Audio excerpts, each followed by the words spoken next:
Hello. Hello, Zelda fans.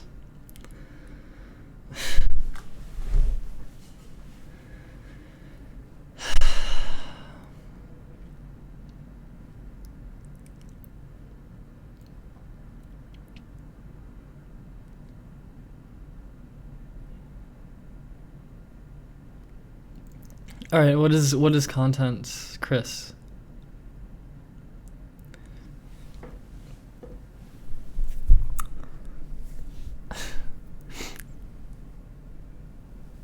Okay, but what is content?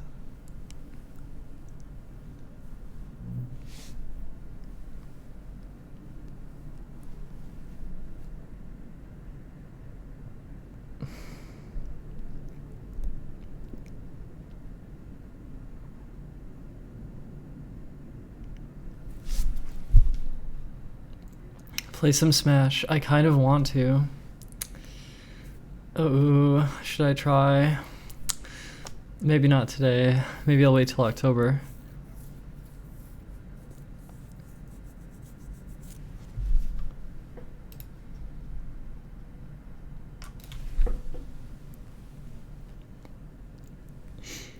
Damn, Chris, you're already giving me bad vibes. The instant I start my stream, already bad vibes coming in here. Suddenly, there's pressure to make content, whatever that is. And that what I'm currently doing is not good enough. And that I'm somehow being subpar in this moment. It's not good enough for you.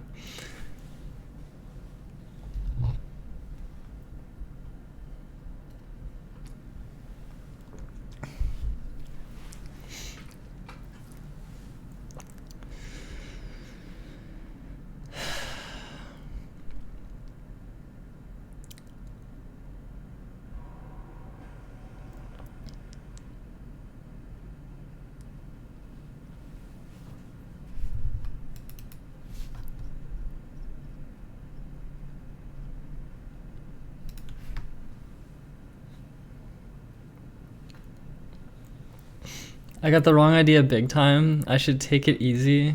Don't worry about producing things for these people. I gotta be me.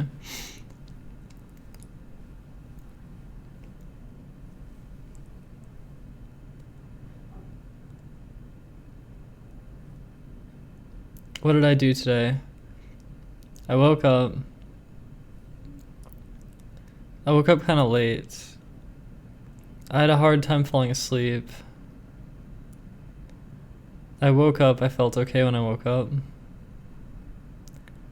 I took a bath, I shaved my legs. And when I was shaving my legs, I just kept thinking bitter things about GDQ and the Prevent Cancer Foundation and like how Microsoft is trying to stop cancer and like how Sean Parker donated $250 million to try to prevent cancer, and like how this charity money is probably not going to be impactful, and how there's all these like social climbers looking after themselves, and like I don't, just a lot of bitter thoughts, filled with a lot of bitter thoughts.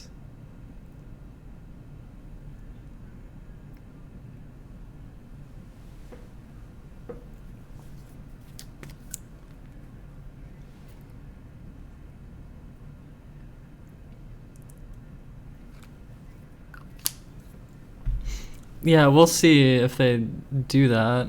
Holger or Holgerix. But I need to stop thinking. How do I stop thinking? How?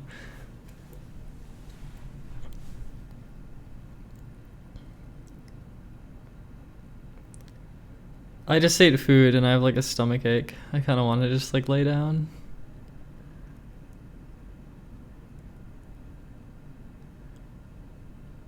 How do you post pictures? In YouTube chat? I don't think you can. There's emoji. You can post emoji.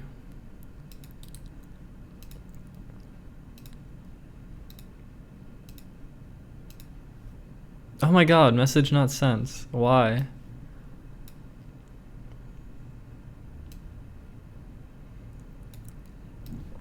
I could try meditating.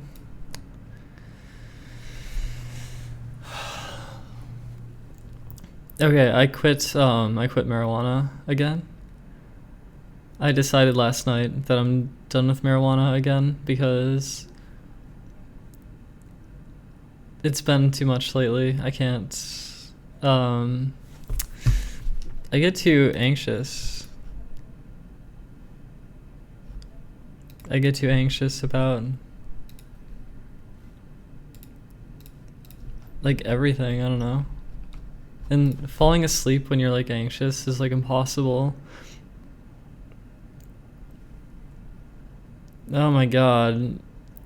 Someone was like driving a car or motorcycle really loud last night, and it suddenly got really loud, and like suddenly I felt like fucking anxiety like flood me. I was like, holy shit. And when I'm around people in real life, I get anxious. I don't like being around people I don't know.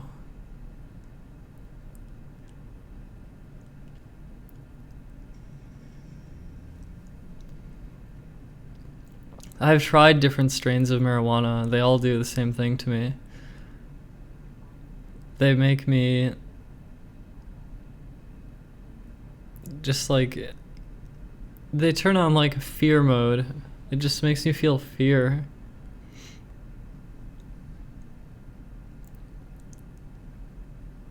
Trev, how old are you? How old are you, Trev? Am I gonna get a haircut? I might not for a while.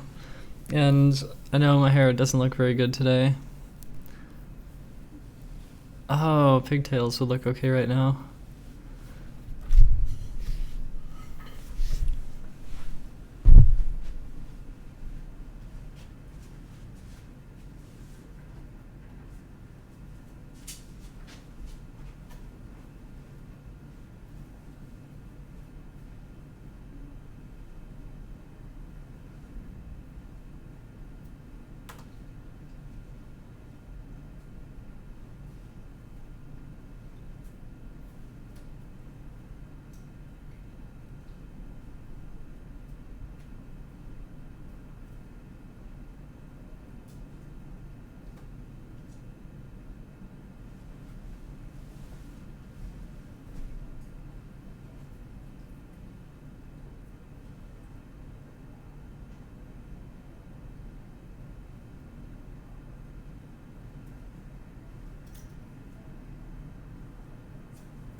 Yeah, I got electrolysis yesterday.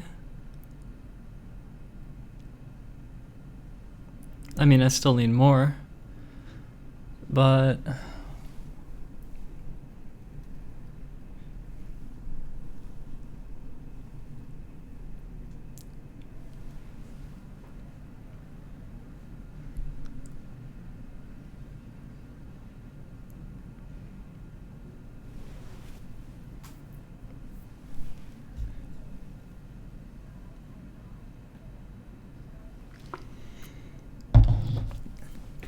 I do have friends. I thought we were gonna hang out today, but actually,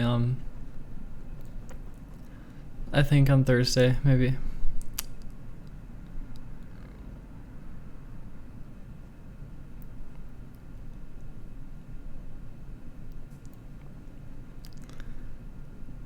You've never shaved your armpits. How long is the hair?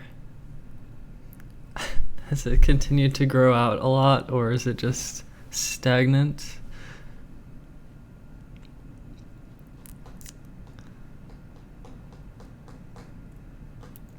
I did watch the presidential debate, and I felt like it didn't really change much in terms of people's opinions. I don't support Trump.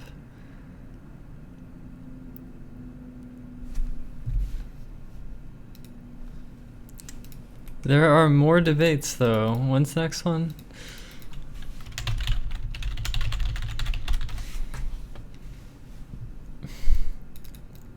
October 9th.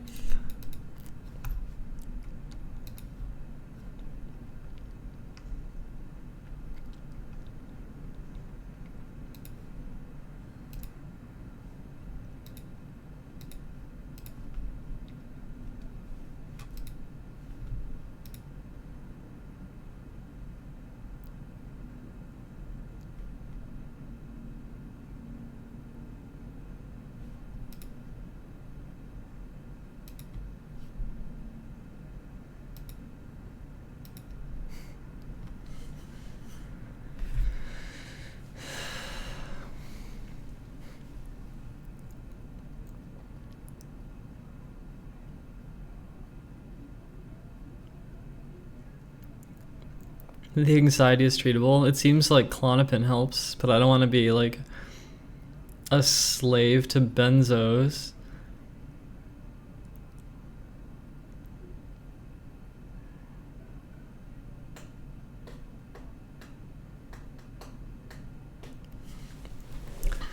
Yeah, we'll watch more debates. There's also the vice presidential debate. Wait, who's Hillary's running mate? Is there even wait?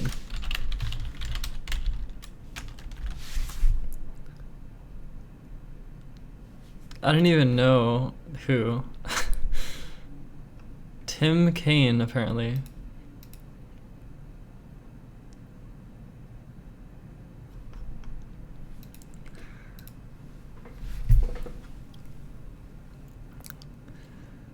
Indica-based weed still gets me, like, how do I even describe it? It's just, like, anxious, especially when I try to sleep. I just worry all the time. I'm constantly in a state of worrying and, like, self-critical and... Anyway, now that I've stopped with marijuana, I don't know if there's going to be, like, effects from trying to quit or if it's just going to be smooth. Have you missed something? Have you missed something? Not really. We sit and talk. Well, I guess so.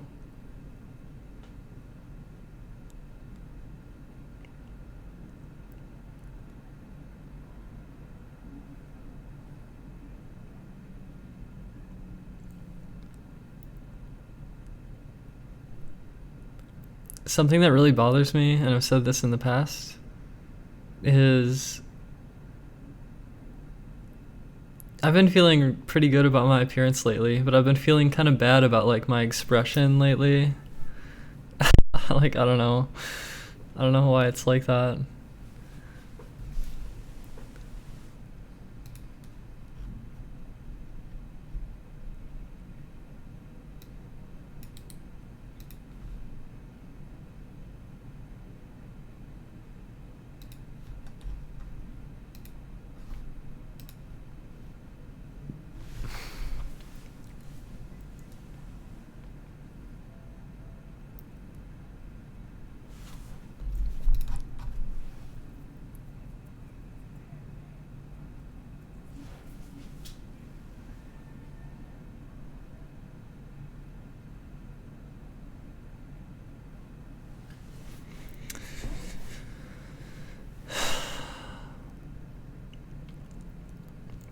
I really want to play Smash. It's all I want to do.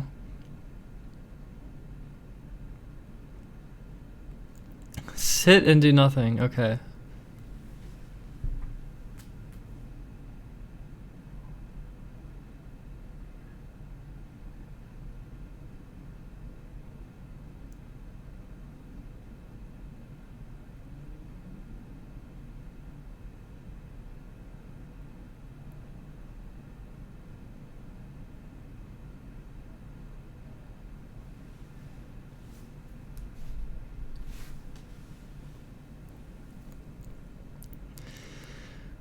That's no fun. I want to play the game, Sado.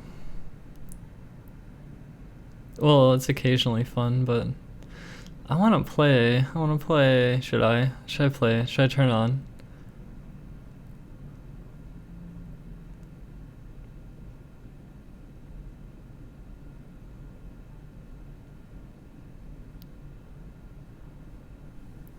Is the game in, like...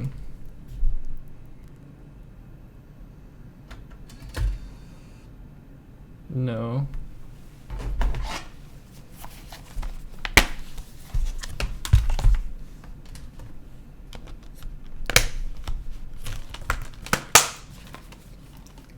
Play one match and see how it feels. Oh my god.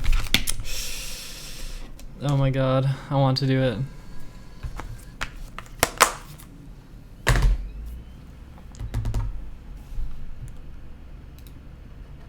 Hello. Hello, 4chan. Alright.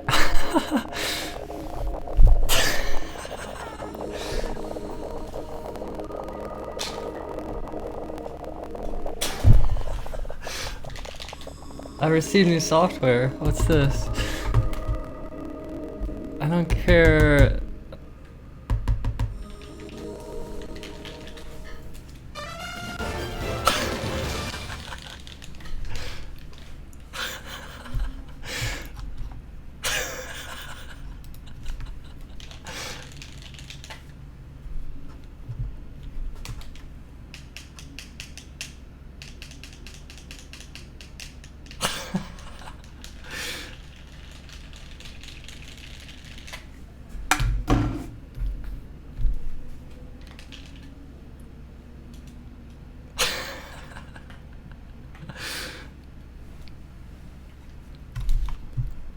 Okay, it's the, how's the audio?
Super Smash Brothers for Wii U.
How's the audio?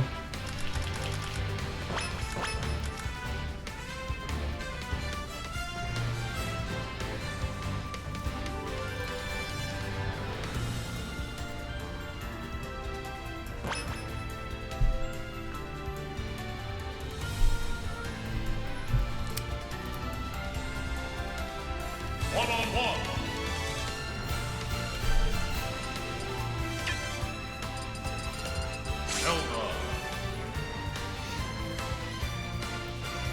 Someone with a patience tag.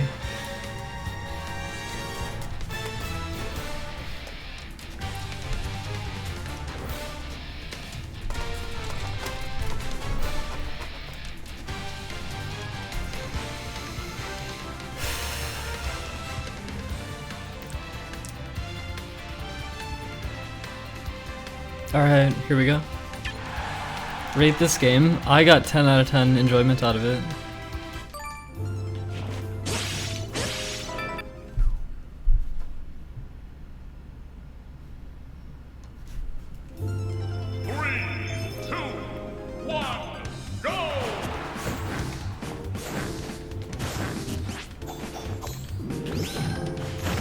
I didn't want to shoot it that way.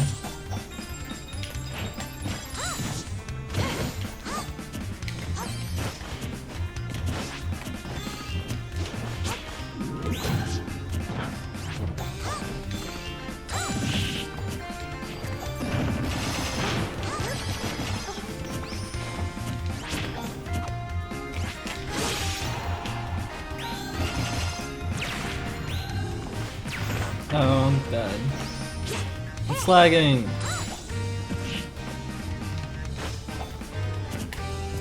Fuck.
I DI'd out. I'm so stupid.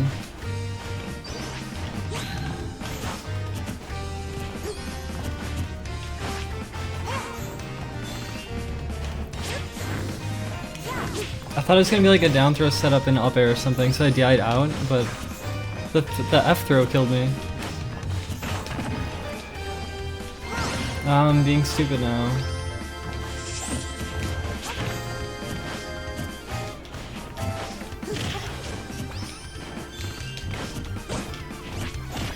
I knew that roll. Oh.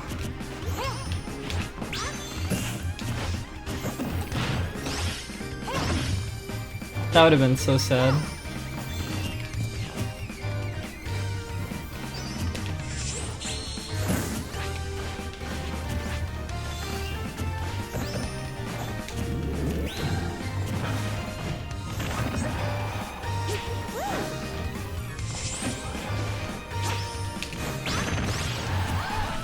Alright, I got it, I got it.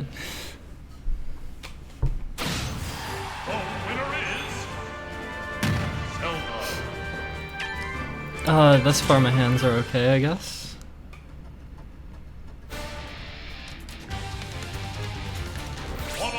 Is it less interesting shoot T-Goa? Because I think a lot of people didn't really want to watch my Smash streams so much, even though I really love playing it. Like I found that match more engaging than a lot of the time when I'm talking. Not always, but that felt like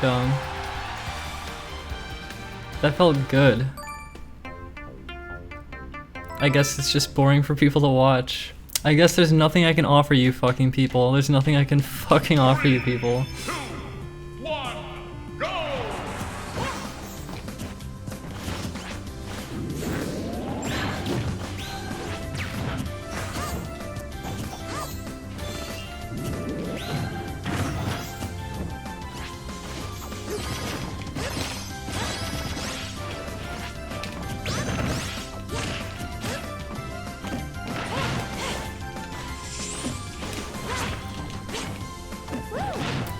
That kick was bad.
Wow.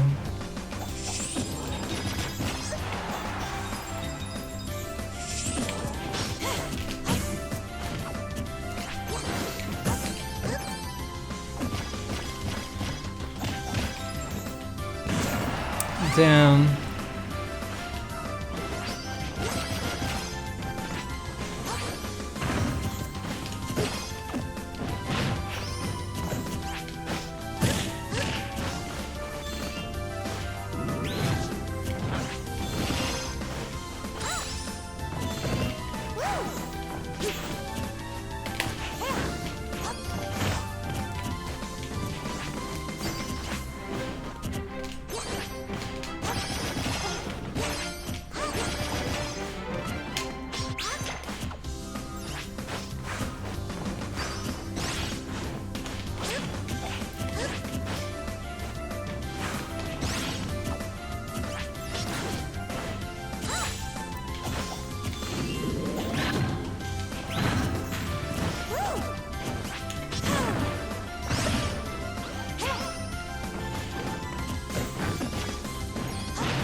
Oh my god.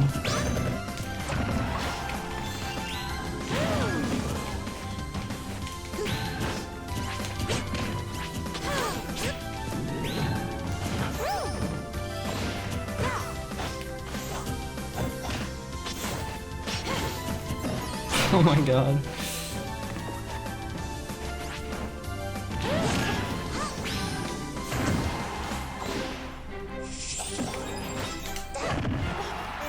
Holy shit.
He bolted down smash. Oh, the jab KO. Only 27%.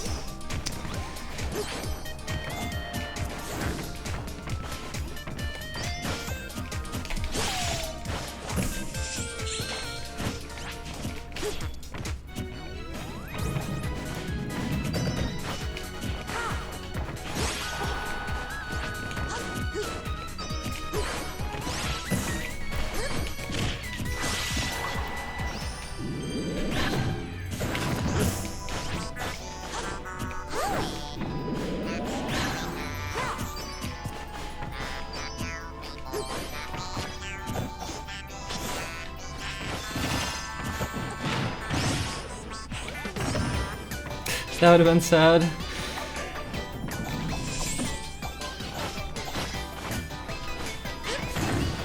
Uh-oh.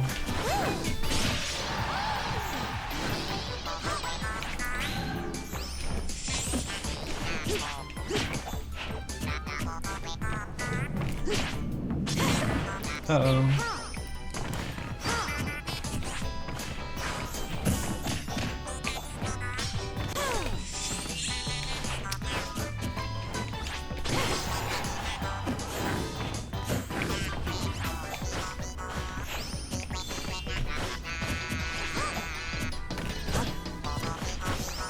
This person just shields it.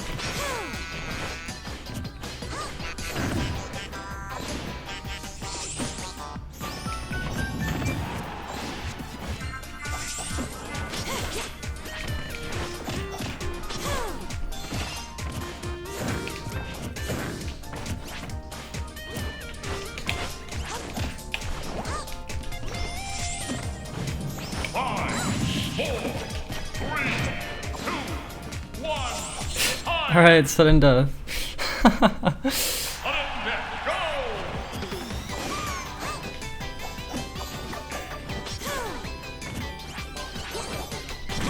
Oh.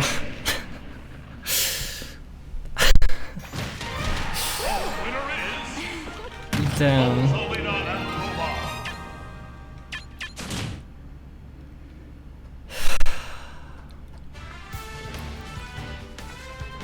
One-on-one.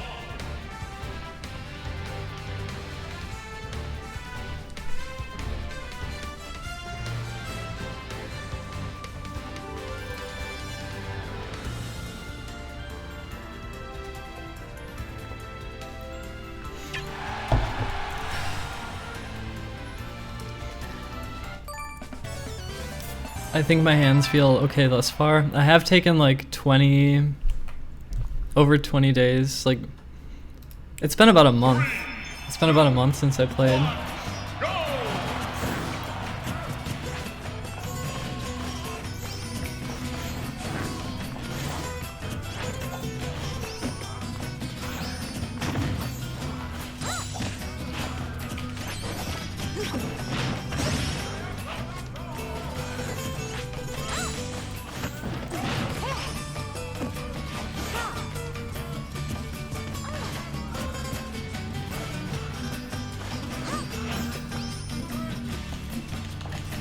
Fucking lag, seriously.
one.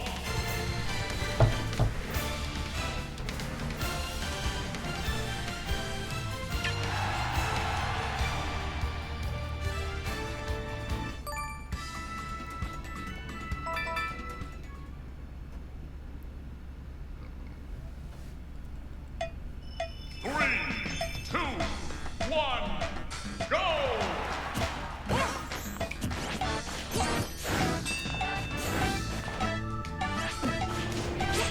Watch the flow of my movements as I demonstrate.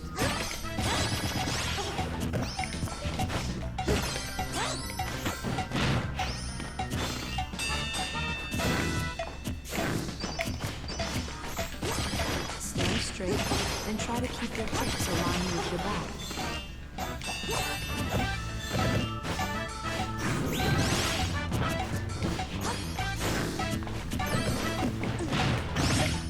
Now, return to your original position.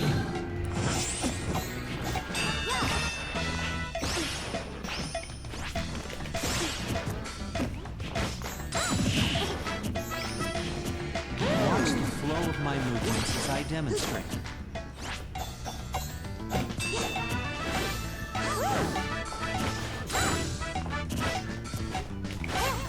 Focus on stretching your back.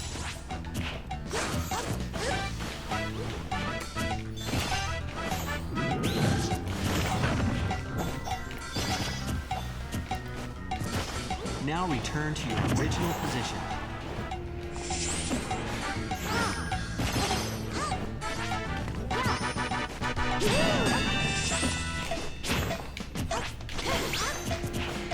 Watch the flow of my movements as I demonstrate.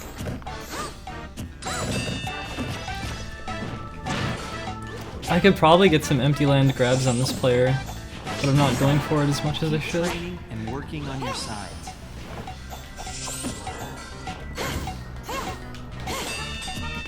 Like right there. Now return to your original position.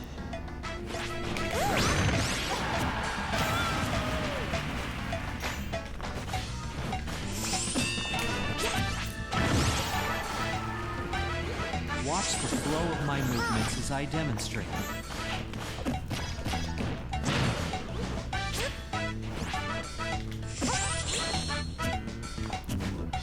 Feel the stretch on your side.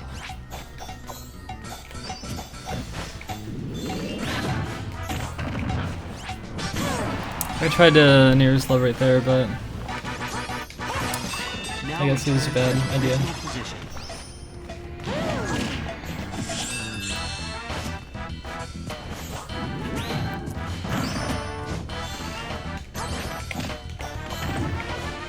Watch the flow of my movements as I demonstrate.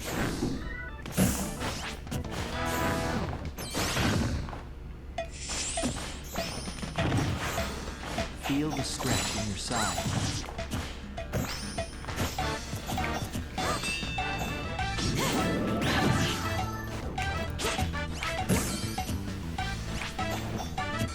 Now I should return to have your grabbed right original there. position. God damn it.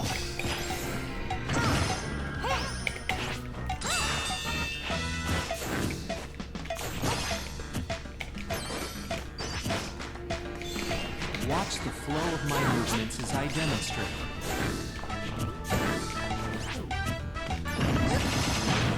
Keep your hands and heels on the floor. Hold this pose for 30 to 40 seconds.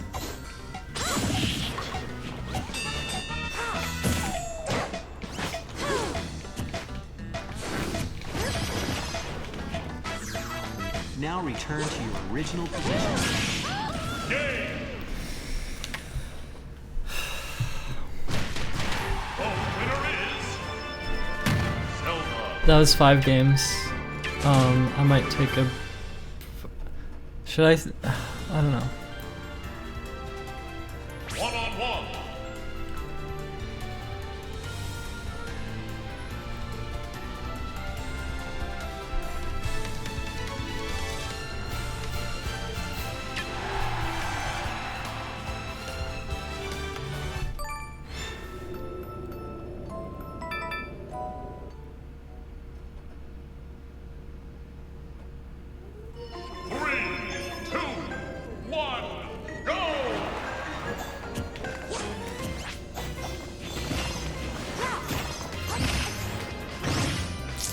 Bad start.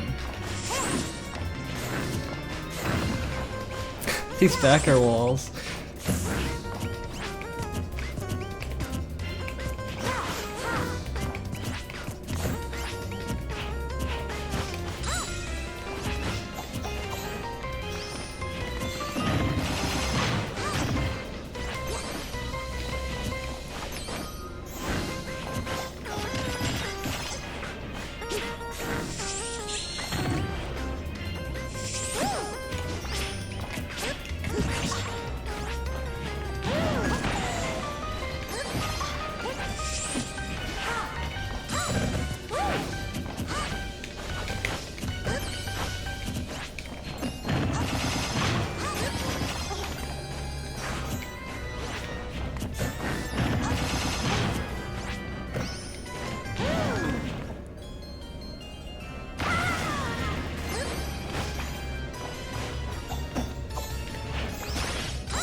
Fucking lag, fucking lag.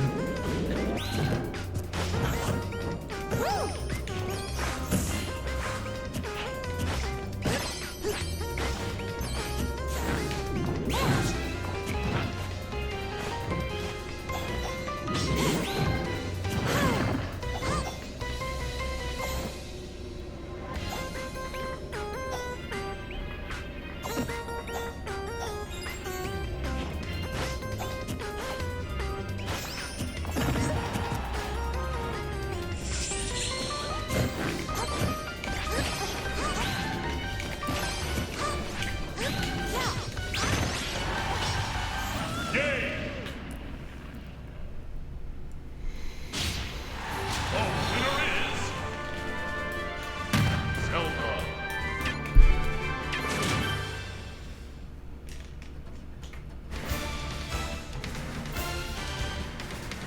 One-on-one. They changed their tag from patience to control.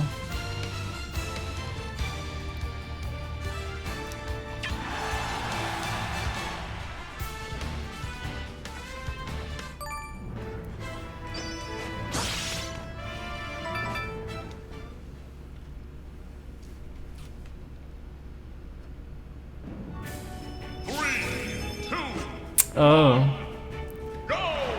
I'm less familiar with this matchup.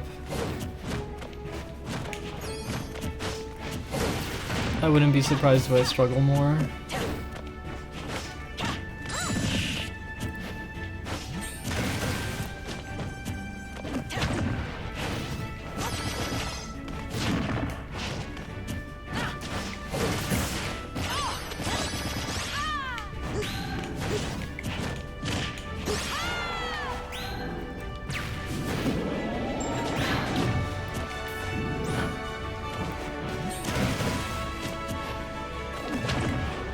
Empty land grab.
Shit. I don't know how to DI. I don't.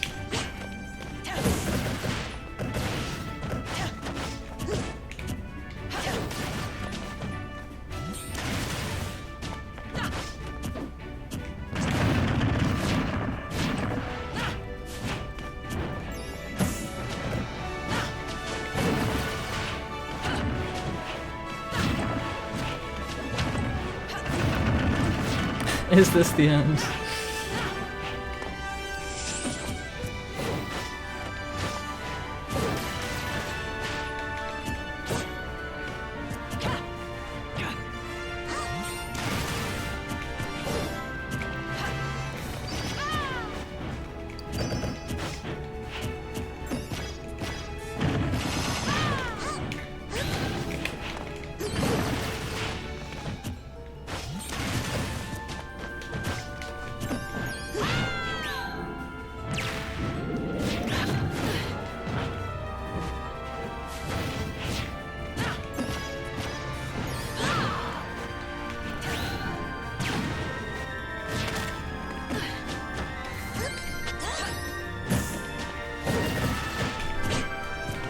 Can't punish that, huh?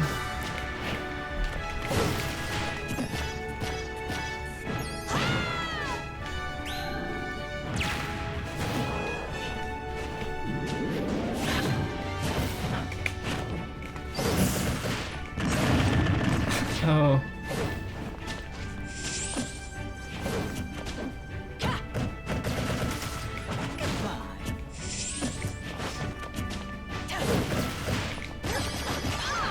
I don't know how to kill.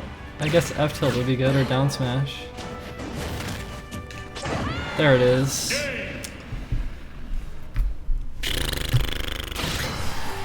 winner is Zelda.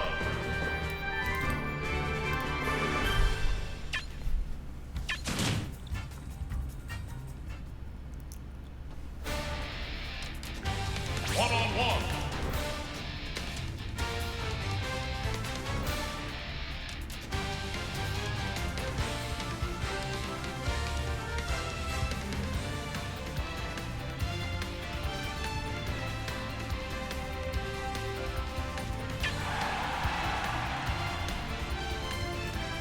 Figmas. I mean, if it doesn't have the amiibo function, if you're talking about like a figurine, I don't really care too much. I care more about the functionality, like, can I use it in Breath of the Wild? It's the only reason I really got any amiibos, just for their actual use in the game, like some fucking physical DLC.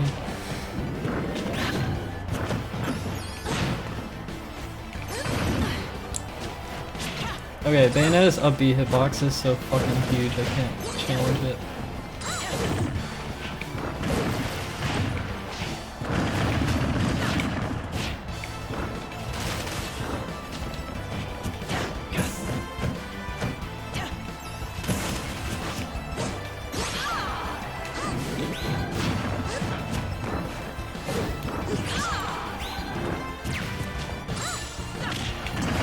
Just did that, I'm so stupid.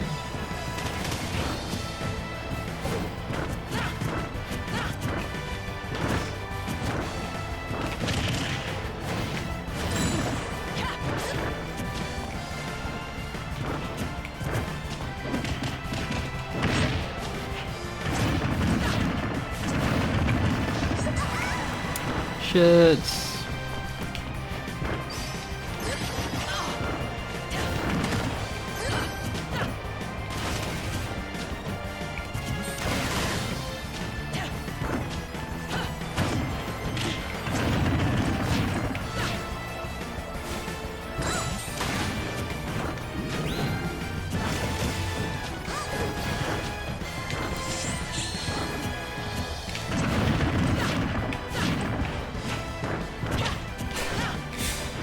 I gotta figure out how to DI those. It's really bad to not know. Oh damn it. I waited for the air dodge too, but I whiffed. Alright, that's one. 49% deficit feels bad. 64%.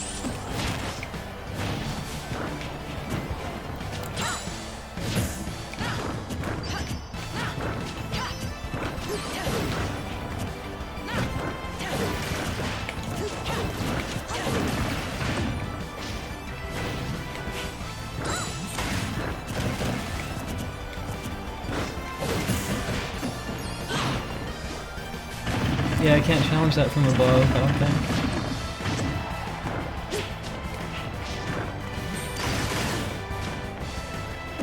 Damn it. I just need more matchup experience.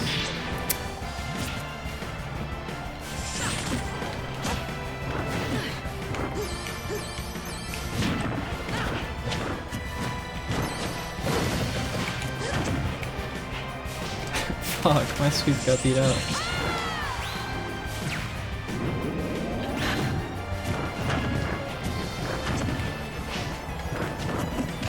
Oh, I think I'm F for the kills. Yeah. Oh, yeah, I think it's 7-2 or something. Making it easy. Bayonetta!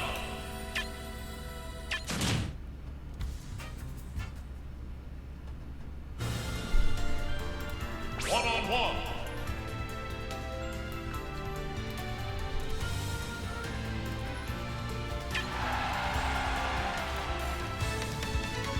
I'm definitely more comfortable fighting Rosalina. I need more matchup experience against Bayonetta. 3, 2, 1, go!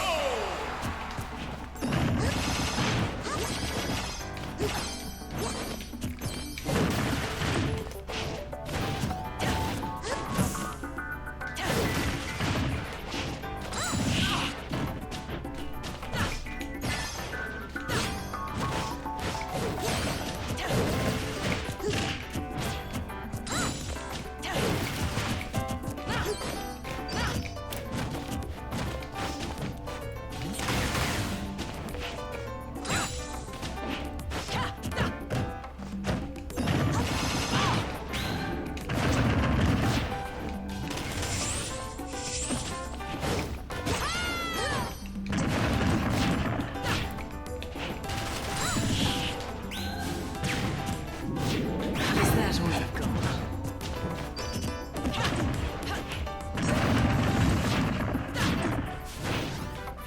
Is that all you've got?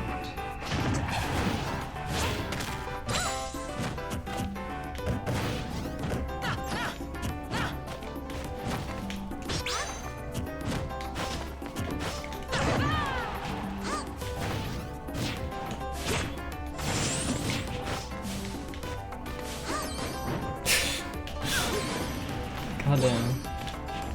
I never know when Bayonetta's dead off the stage because her up B works so strange. Like, she can do it multiple times and stuff.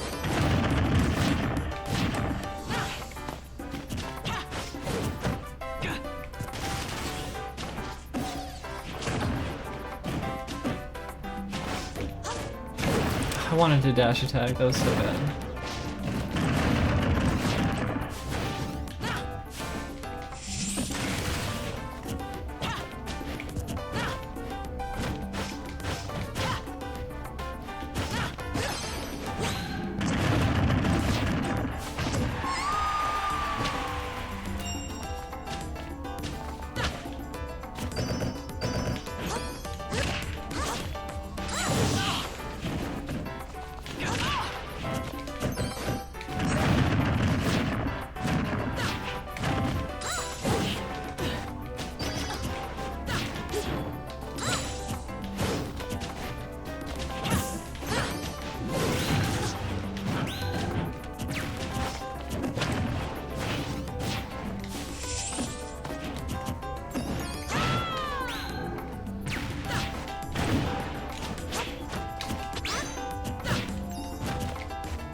I think they're going back to Rosa.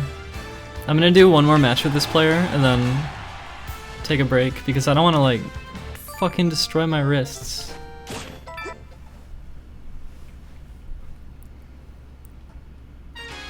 Three, two, one, go!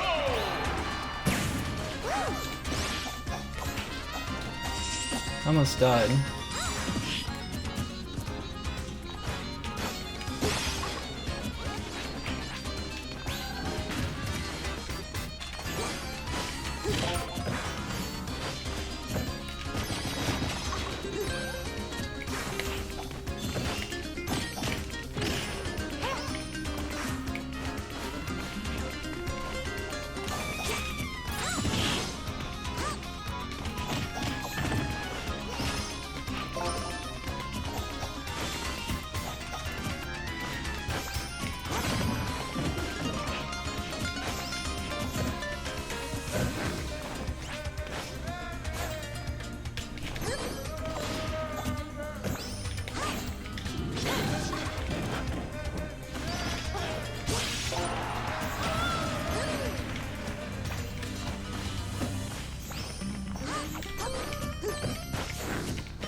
That's stupid by me, I'm stupid.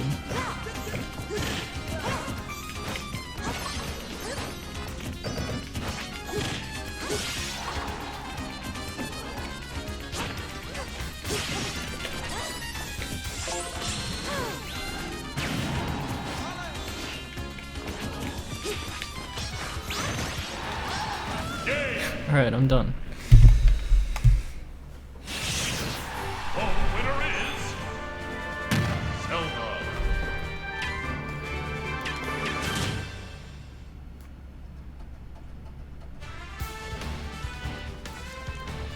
One-on-one.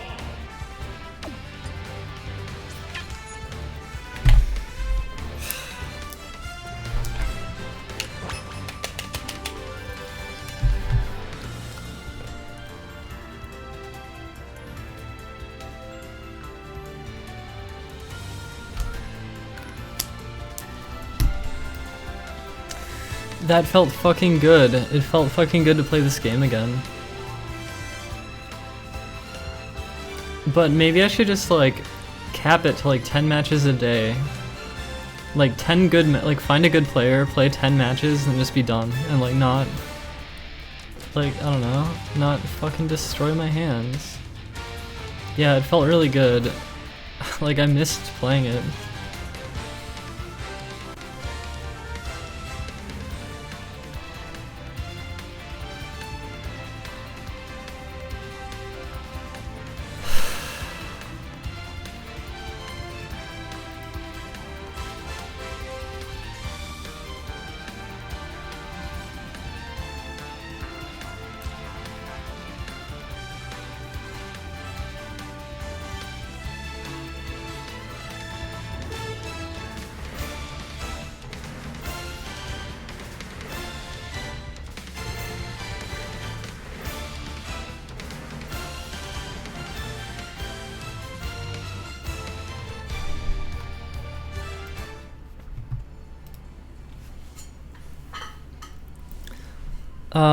Actually, I quit marijuana again. I quit.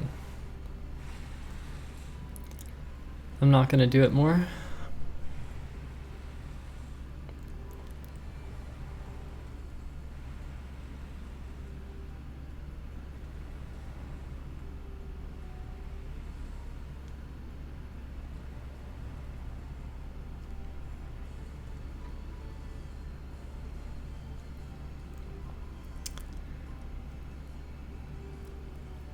It just felt like lately the marijuana has been detrimental to my comfort.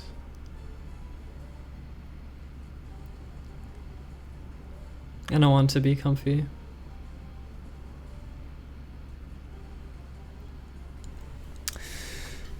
Yeah, I don't know. I don't know how long I'll not use it. I'm not sure.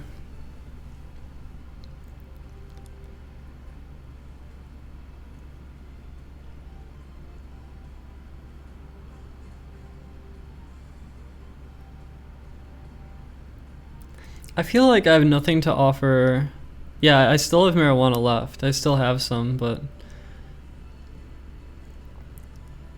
yeah. Anyway, I feel like I have nothing to offer my audience. So I don't know. There's nothing to say.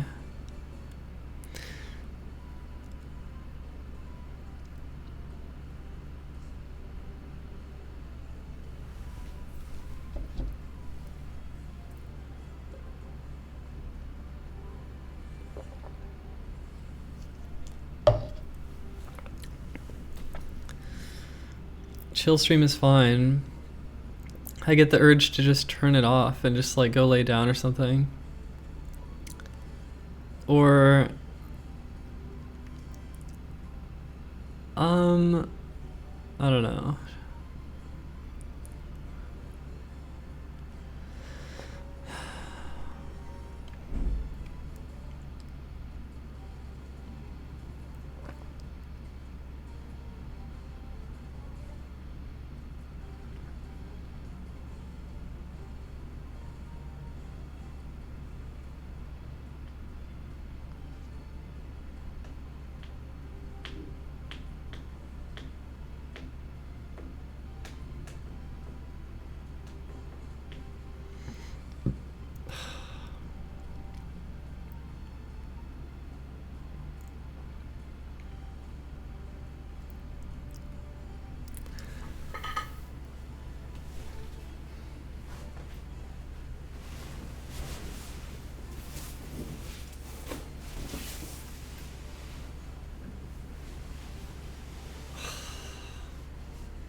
Yeah, I ate today.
Nothing to say, nothing to do.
Pop in a mod, okay.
There's nothing. There's nothing except working on this project. Like, there's nothing. There's nothing. There's nothing.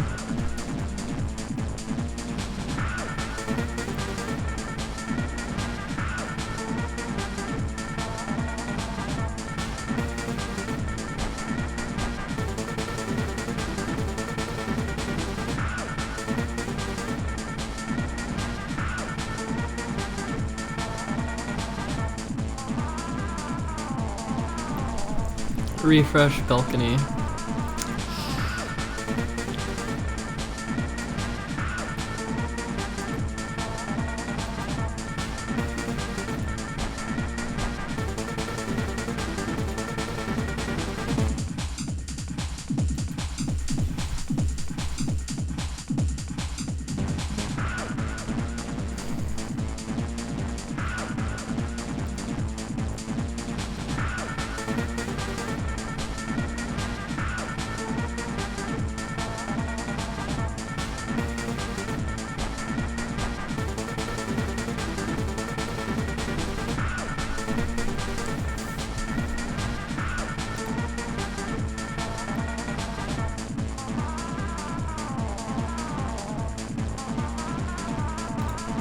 Hi, everyone. Welcome to the A16Z podcast. I'm Sonal, and I'm here today with James Bishara. He is the CEO and co-founder of Tilt, which is the easiest way to collect, fundraise, and sell with your community.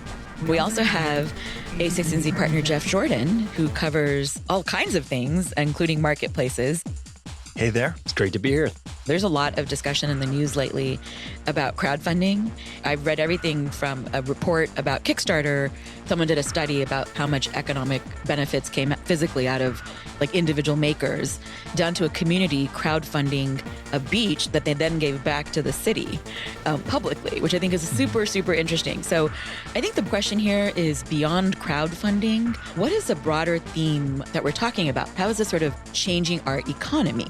It's a confluence of a few things. It might have a generic term like crowdfunding slapped on it, but when you look beneath the surface, kind of like social networking, it sounds like a catch-all term, but you really look beneath the surface on what's happening, the ability to, for social networking, you can connect with people around the world instantaneously. I think what is really interesting about crowdfunding or this notion of pre-commerce and pre-orders is you get to tap into demand before you put an ounce of work into production. Or for that beach example, you get to discover the demand for something you feel like the community might want, but you don't really know. And 20 years ago, you just have to make up your mind, you know what? I'm going to put all my social capital into this, and I hope people want this. Financial capital in this, and I hope that this is just what people want. Now with the connected web, you can actually tap into that collective and verify it before, do people want this collectively, and they get to respond. I mean, you're seeing a really interesting potential evolution in commerce, and I think it's being enabled by two things. One, you have the internet, people are connected, and secondly, brands are building their social followings. And this pre-tail or pre-commerce enables you to leverage the internet and your social following to go direct to the consumers. You get to basically disintermediate the historic aggregators. So, if you were selling a phone 20 years ago, even say 40 years ago, you might go through Best Buy or through your own stores, and more recently through Amazon. Now you can go direct, and you can sell direct to consumers, which brands love to do because they have the consumer relationship and they make a whole lot more margin. The most recent big splash of an example would probably be Tesla. About 4 months ago. Tesla's actually really counterintuitive because when I think of pre-commerce, pre-tail, and crowdfunding, I actually think of individual, like small companies or makers. It's actually kind of surprising you're saying Tesla. In about 3 or 4 days, they sold 200,000 cars. I mean, this is a car manufacturer. I think they've sold essentially about $14 billion worth of their new model. And they're expecting, 30% to drop off, but still 70% of that would be $10 billion of a car that won't exist for 3 or 4 years that they got to start selling 4 months ago. And I think that probably shook the world to, all right, this isn't relegated to just small, nimble startups or toys. And this is something that big business can wake up to. I mean, why did they do that time versus the model that they've been using previously? Is it just that they want to disintermediate the dealerships, or was it just to get capital right away? No matter how much capital you have, you still always take a risk when you introduce a product. A recent commerce partner for us, they make apparel, and they said every time that we order a new style or design, no matter how many we order, we're always wrong. If we order 2,000 and the demand is 1,400, if we order 2,000, the demand is 5,000, the number is wrong. And I think that is the same whether you're in a garage in Palo Alto or whether you are Tesla.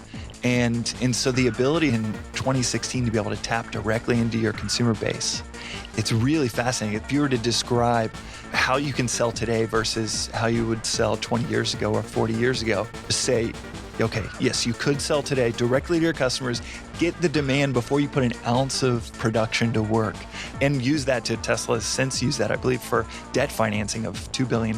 So be able to use that to verify the demand and securing that outside capital to produce those cars. You could do that, or you could actually work through the example from 40 years ago, an elaborate network of distributors and dealers, auto dealers, and you won't get the information from your customers, and you just have to choose how many you're going to produce and just hope that you're close to the right number. You just wait and see 3-4 years down the road, and you put your whole company on the line betting that people will want this car. I was reading an article today about Goop, Gwyneth Paltrow's company. Which I love, by the way. and they're debuting a clothing line with a very small number of SKUs. And the articles Gwyneth's talking about, we had to decide how many to produce, and we produced X, and I think it's going to be way under. She doesn't have to think and speculate. You actually can. You could have discovered demand and produced exactly what you needed. And, just turning the model on its head. And so for the retailer, then you know exactly how much to produce. There's no wastage. You get a direct relationship with the consumer, and you get the direct economics on the margin. What's not to like? Yeah. Well, the drawback is, and we hear about this all the time, where, okay, you promise something, you don't deliver. So what do you guys think about that as a downside of this? Yes, and there are trade-offs. One, you're out in the open, so if you don't hit that minimum threshold you need, people know about it now. The second is now you've made a promise to deliver something, and you may or may not have the perfect, complete information of whether you can deliver it. So instead of directionally guessing the demand up front, now you have to guess directionally when you'll be able to deliver it. Right. That is part of the art of this that people are still discovering. The story is obviously still being written for Tesla, but another really good example of a big company that's sinking their teeth into this type of commerce is Xiaomi in China. And in each model, they will basically, the equivalent of tweeting it out. This is the new model. This is everything that's going to be in there 9 to 12 months, and order it now to get in line, and then you're batched based on when you order. And they've shown really strong muscles in delivering within the exact time frame that they say they are. So I think there might be some calibration for some brands. And I think you're seeing an evolution in how this is being used. The early adopters are early stage innovators. So, people who are working on a hardware project, and, there are probabilities that they might not be able to deliver that new hardware product as planned. Now you've got Tesla and Xiaomi doing it, and, they're probably going to be able to deliver their product. Right. They're doing it with lots and lots and lots of zeros attached to it. I actually think it's interesting that they chose to do it mid-cycle. When you look at that famous drawing that Elon Musk had about his vision for the future of Tesla and it's almost like, you've seen those drawings of the evolution of man to from monkey to man standing up. And I view the same thing in a line of Tesla cars. You see this very expensive model going all the way down to a more mass mainstream model. And he's sort of mid-cycle on this whole evolution of that. And it's interesting that he chose this point to do it because he already proved out, okay, we've learned a lot in how to produce these big, different types of entirely new industry of cars.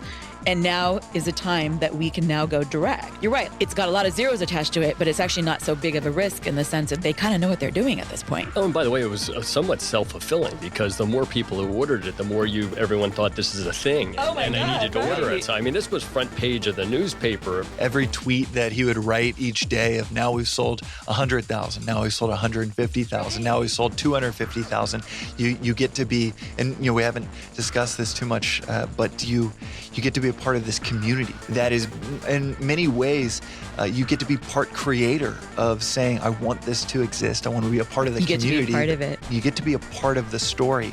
That's also something really unique, very internet-y, but really cool. You almost get the potential for exclusivity too, that if I don't pre-order it, I don't get it. Right. I think Tesla has actually, they batched them as well. So if you're number 413,000, you're going to get it way after, number 87,000. So it has a FOMO quality as It does well. have a fear of missing out quality to it. I definitely felt it when he did that on Twitter. I think additionally, besides this community aspect, there's a democratization of access that comes with it as well. There's a lot of different people who can participate precisely because the internet sort of levels a lot of these boundaries. So going back to the question of why now, if you paint the history of the evolution of commerce on the web, where are we in this evolution? What happens, the first people to show up were the people who sell other people's stuff, because that's the easiest thing to bring on. So Amazon being the prototypical example, the world's largest bookstore. What I think over time you're seeing is brands now have more options and power to develop that direct relationship. Dollar Shave Club just sold for over $1 billion. Honest Company is rumored to be in M&A negotiations for over $1 billion.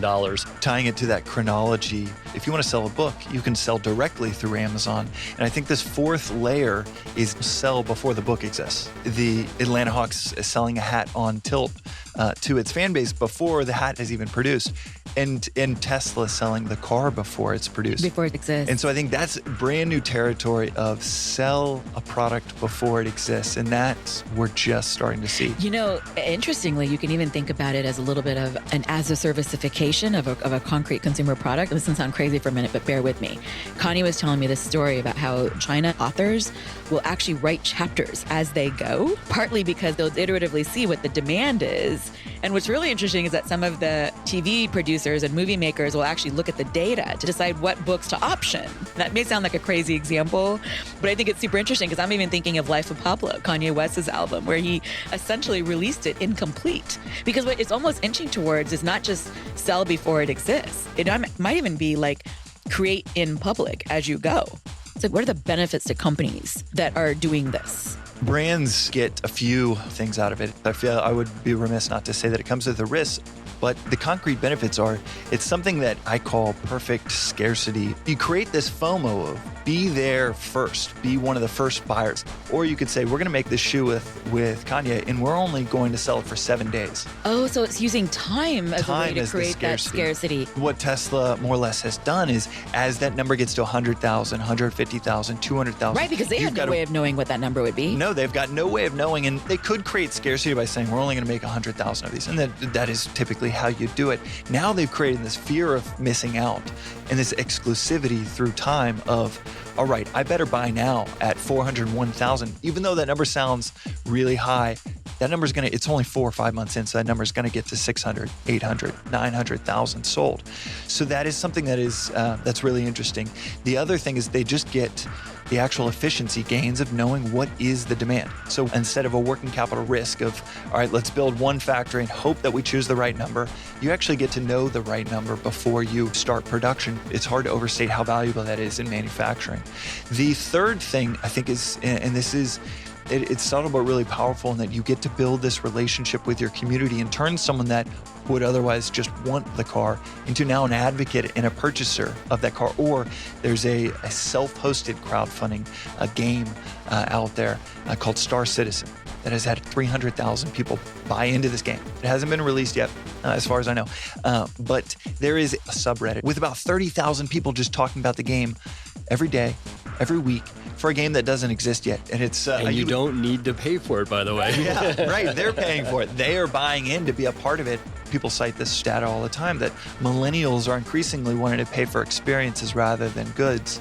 But there's this unique combination when you get to be a part of the experience of bringing that XYZ to market and part of that community. Just to pause on that for a moment, because there is a shift towards experiences versus goods. What you're arguing is something even more nuanced and precise, which is that you get to be part of that and the co-creation side. Mm-hmm. And this is definitely the evolution of art and fandom, right? Mm-hmm. People are saying that all art is actually more about the fans and interaction than it is about the art itself at this point. Right. I mean, there's always views on that. But you're saying something even a little bit further about that experience. Is this confined to the domain of physical products? Is it like big Tesla products? Like who's going to win in this space? It's not just hardware, and it's not just merchandise. We have seen it with events over and over again. The number one DJ duo in the world used Tilt to bring to life an entire tour. The first time anyone had quote unquote crowdfunded a tour. And I use that term crowdfunding kind of lightly because crowdfunding can mean 100 things, 100 different people. But in this case, they just looked at it as, hey, we could actually pre-sell tickets to a concert and only do the show if we sell 1,000. In the first 6 cities that sell 1,000 tickets and quote unquote Tilt at 1,000, then we'll come do a show there. They sold out about 100, in about an hour and 20 minutes, almost the time it takes for Coachella to sell out, off of one tweet to their user base. And granted, this is a very socially savvy DJ duo. And what they immediately created was their biggest fans became their advocates, trying to get 999 other people at their school to buy this concert so that they would actually come to their school. It empowered the advocacy of their biggest fans, and the ones who were most successful got the concert. What about people who don't have existing brands? Like, how do they fare in this sort of new world of pre-tail or pre-commerce? I'd be lying if I said that this just is the panacea for launching a product or company. It still takes a lot of work. Of course. And to succeed, you've got to be really, really on your game. You have to have a finger on the pulse of what people really want, and you've got to take it extremely seriously. But we've had a project use our enterprise tool, which is the most popular pre-order and enterprise crowdfunding tool in the world, for $32-35 million projects. There's a drone company. They were a 6-person company. They launch, and within about 30 days, they reached 10 million in orders. And then they went on to reach about $35 million of orders. So you don't have to be a large brand. Tesla, yes, they had a brand, but I think we could all agree that the last 4 months, it's kind of entered into a very new territory. Audience, right? So going back to the experiential economy, what are some of the experiences that people can buy online? It's not just on Tilt, but across a lot of these platforms. For us, you could Tilt a $500 group gift, or pitch in for a $2,000 honeymoon instead of individual gifts.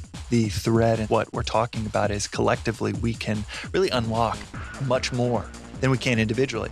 Whether you're the individual company Tesla and collaborating with your customer base, or you are Sonal and you're collaborating with your 15 friends for the friends' baby wedding shower gift, which we do a lot. Right. Okay, so what you're talking about though, how is that different than just like saying like, oh, let's all go in together and get a gift? Very simply, you get to essentially publish the idea online and then gather the collective demand for it, and not take on any risk. At the end of the day, what is, I almost hate to use this term because it's been thrown around so much, at least in the Valley, of trying to search for social commerce. And there have been different ideations of what it will look like.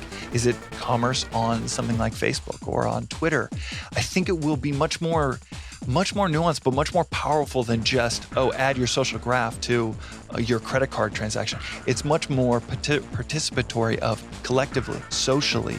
The only way this happens is if everybody goes in. Right. To me, the overarching theme of this entire conversation is new types of commerce. And we've talked about pre-commerce and now social commerce. To your point, they can be related. And you're right, people have been talking about this concept of social commerce in the sense of commerce on Facebook and Twitter, and just like you said, just adding your social graph. But it's not as simple as simply going to your social graph. It's actually about collectively purchasing something, whether it's an experience or a gift or something else.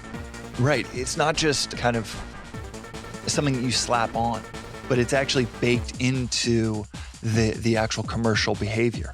So, I mean, it's interesting. If you look historically, you'd say, okay, social commerce, that's just obvious, put the two together. It actually has been harder in real practice. I mean, PayPal did a few deals back at the beginning of the decade with the Facebook. And, felt like, okay, there you have money, there you have social graph, we have social commerce, right? Well, it hasn't worked that way. It hasn't been easy. So it takes a new approach to doing this. It's almost not just a new set of paint. It's a native thing where you you understand that it's about collective action, not just about, oh, my social graph this, my social graph that. There are all kinds of different graphs that are coming together. You get graphs of friends for wedding presents. You get graphs for sports fans for fantasy football. You get graphs of car owners for Tesla. And so it's not just the meeting of the two. It feels like it needs to be something new, something native. So a few interesting stats. There's this tipping point within, let's say you need $100,000 for that widget. If you can get to about 34,000, it kind of takes on a life of its own. When you get to about 5 people and about 34%, that community is committed. They obviously pulled out their wallets. They want this thing to exist.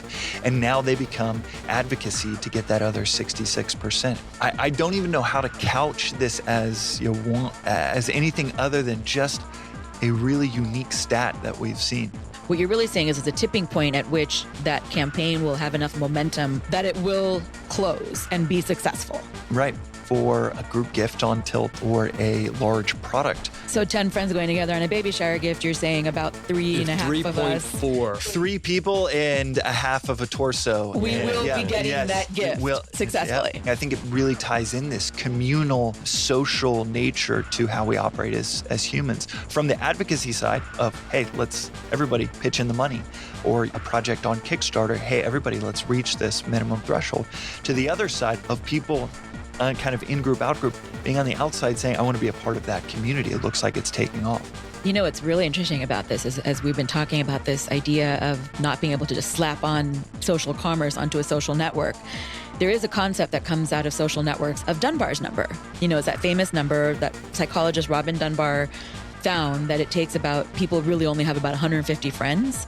And there's a lot of interesting studies about whether that's true or not true online. And, you know, there's a lot of debate. Overall, though, that number has held pretty steady. And so it's really interesting is this is almost like a Dunbar's number for social commerce, this 33.4%, or is it, what's exact 34%. percentage? 34%. 34%, this 34%, which is it takes about 34% to tip the completion of something that's collectively shared or bought. And another characteristic of it that may help explain that is all this is happening in public, and it's very visible, and there's all kind of subtle motivations that come into play, one of which is almost obligation of like, oh crap, you know, all my friends are giving to this and I'm not. It's not even fear of missing out, it's embarrassment at that point. Or the other one is excitement, it could happen. Think of the psychology that underlies a number like that. You get different psychologies in different campaigns, but the fact that it is public. I mean, our son went to a high school, and they used to have the thermometer saying we're raising for the new science center. Totally. It's $100,000, and our goal's there. If it's not a thermometer, it's like a big hourglass thing with like beads in it. It's so unbelievably static. Whereas if you can go on and say, oh my God, it's already half funded, and Jane and Jimmy gave it to it. It is just so exciting. It will have a different outcome. It'll be more successful. You know what's so fascinating about this is essentially what you're talking about is bringing the mechanics of what really makes online special. Virality, the ability, you know, we have virality in the real world, obviously, I mean, let alone actual physical viruses, like catching a cold. You also have word of mouth and things spread, but it happens in a very different way online and much faster. It's accelerated, reaches a different range of people outside your own echo chamber. It can be democratized, different groups. There's all kinds of flavors to it. But it's really talking about bringing the mechanics of online into the physical world. If you think about brick and mortar retail, and then you think about e-commerce, and then you think about crowdfunding, it's not linear either necessarily. And now you think about this pre-commerce economy. To me, what's interesting is it's actually the intersection of physical and software eating the world at the same time. Because then you can actually bring like software type thinking into the real physical world. And this idea of pre-commerce, pre-tail, social commerce, it kind of sits at the wedge of this. One of the potential challenges of doing this is you publicly may put out something that doesn't get funded. That's a whole lot better than actually have built the product, shipped it to stores, and then find out there's no demand for it. How do you think other big companies, like other big enterprises, are going to take this on? I mean, we talked about examples like Tesla and Xiaomi, but do you see like Best Buy? Yes, we're at the forefront of watching this happen, and so our prediction is that it will continue to evolve, and it will just go from the nimble startups to the nimble big companies, then to really everyone recognizing the benefits. And I think that is the evolution of what we will see is let's just actually sell the thing that we want to sell, and let's see what the demand is.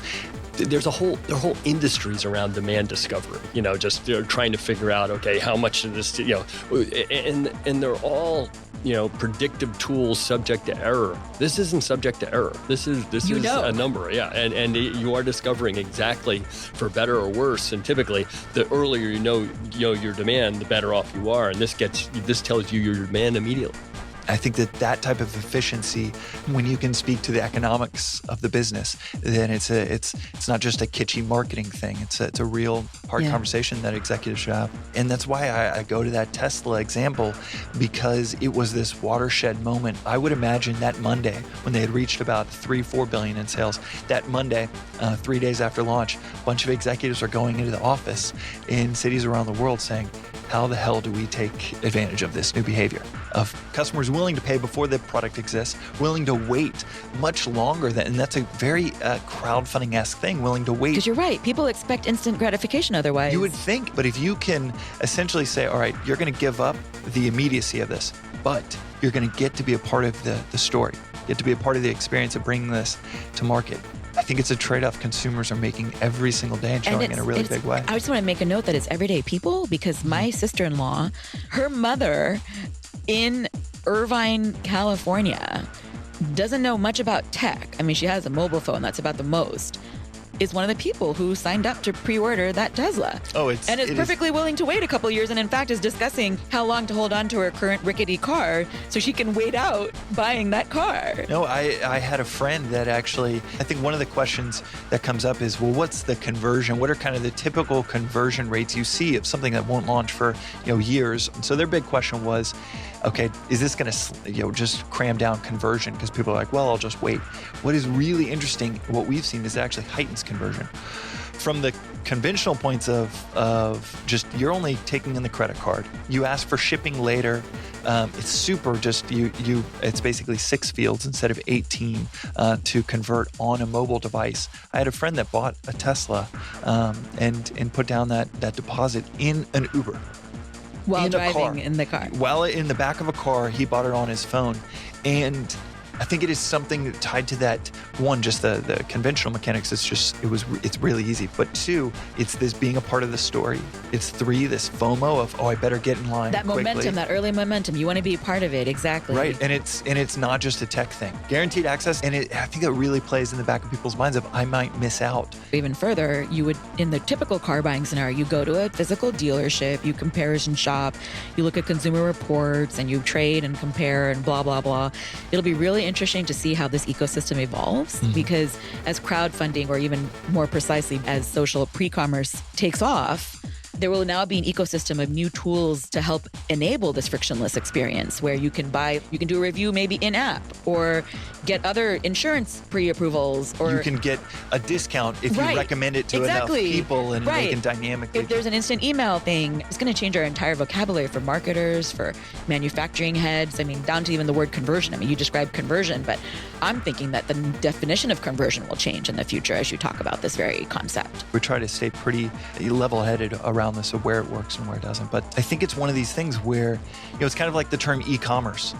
It feels really dated now. Well, isn't everything an E at this point? Like, right, just exactly. drop the E. Buying on Amazon, I don't really think I'm participating in e-commerce. This is so amazing. It's just, this is the best way to buy for me. And I think that similarly, this pre-commerce, this notion of buying something before it exists it's radically different right now. But you fast forward 5 years, 6 years, 7 years, and it will just be the best way to sell something. And in fact, as you say, as people do more and more of this in public, the expectations will evolve as well, societally, where you then are okay waiting, as we talked about. You are okay with imperfection. You are okay if deliveries are early or late, or maybe not quite as specified. I think as this evolves, so will our behaviors, as they do with every other social system that we've built. Well, you guys, this has been a really interesting conversation. We've talked about a couple of different things. We've talked about the evolution of commerce and whether you define this new aspect of pre-commerce, pre-orders, or pre-tail, and whether those are all different overlapping things. I think time will tell. Social commerce, is it also the same thing or something different? And finally, what comes next? But it's a really interesting trend to pay attention to. Thanks, guys. Thank you.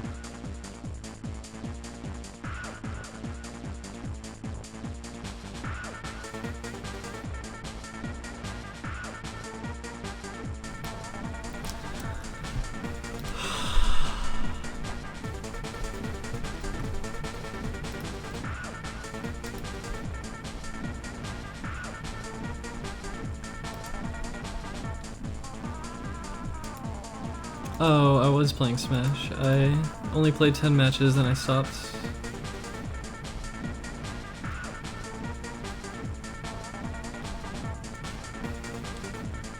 It was a podcast.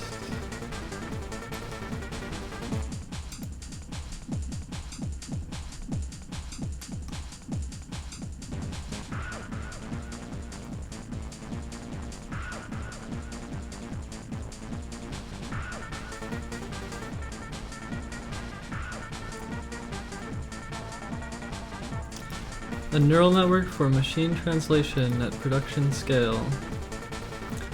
10 years ago, we announced the launch of Google Translate. Together with the use of phrase-based machine translation as the key algorithm behind this service. Since then, rapid advances in machine intelligence have improved our speech recognition and image recognition capabilities, but improving machine translation remains a challenging goal. Today, we announce the Google Neural Machine Translation System, GNMT, which utilizes state-of-the-art training techniques to achieve the largest improvements to date for machine translation quality. Our full research results are described in a new technical report we are releasing today, Google's Neural Machine Translation System, Bridging the Gap Between Human and Machine Translation. A few years ago, we started using recurrent neural networks, RNNs, to directly learn the mapping between an input sequence, example, a sentence in one language, to an output sequence, that same sentence in another language. Whereas phrase-based machine translation breaks an input sequence into words and phrases to be translated largely independently, neural machine translation considers the entire input sentence as a unit for translation. The advantage of this approach is that it requires fewer engineering design choices than previous phrase-based translation systems. When it first came out, NMT showed equivalent accuracy with existing phrase-based translation systems on modest-sized public benchmark datasets. Since then, researchers have proposed many techniques to improve NMT, including work on handling rare words by mimicking an external alignment model, using attention to align input words and output words, and breaking words into smaller units to cope with rare words. Despite these improvements, NMT wasn't fast or accurate enough to be used in a production system such as Google Translate.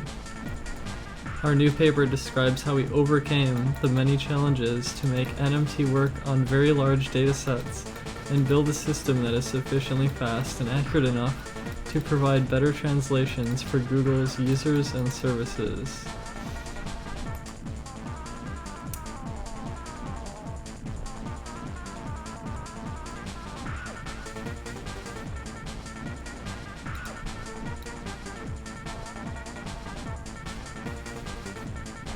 The Google Translate mobile and web apps are now using GNMT for 100% of machine translations from Chinese to English,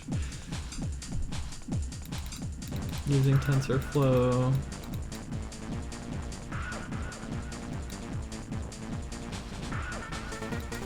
We will be working to roll out GNMT to many more of these over the coming months.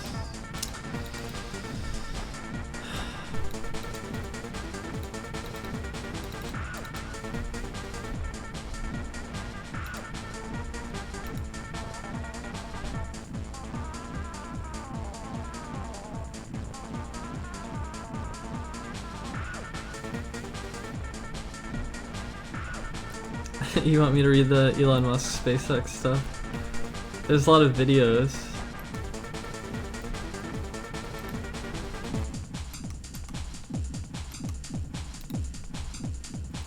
Alright, Elon Musk plans to get humans to Mars in 6 years. SpaceX founder tells meeting of astronautical experts that his only purpose is to make life interplanetary, revealing plans for reusable ship to Mars. SpaceX founder Elon Musk has outlined his highly ambitious vision for manned missions to Mars, which he said could begin as soon as 2022, 3 years sooner than his previous estimates. However, the question of how such extravagantly expensive missions would be funded remains largely in the dark. What I really want to try to achieve here is to make Mars seem possible, like it's something we can achieve in our lifetimes, Musk told an audience in his keynote speech at the International Astronautical Congress in Guadalajara, Mexico, on Tuesday. He said there were two fundamental paths facing humanity today. One is that we stay on Earth forever, and then there will be an inevitable extinction event. He said, the alternative is to become a spacefaring civilization and a multiplanetary species.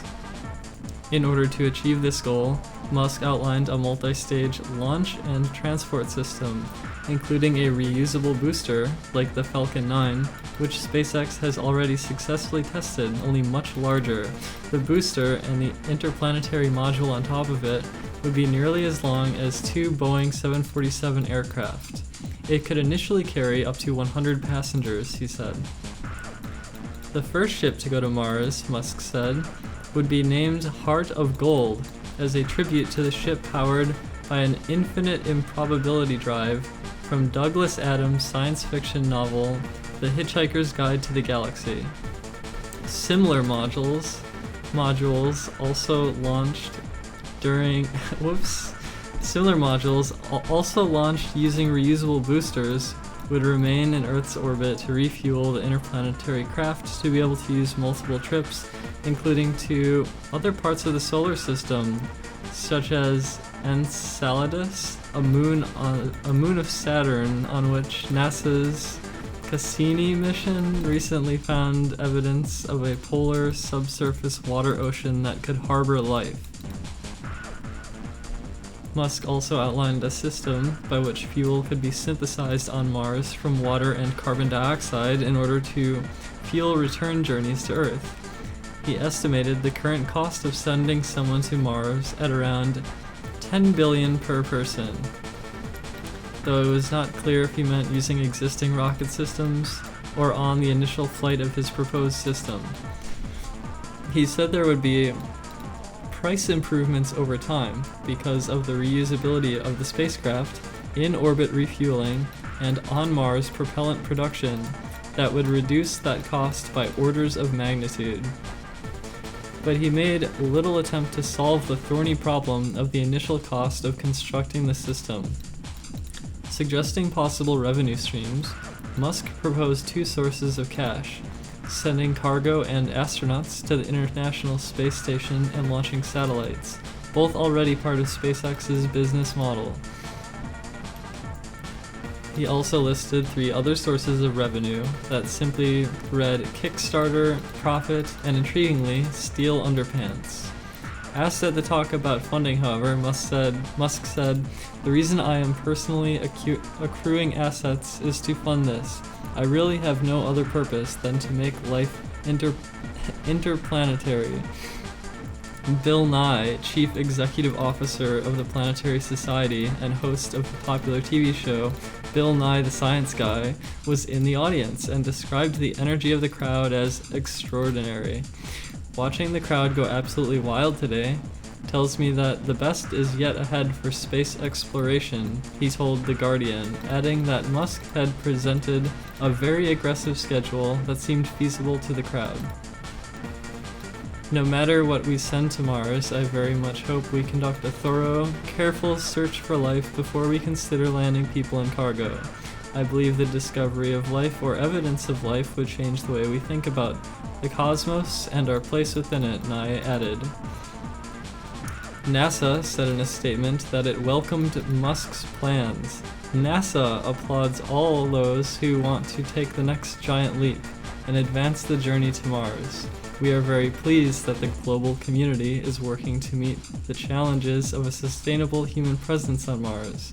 This journey will require the best and the brightest minds from government and industry, and the fact Mars is a major topic of discussion is very encouraging." NASA says it has made extraordinary progress developing a plan for sustainable Mars exploration, building partnerships in both the public and private sectors.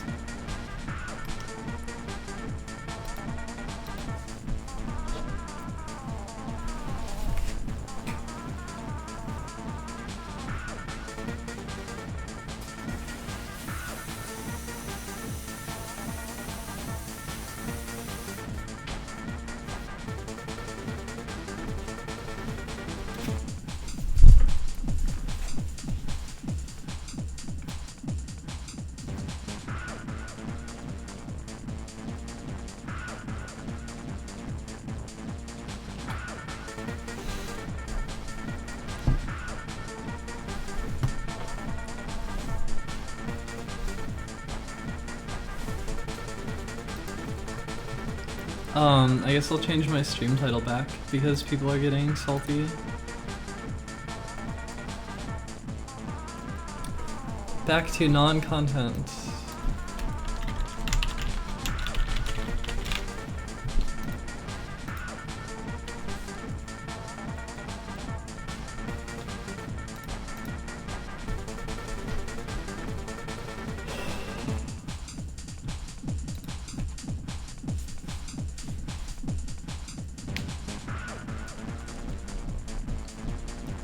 My nail polish. I don't know, it's just some blue color. I'm drinking water.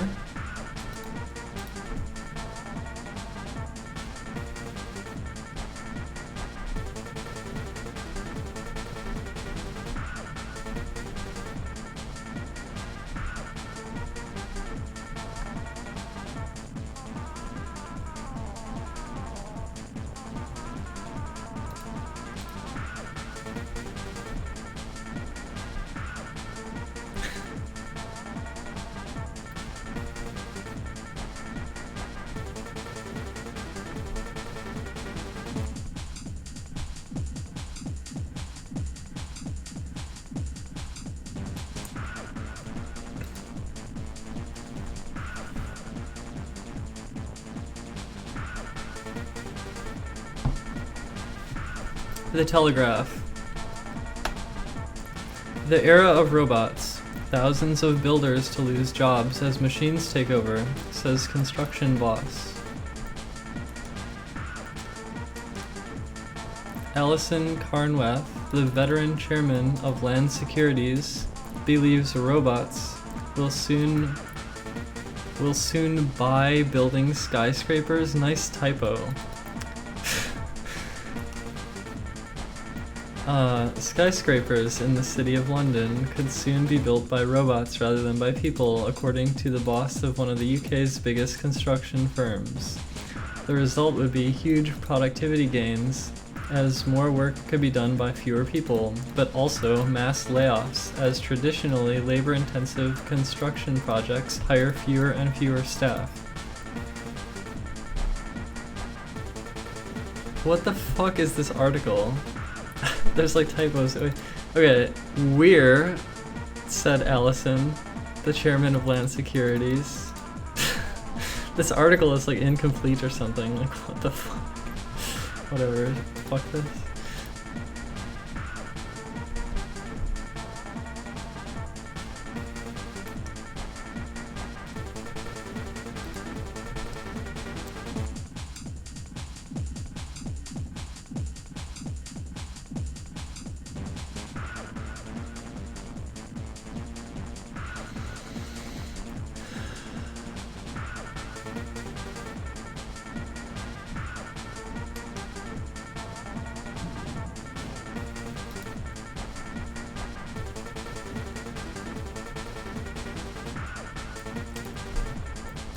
The specter of robots replacing workers is not a new one.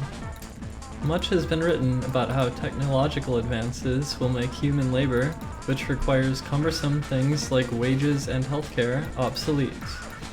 But now we're beginning to see just how robots and automation are laying the groundwork for future domination in some sectors.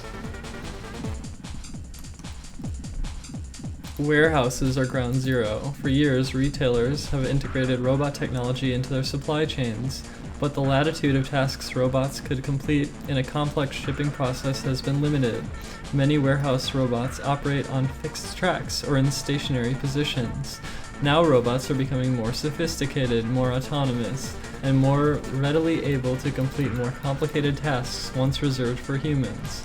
The Wall Street Journal looked at how more and more retailers are looking to further integrate robots into their warehousing systems. The newspaper profiled Symbotic LLC, a company headed by New England billionaire Rick Cohen. The company had built up a national network of highly automated distribution centers that rely almost entirely on robots to organize, store, and send out products by using untethered, autonomous robots that zip up and down aisles to store and retrieve products. In one of these warehouses, only about 20 human workers are needed to load cases of products onto pallets, while more than 100 robots store and retrieve the products. Cohen has not only implemented the system in his wholesale grocery distribution business, which is the largest in the country, but he's also convinced companies like Target, Coca-Cola, and grocery store chain Kroger to implement his system in some of their own distribution centers. With rising labor costs and intense competition from online retailers like Amazon, the journal writes, full automation is seen as a necessary competitive edge.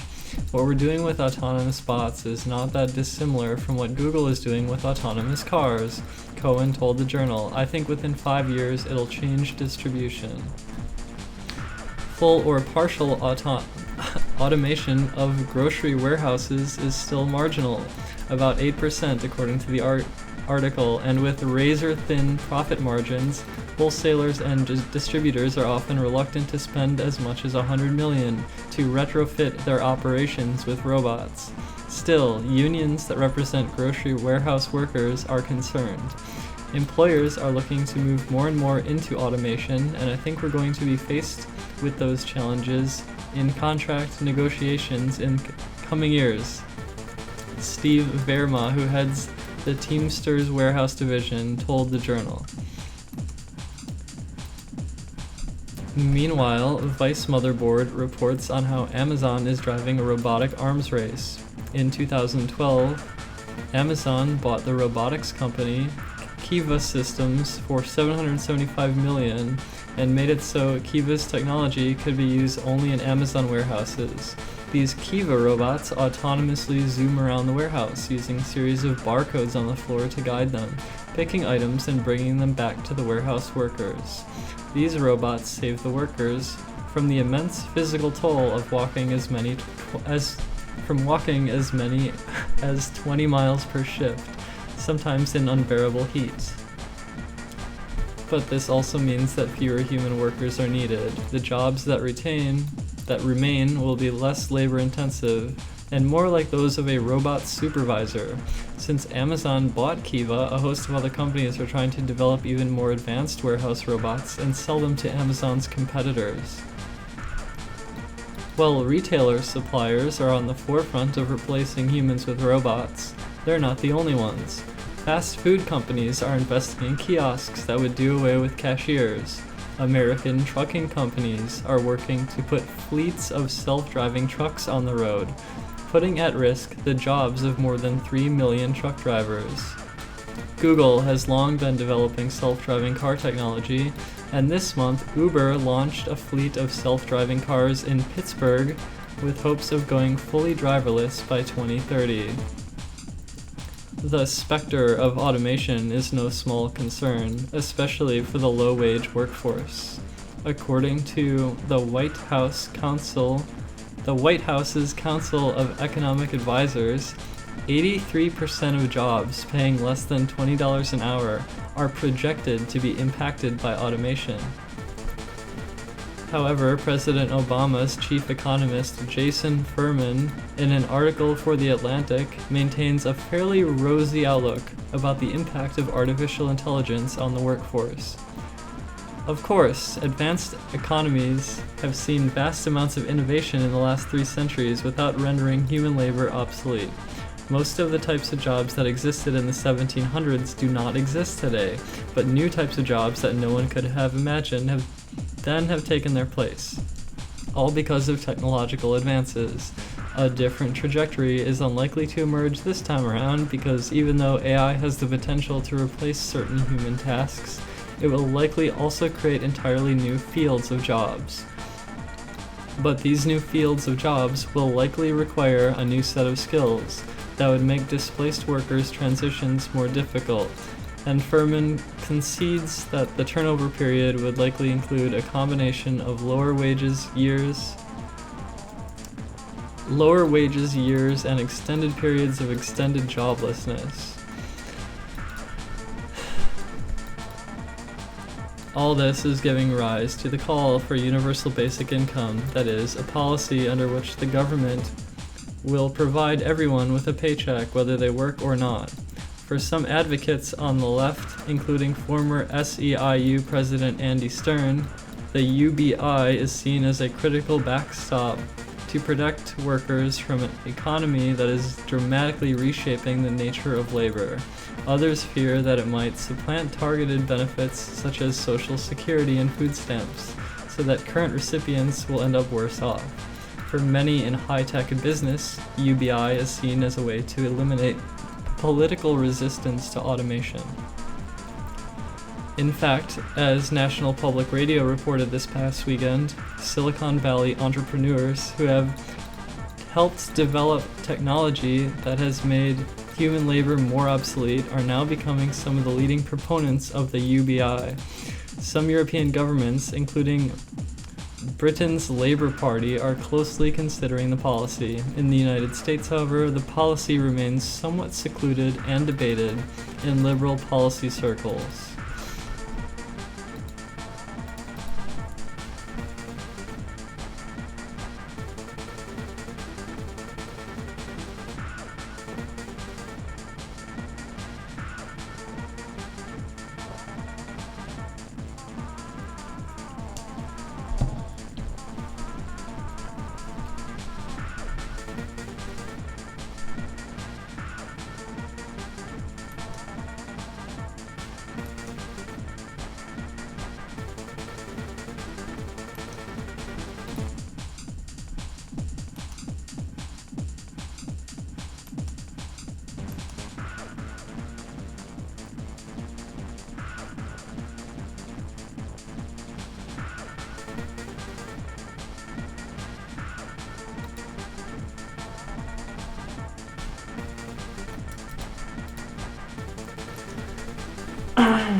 Maxwell, I appreciate it. Thank you.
This seems interesting. Should I read this? I might read this.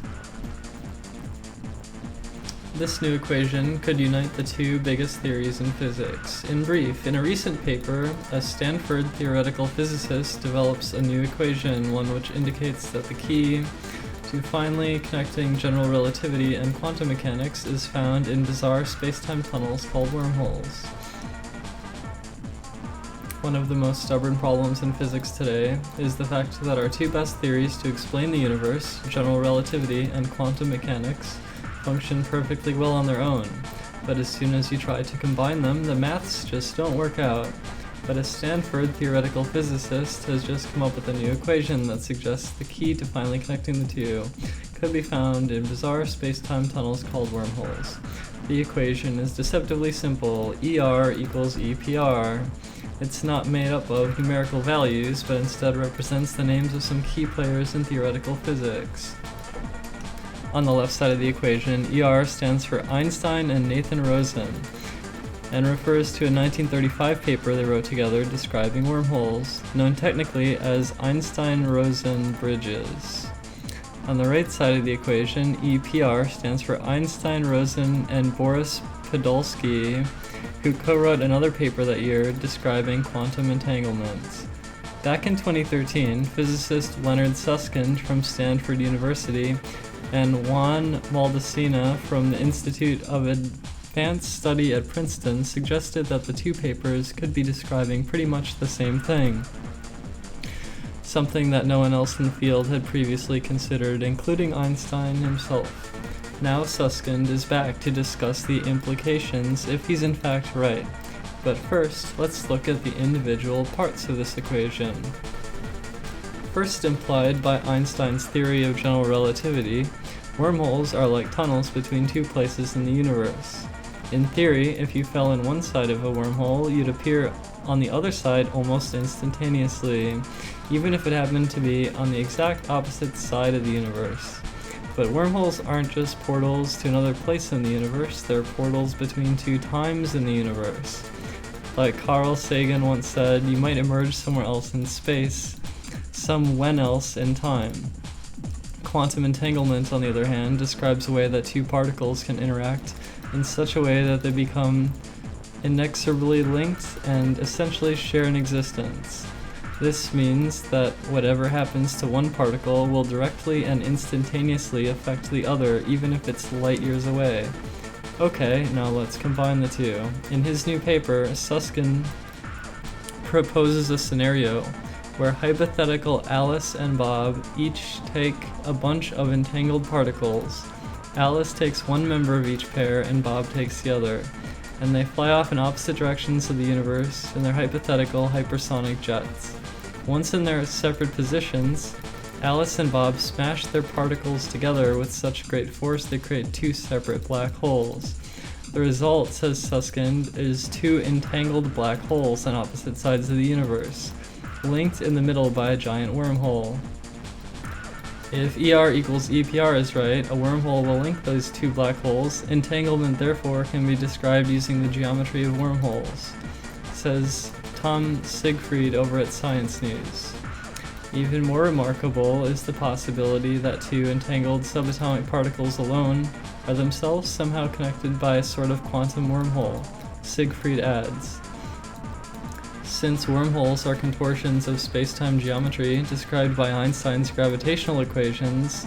Identifying them with quantum entanglement would forge a link between gravity and quantum mechanics. Is Susskind right? It's impossible to say just yet because, well, he's published his paper on pre-press website archive to be openly scrutinized by his peers. It's yet to go through the formal peer review process. But as Siegfried writes, Susskind isn't the only one going down this path. Earlier this year, a team of Caltech physicists came up with a similar hypothesis when they attempted to show how changes in quantum states can be linked to curves in space-time geometry. In a blog post describing the hypothesis, one of the team, Sean M. Carroll, says the most natural relationship between energy and space-time curvature in this scenario is given by Einstein's equation for general relativity. The claim, in its most dramatic-sounding form, is that gravity, space-time curvature caused by energy/momentum, isn't hard to obtain in quantum mechanics. It's automatic, or at least the most natural thing to expect, he says. We'll have to wait and see if ER equals EPR or something closely related bears out, but it's certainly food for thought, and Susskind for one thinks he's onto something here. To me it seems obvious that if ER equals EPR is true, it's a very big deal and it must affect the foundations and interpretations of quantum mechanics, he writes, adding that if he's right, quantum mechanics and gravity are far more tightly related than we, or at least I, had ever imagined.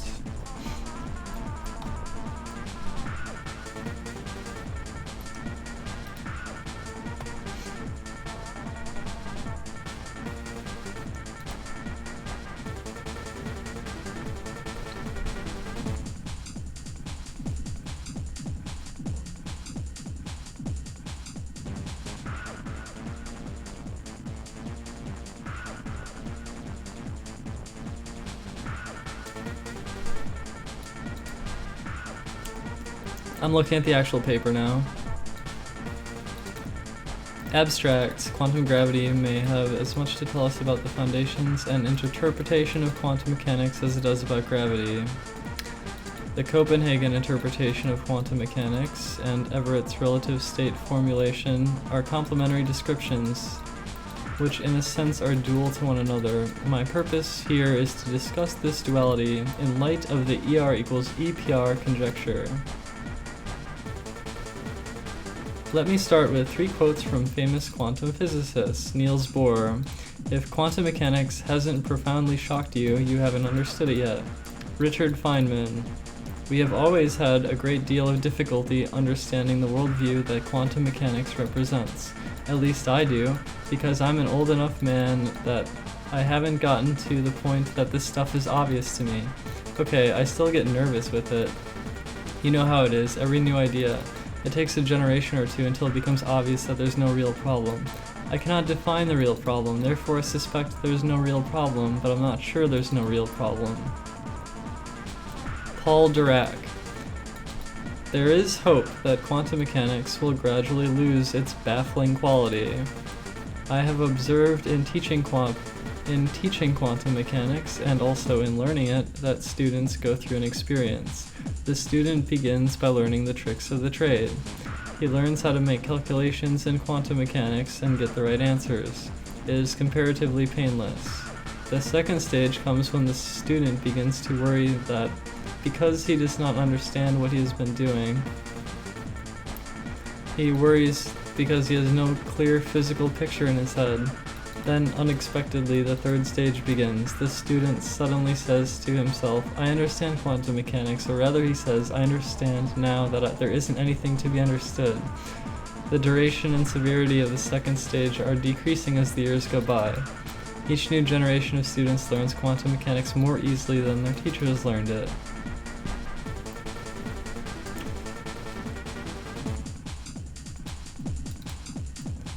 Is there a problem, as Feynman suggests? It then suggests there isn't. It then suggests that maybe there is. What is it that has caused so much angst and spilled ink? Pretty clearly, it's about the confusing relation between the multiplicity of observers and the objects of their observations, namely each other and the rest of the universe. standard quantum mechanics, Copenhagen quantum mechanics, is set up in a way that requires a single external observer, one who is not part of the system. He, she, or it interacts occasionally with the system through a process called measurement, and in doing so collapses the wave function, throwing away all branches other than the one observed. In this view, observations are irreversible events which cannot be undone. The method works well in practice, but only because reversing a measurement is generally too complex a process to ever be of practical importance. It is obvious that the Copenhagen interpretation cannot be the last word. The universe is filled with subsystems, any one of which can play the role of observer. There is no place in the laws of quantum mechanics for wave function collapse. The only thing that happens is that the overall wave function evolves unitarily and becomes more and more entangled. The universe is an immensely complicated network of entangled subsystems, and only in some approximation can we single out a particular subsystem as the observer.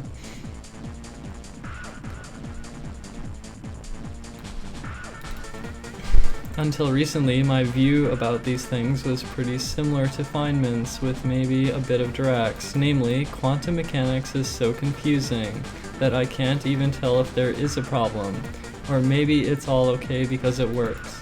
There is probably not much profit in thinking about interpretations, and even less in arguing about them. But over the last 2 years, I've come to see it differently.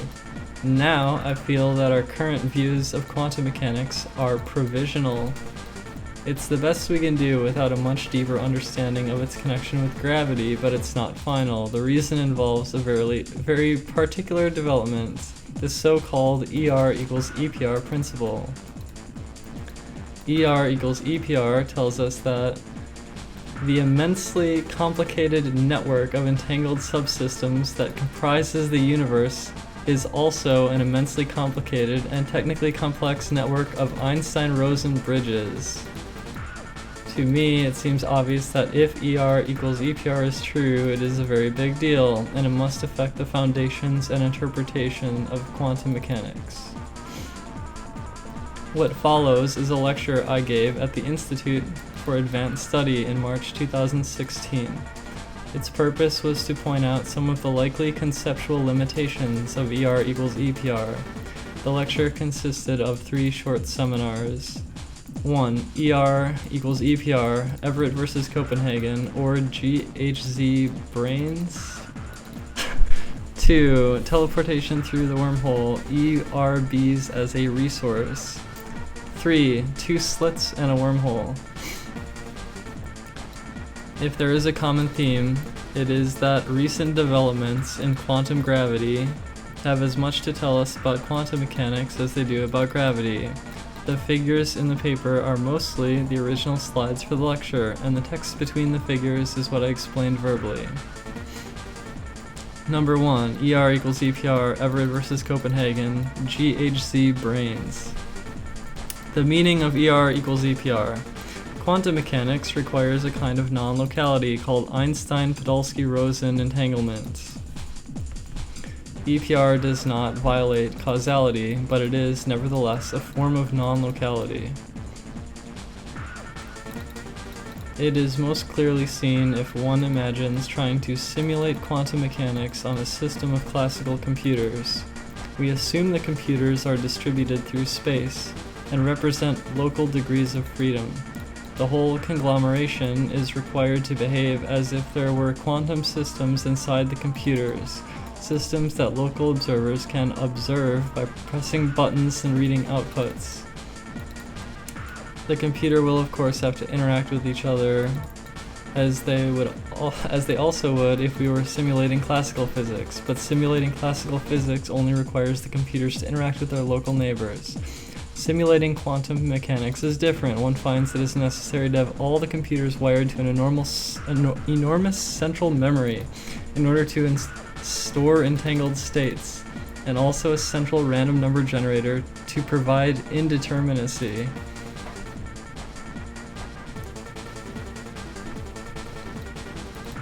Moreover, the wires which connect the classical computers to the central memory must be able to transmit signals instantaneously. Of course, this is not to say that quantum mechanics allows instantaneous signaling, only that in order to simulate QM on classical machines, there must be instantaneous transmission. Figure 1 is a cartoon of several remote computers connected to a memory that stores entangled states. In the next figure, space is shown folded in order to draw spatially distant points close to one another.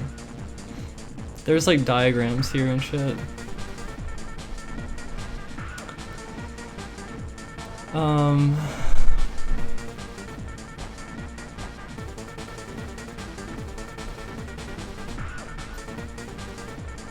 The two red dots are maximally entangled particles, and I indicate their entanglement by linking them by a short black line. The black link has some structure. For example, it distinguishes between various maximally entangled Bell states. Despite appearances, the non-local features of entanglement cannot be used to transmit messages superluminally faster than light. General relativity also has its non-local features. In particular, there are solutions to Einstein's equations in which a pair of arbitrarily distant black holes are connected by a wormhole, or Einstein-Rosen bridge, ERB. Gravity allows another kind of non-local connectivity, Einstein-Rosen bridges. Figure 3.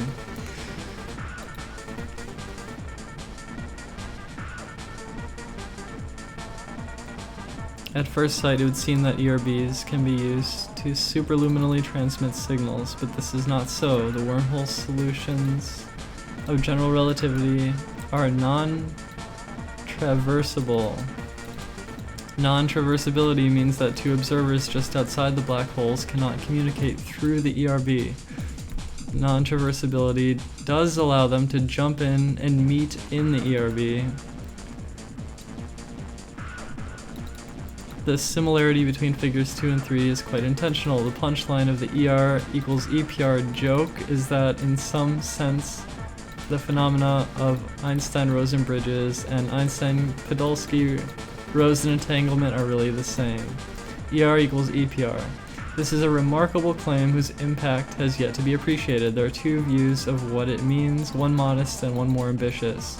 The ambitious view is that some future conception of quantum geometry will even allow us to think of two entangled spins, a Bell pair, as being connected by a Planckian wormhole.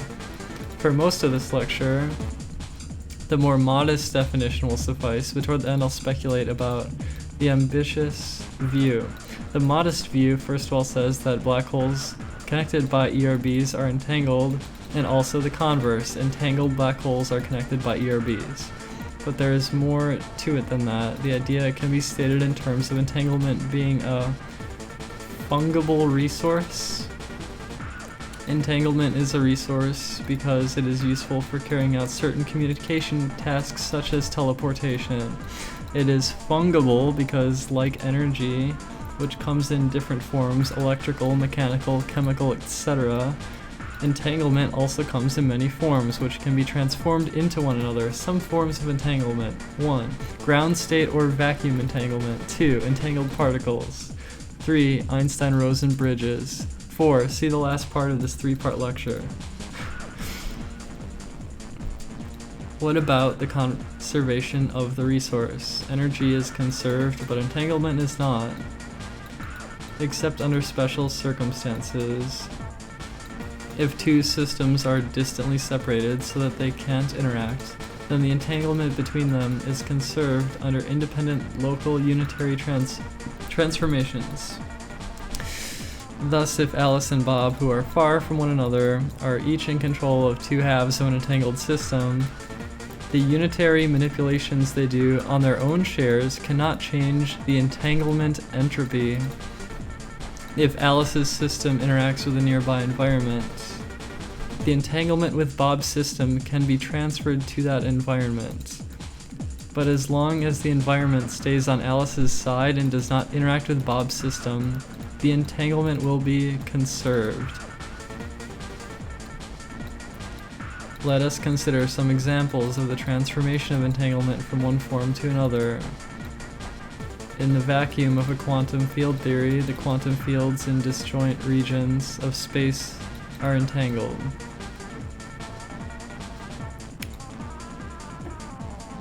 One way to picture this is that virtual pairs of entangled particles are constantly appearing for short times, as on the left side of figure 4.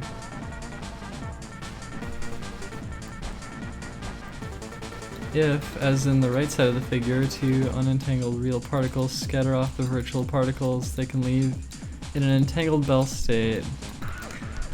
Now, let us suppose that after making a large number of such Bell pairs, Alice takes half of each pair and Bob takes the other half. They separate to a large distance, maintaining the entanglement resource.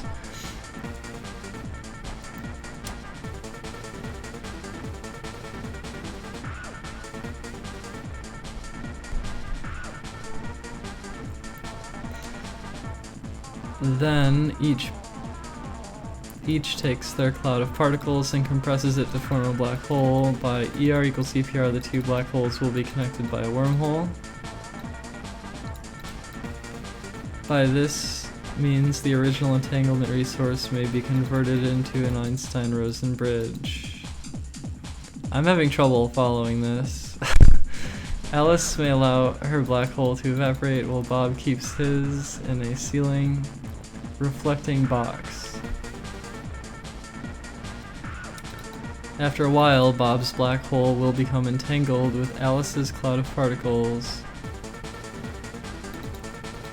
If Bob subsequently lets his black hole evaporate, the result will be an entangled system of particles which will be so completely scrambled that there will be a high degree of entanglement no matter how the system is partitioned.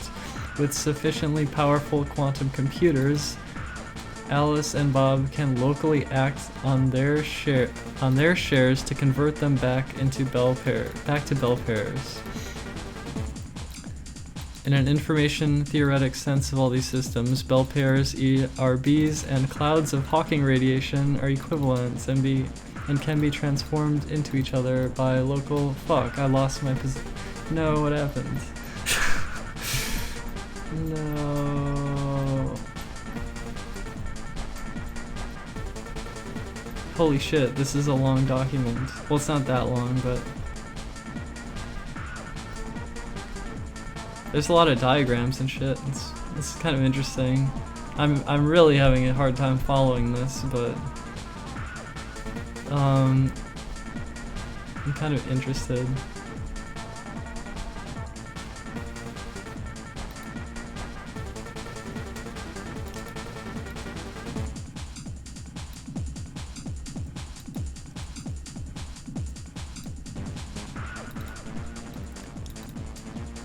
Okay, in an information theoretic sense, all of these systems, Bell pairs, ERBs, and clouds of Hawking radiation are equivalent and can be transformed into each other by local unitary transformation, acting independently and at Alice's and Bob's ends. While in practice, applying such unitary operations may be impractical, we will assume that they are, in principle, possible. This fungibility allows us to reinterpret quantum phenomena involving ordinary forms of entanglement in terms of their geometric properties, of ERBs. That's the modest meaning of ER equals EPR. The more adventurous meaning is that even the simple Bell pair has a highly quantum version of an ERB connecting it.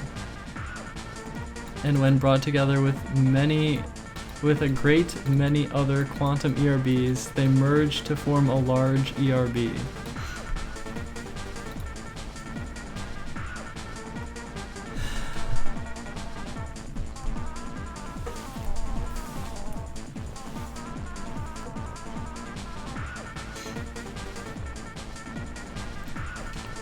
Why read it? Well, it feels like maybe if I read it, I'll understand a little piece of it.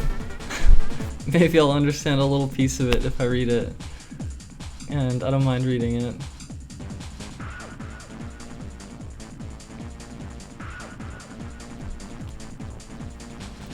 I might not get anything out of this, but there's nothing to fucking do anyway, so I might as well read it.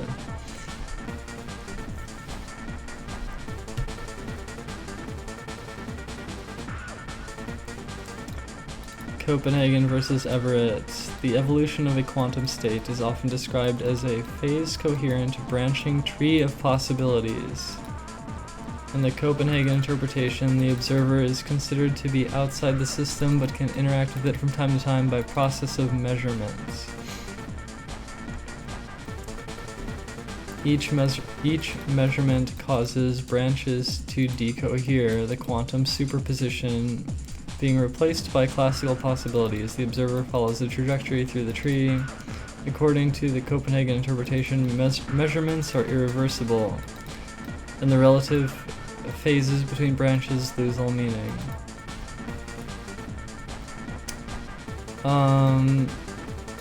In practice, this is the standard working interpretation of quantum mechanics, but it is not entirely consistent. Everett's relative state formulation is an attempt to remedy the inconsistencies of the Copenhagen interpretation. According to Everett's relative state formulation, there is only one system, the universe. All observers are part of it and are subject to the unitary laws of quantum mechanics. This system can be divided into subsystems, any of which can be regarded as an observer. Collapse of the wave function never takes place. Instead, interactions cause subsystems to become entangled. The entire tree, i.e. the entire wave function, must be retained, and the universe is the complicated network of entanglements that I referred to earlier.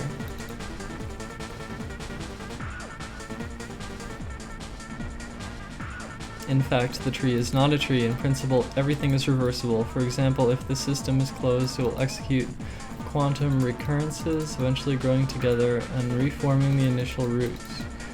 As we will see, there are other faster ways to reverse observations.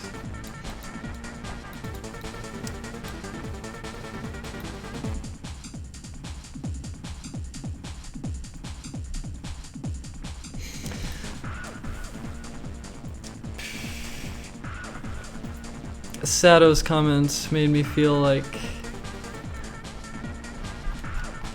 that I shouldn't be reading this right now, and that I should just stop and, I don't know, maybe I'll go hug a pillow or something instead.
You get punished for it every time? What do you mean?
I think marijuana just makes like the danger slash fear slash I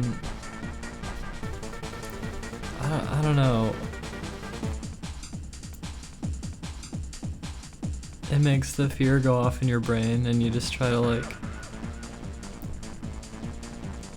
I don't know. I quit again. I quit.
I mean, I've been high and hallucinated a little bit, usually with like my eyes closed or in a dark room. Just seeing like, yeah, like moving shapes or something, I don't know.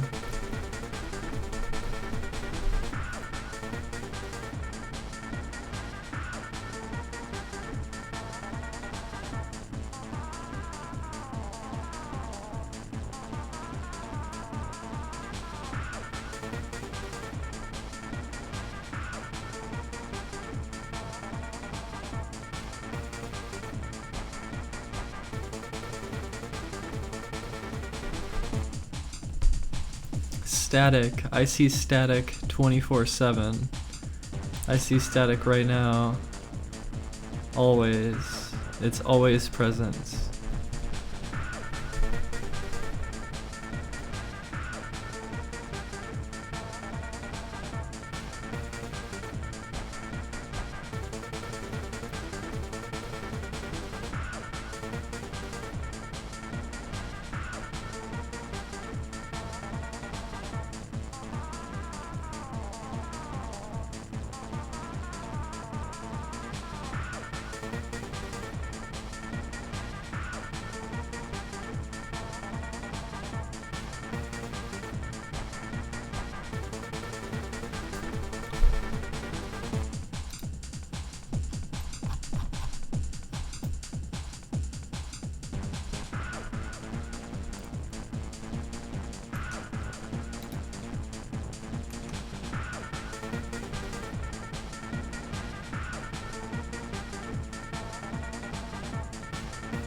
Am I happy with how today unfolded? I don't really have strong feelings.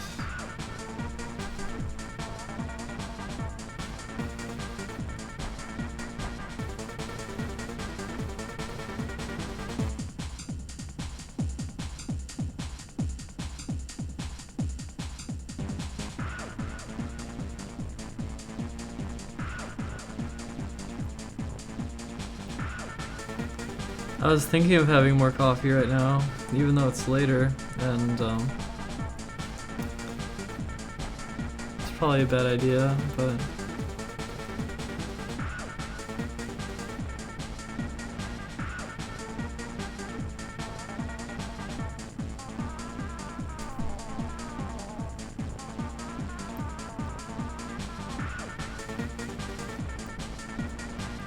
today was not godlike.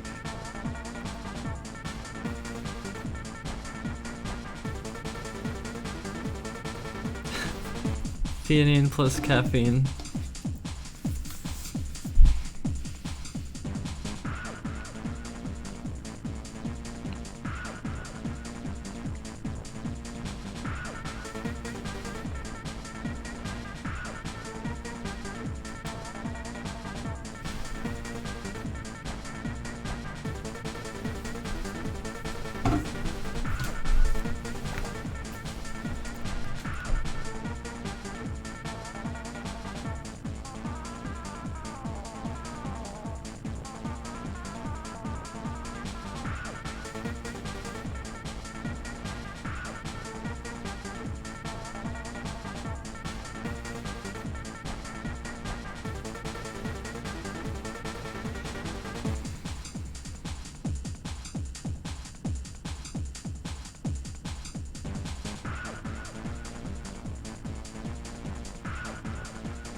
Yeah, not a godlike day.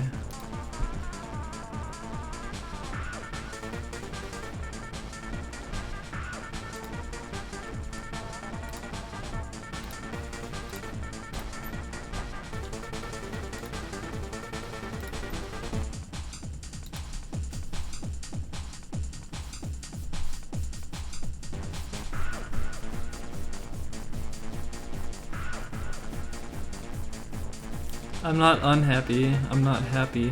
I just am.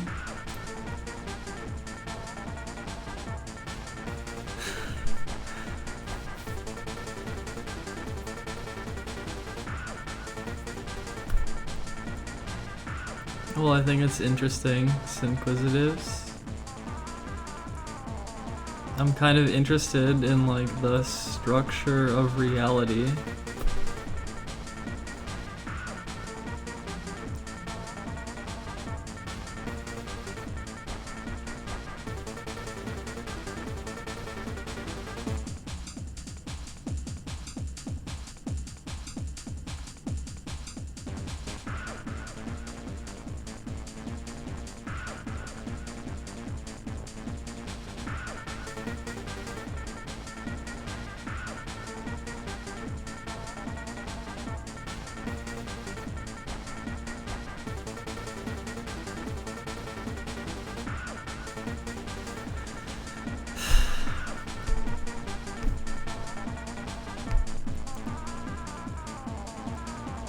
Mwahaha.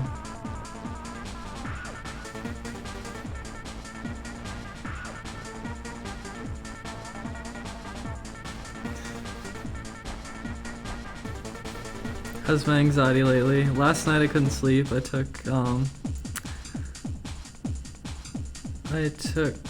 Klonopin, clonazepam, whatever. It didn't let me sleep.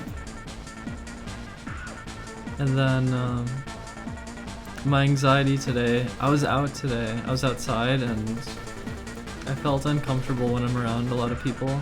Like I don't know these people. It's like strangers. And I just feel very uncomfortable in those moments.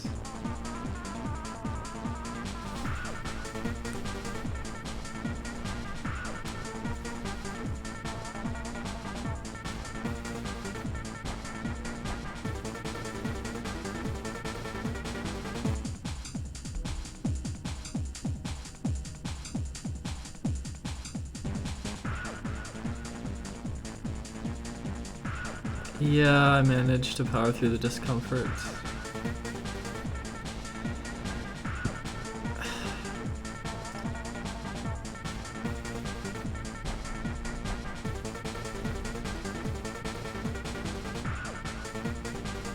My name is not Cosmo, and I do not browse that board.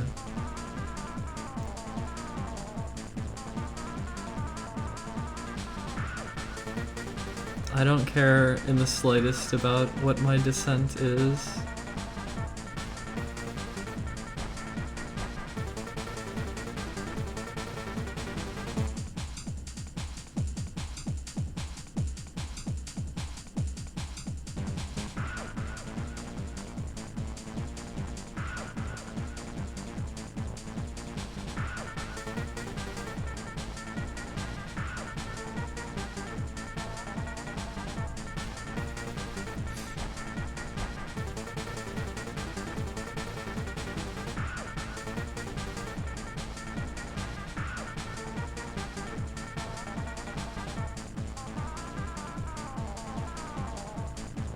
Oh, do you have back problems?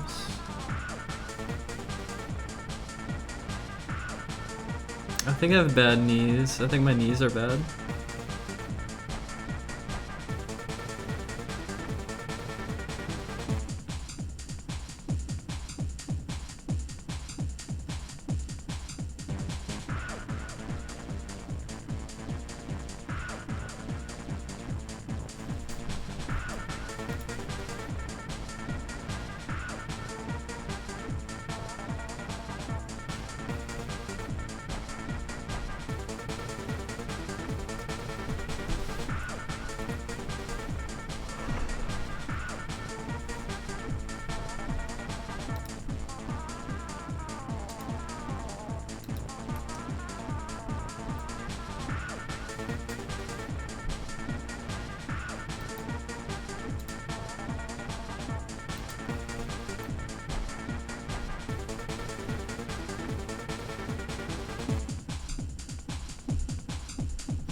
How do you speedrun Final Fantasy?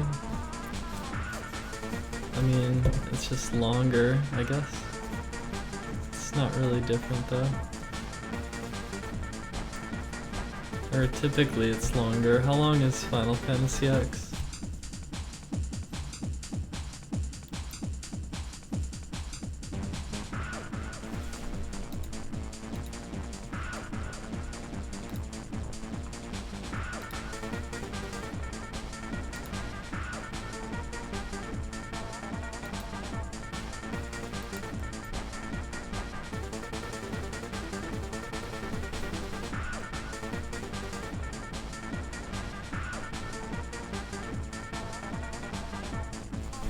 Several days, hold on.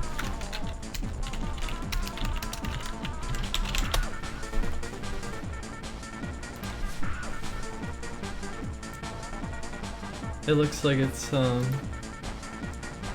hours. 10 hours, 16 minutes.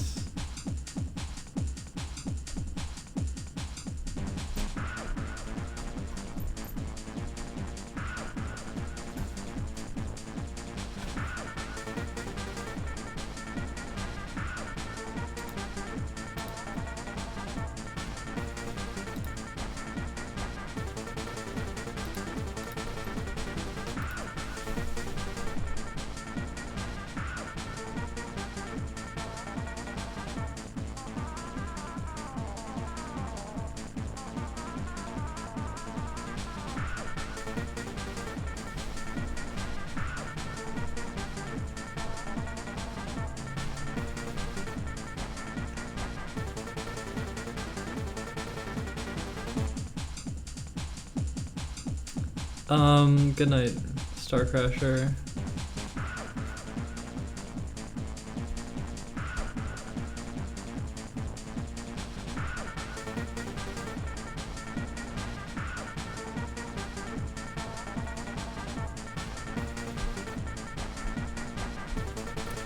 I did shave my legs and I used a better razor this time. And I think I shaved pretty well. So my legs are super smooth and nice.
No, Linko, no.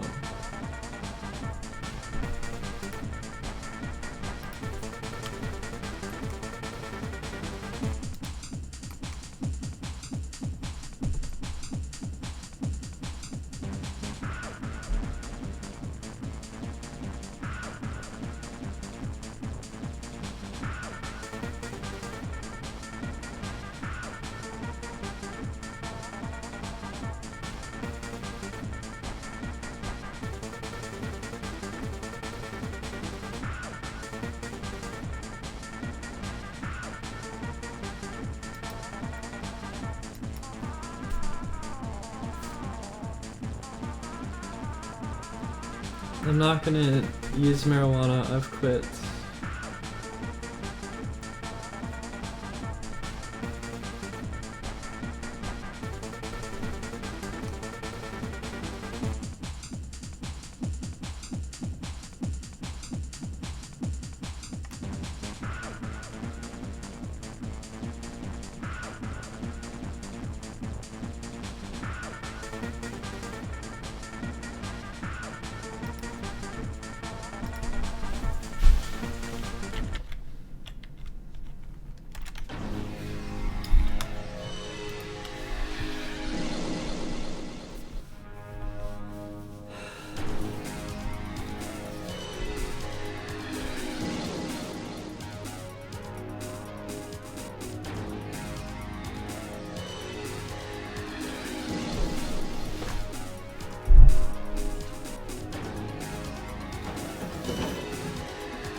Some kind of sophisticated gay water.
I'm not voting for Trump.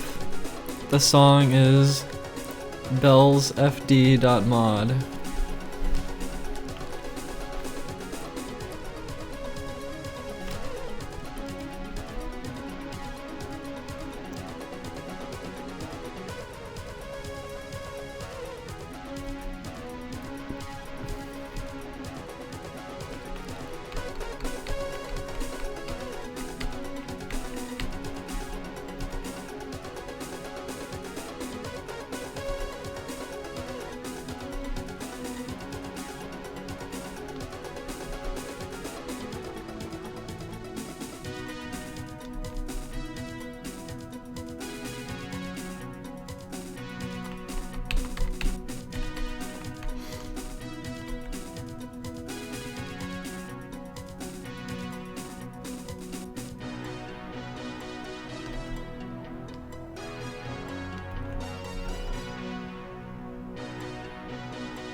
Fuck. There's nothing. There's nothing.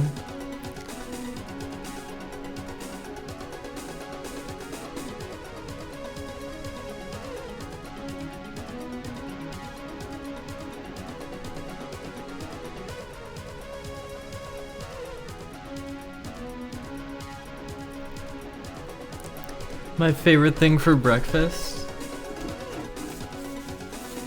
This is my breakfast every day.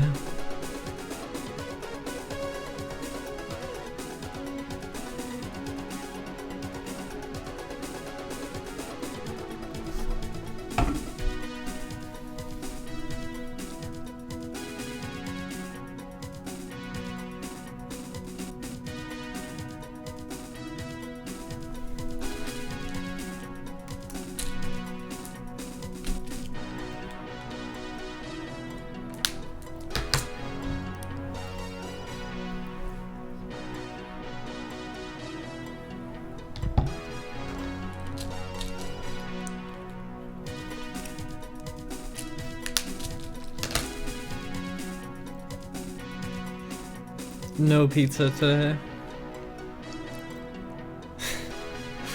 I don't think I can top my prior pizza eating moment that happened recently. It can't be topped.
ADL has declared a popular internet meme depicting a cartoon frog to be a hate symbol.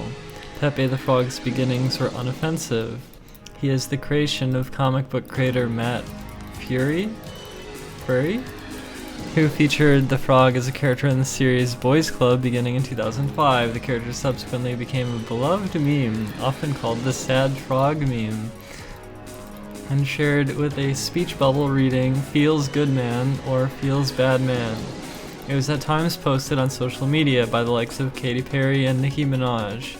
But recently, as the Daily Beast reported in May, the character has been co-opted by a faction of internet denizens who decided to reclaim it from the mainstream and began sharing it in anti-Semitic circles or contexts. I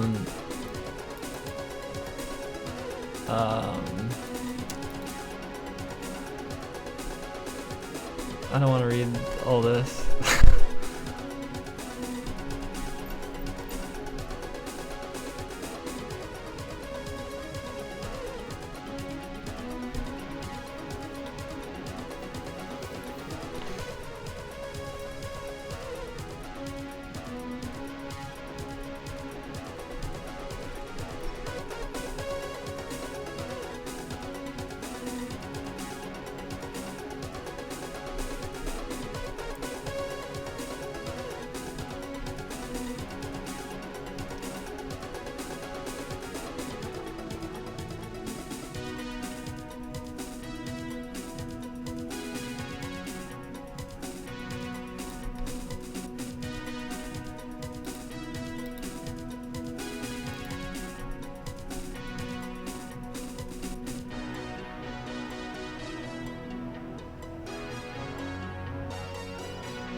What's there to say, hobo?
I think the chat's been better lately.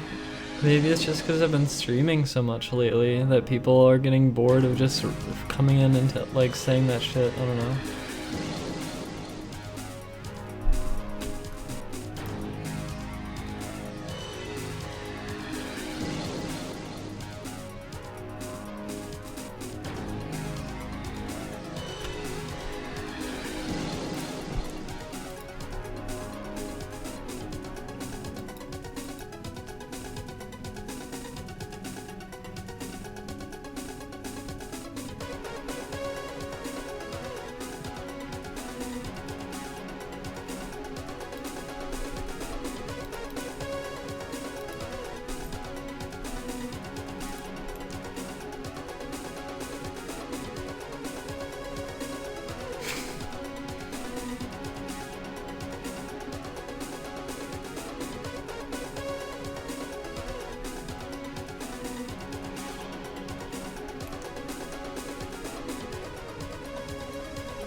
There is truly fucking nothing.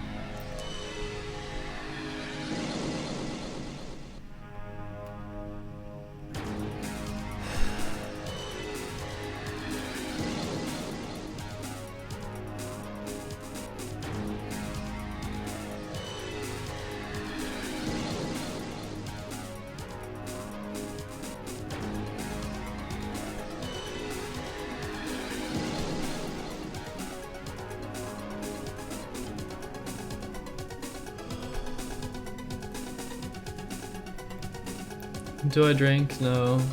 I could. I haven't drank any alcohol lately.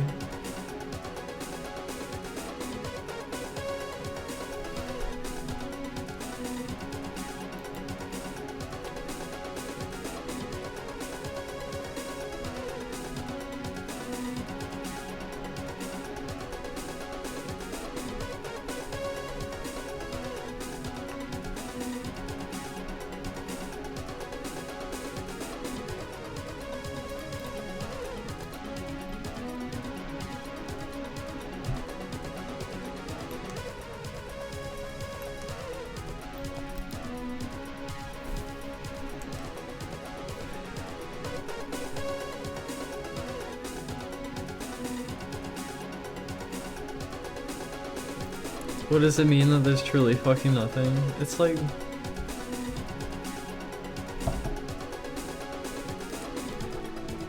I don't know. Has my usefulness expired? Has my use just simply expired?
Why do I need a use?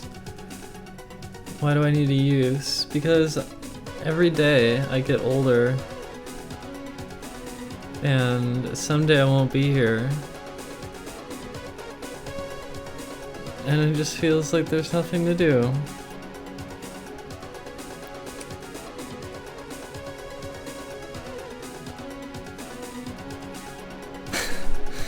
I feel like I'm just passing time.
If I could just like endlessly work on this game that I want to make, I would feel more useful. And like there's no reason I can't do it right now.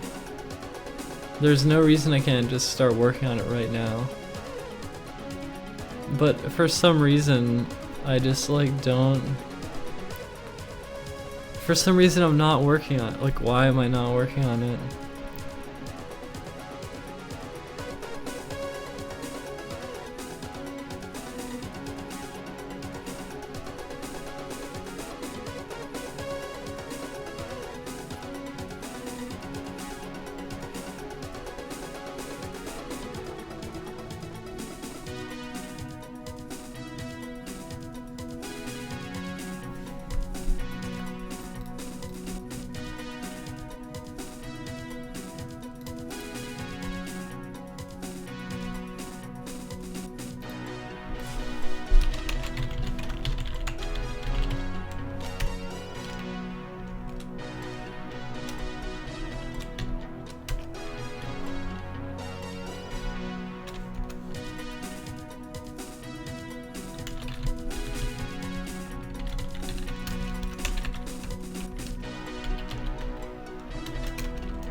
The chat is an illusion.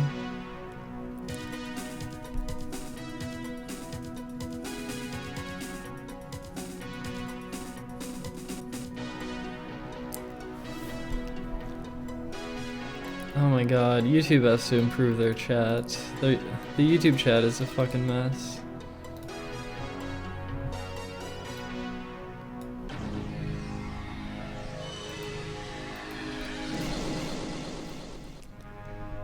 Yeah, I unlisted the debate stream. I just fucking whatever. I don't know.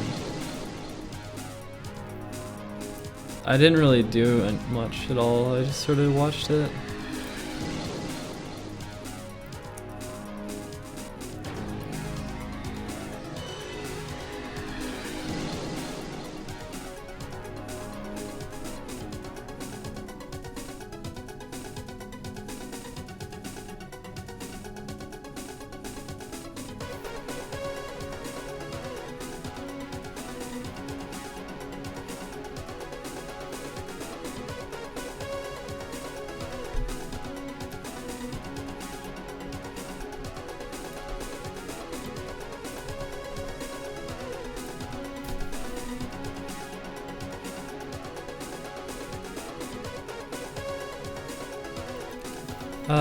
Don't do that, little Walter.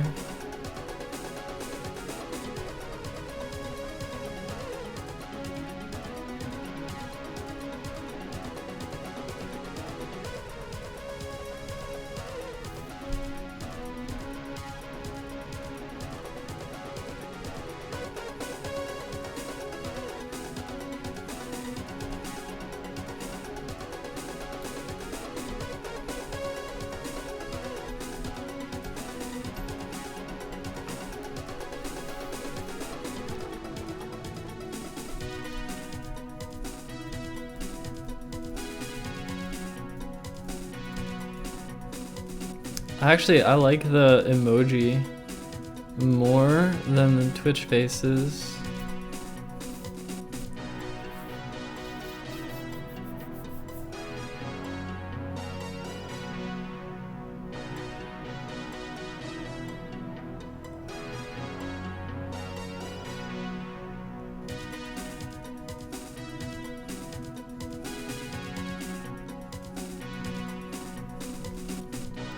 My Smash stream was fun. Like, I just go online and the first person I play was a Rosalina / Bayonetta player, and they were pretty good, but I won like, what was it, 8 out of 10 or something? I think I won 8 out of 10 matches.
What's my favorite movie? I don't think I have one.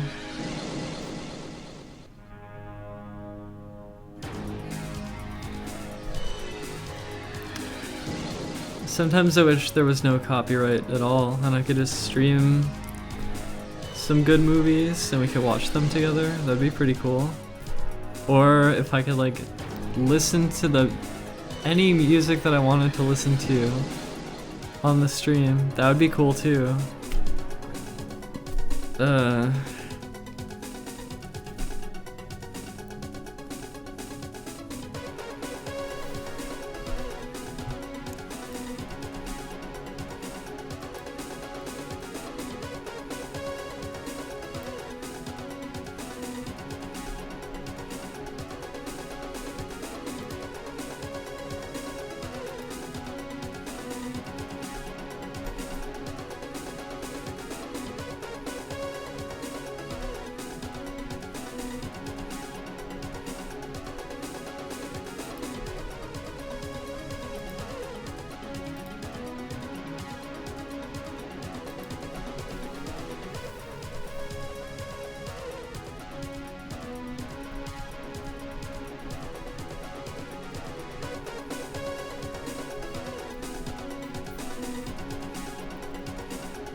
There's nothing.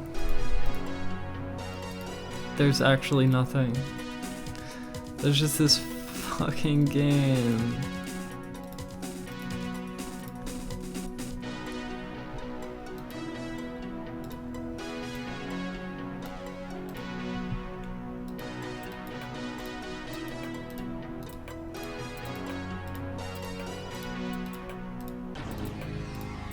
Player 1 wins.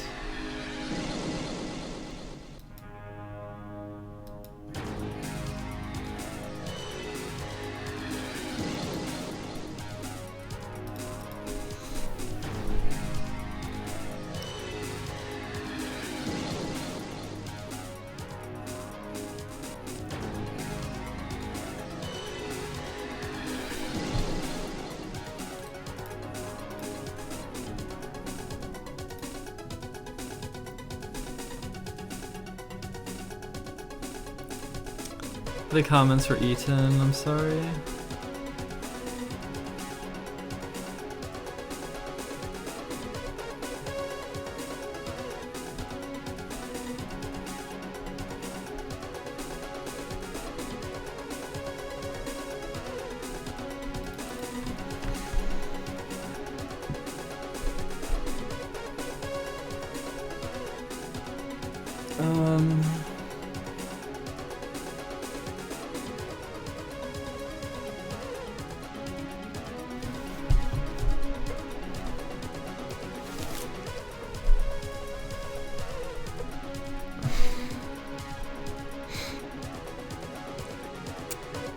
What are my thoughts on human consciousness?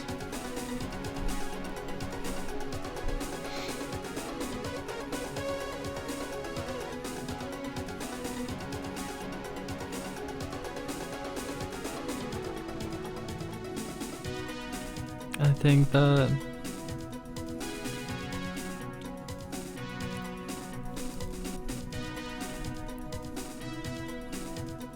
inside of your head there's a process going on, and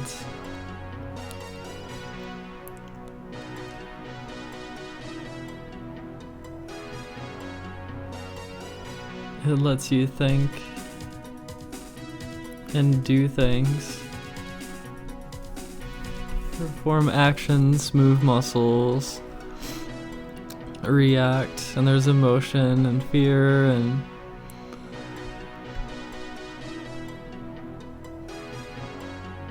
And yeah.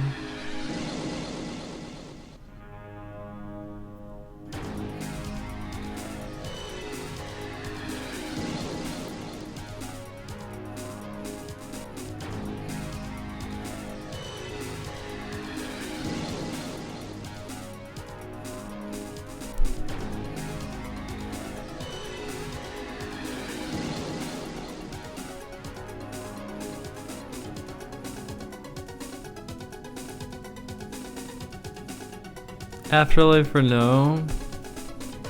Okay, well,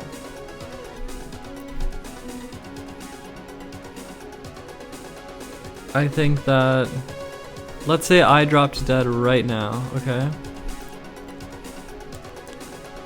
I think if that happens, this stream would just continue running, and you would all freak out, and I would be like, my consciousness would be gone, and my body would just be laying here, and that the physical processes in my head that make up like my fucking personality and shit would not be active anymore because I would be dead.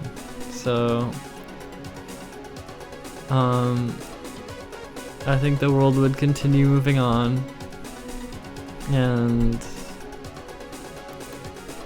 that's it.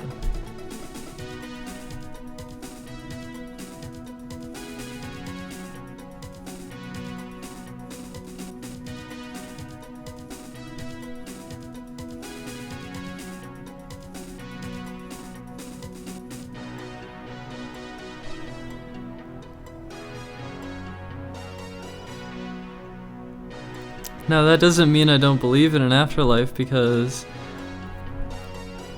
the people in the stream would freak out and they would talk about me a bit, and there's still like videos and shit, and me would kind of continue on through things that I've done in my life. And videos I've released, or like things I've done, or people I've talked to, people I've touched, and ways I've affected the world. And that's kind of the way I look at afterlife. And I think I also have a sort of sci-fi, futuristic, potentially, outlook on like mitigating what death does, and being able to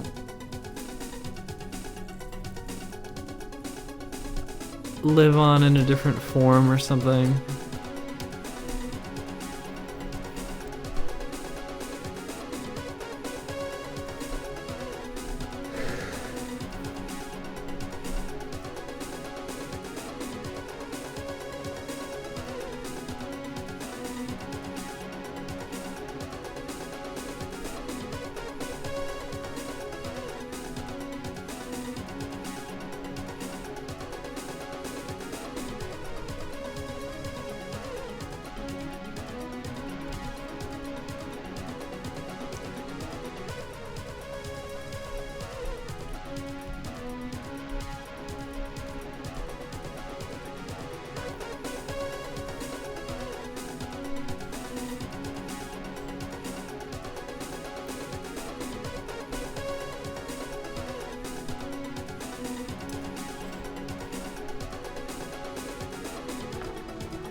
Cryogenics.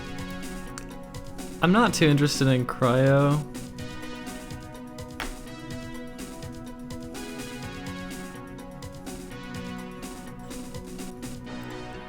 More interested in sort of like a transfer of self, like a self-transfer,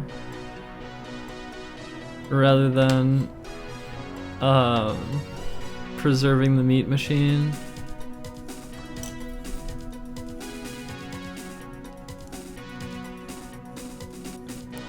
Yeah, I know, Amir, it could be. It could be a whole fucking Matrix-y fucking thing. Like reality could be like that.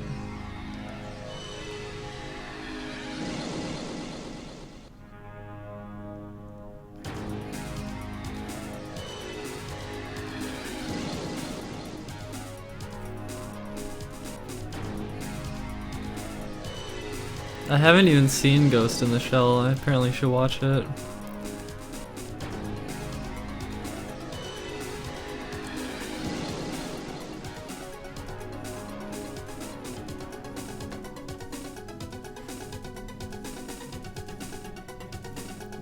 A digital copy of my brain. That would count. The idea behind the transfer, or like the... Like, I don't know, I don't know how it can be. It seems wide open, so I don't know.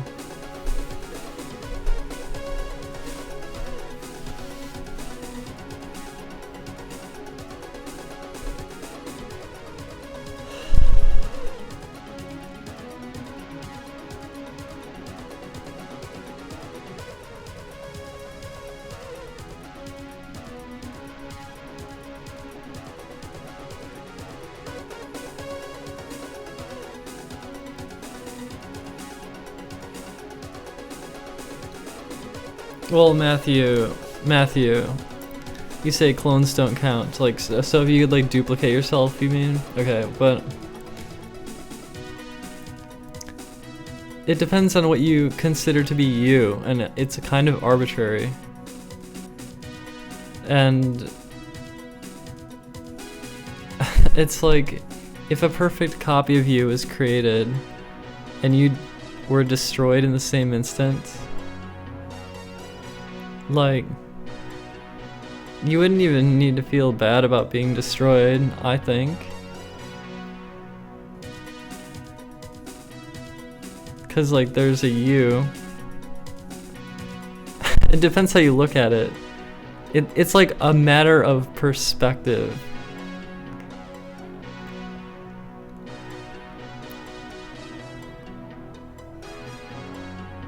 It's like an arbitrary sort of like categorization problem, I think. And it's simply a matter of perspective.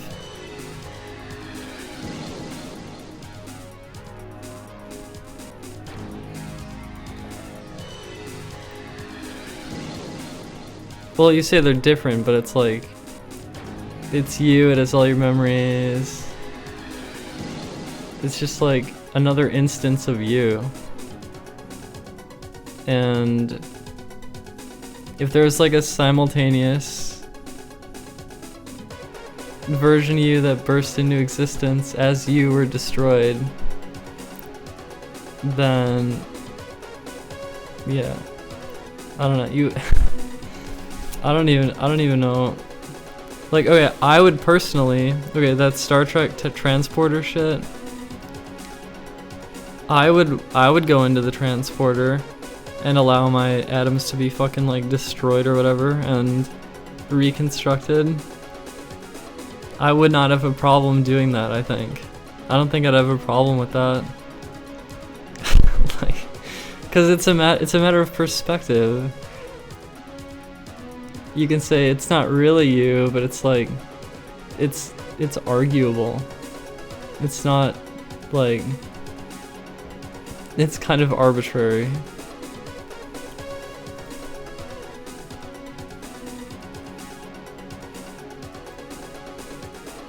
Right, the clone is being influenced differently by reality as soon as it comes into existence. What do you mean, why?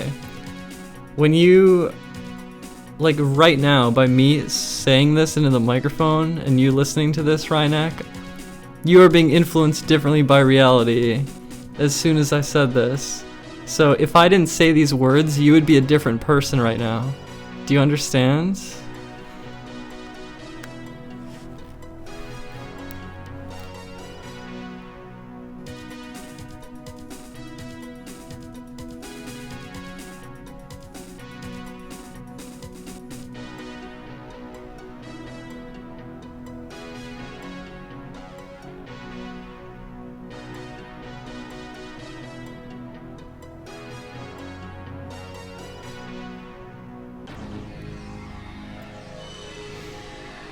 I've had a spiritual experience, not really paranormal.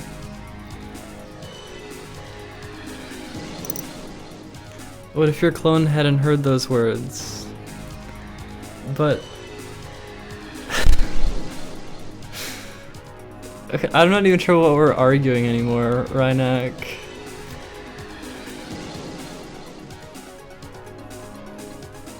Would I upload my consciousness to an N64? Yeah, that sounds like it'd work great.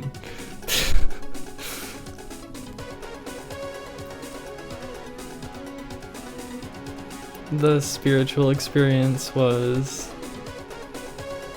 in 2014. And I don't know how to describe it so much.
No, Linko.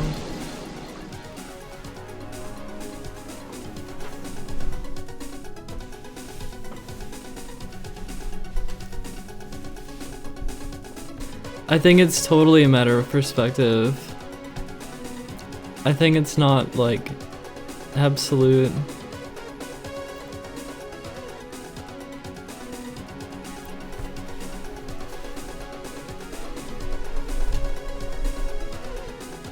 It just it depends how you define. It depends how you define, like, you.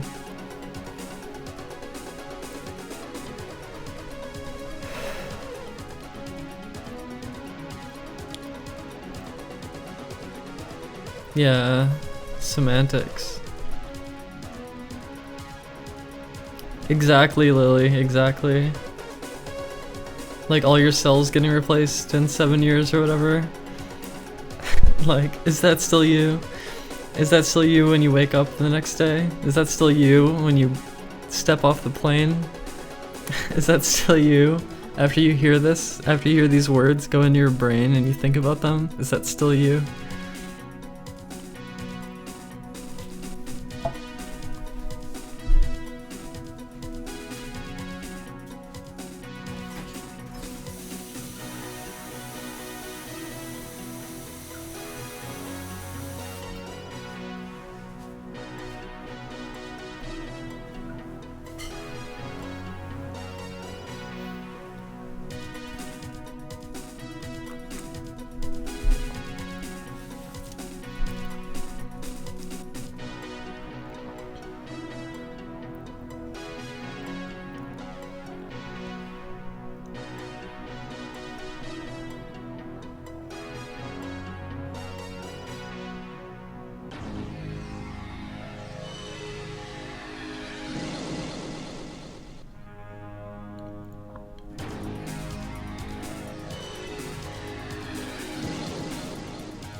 the truth.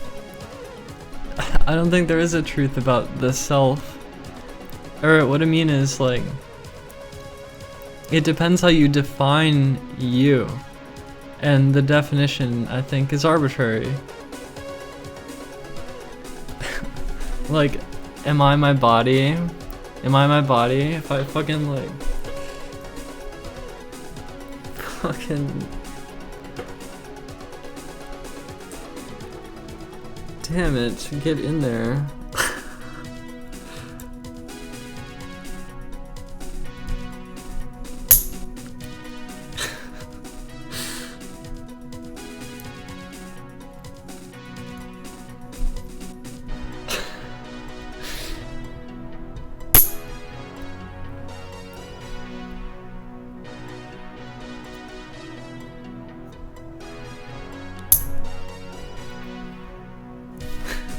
Have I altered myself? Have I altered myself, or am I still me after doing that?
The Mandela effect? Yeah, I don't know.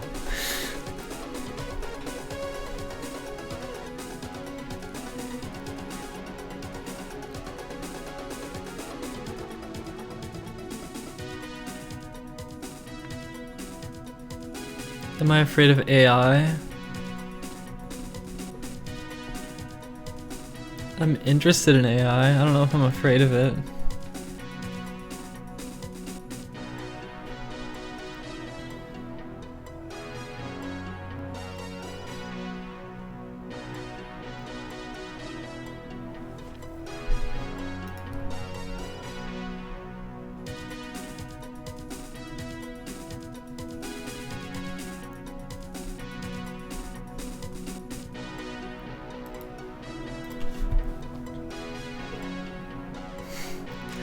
No, it's not Lou.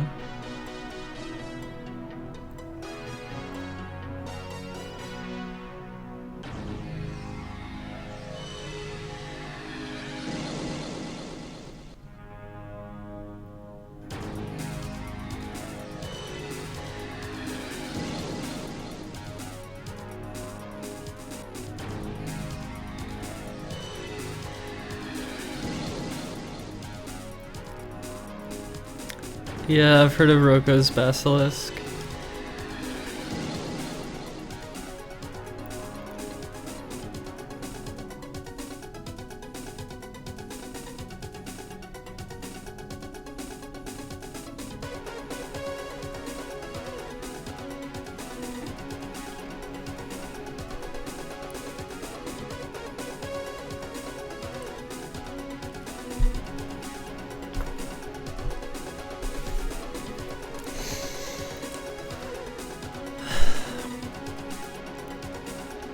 I know Human Touch is very good.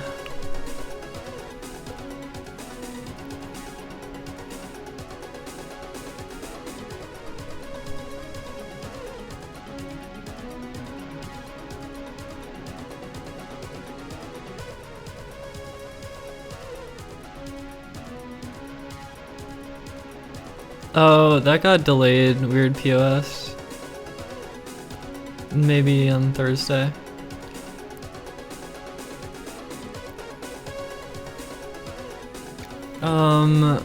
Yes. Well, today's day 1 of no marijuana.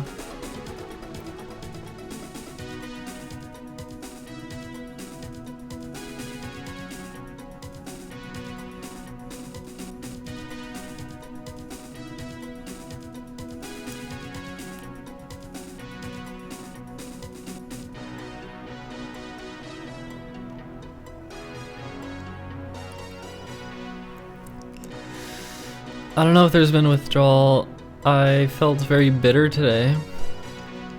Bitter and uneasy around other people. Those are some emotions I experienced today.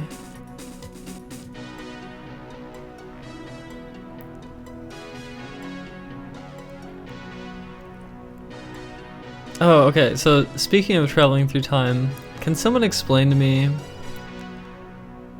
okay, so... the idea of space-time, I guess, is that like...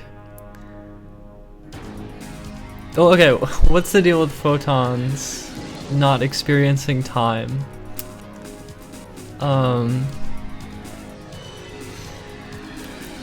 What's the deal with that? I get it, like, if you're moving at c, then time is, like, not what you're moving through. But, like, I don't know, it's weird to think about.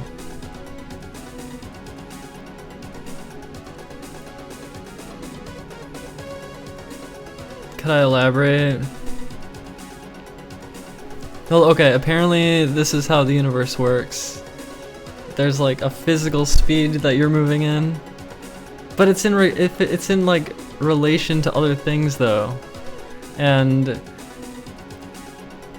like light moves at c, and apparently the faster you're moving to the speed of light, like the less you're moving through time.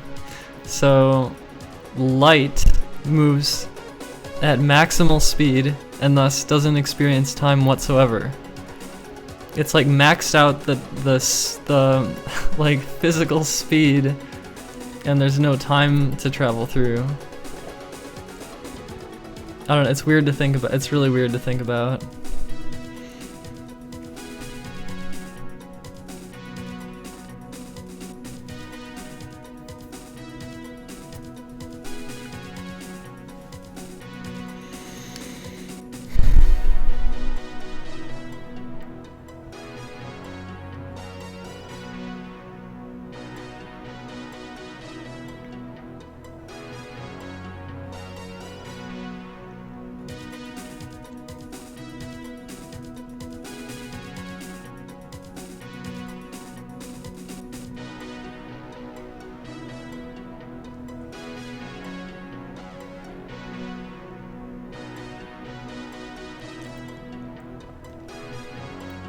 Would it be possible to like draw on my webcam? Ooh.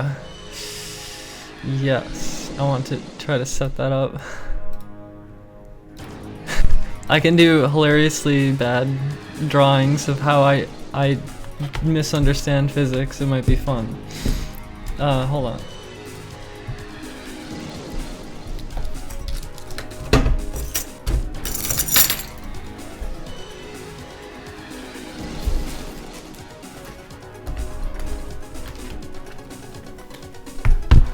Alright, we're gonna do some drawing today.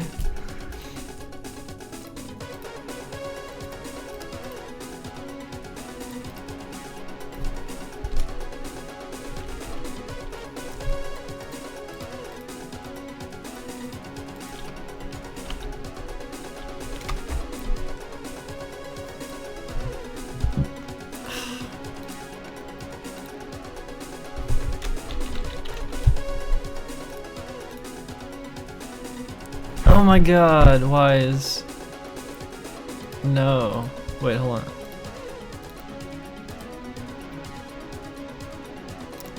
I have to do, like, monitor capture, which I don't like. That feels bad. I don't want to do monitor capture. Wait, hold on.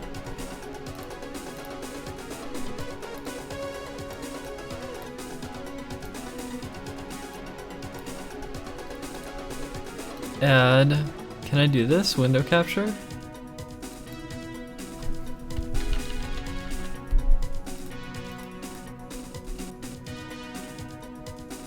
Oh, wait a minute. It's gonna work.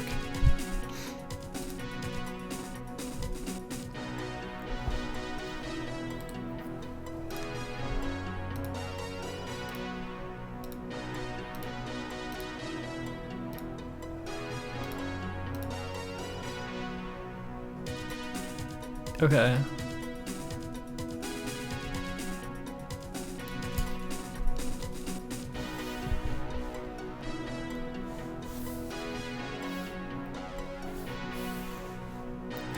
Alright, oh, this is just fabulous. Okay,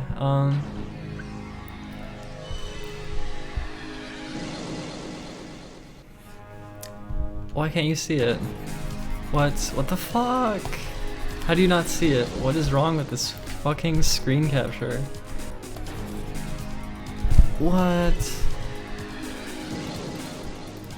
No.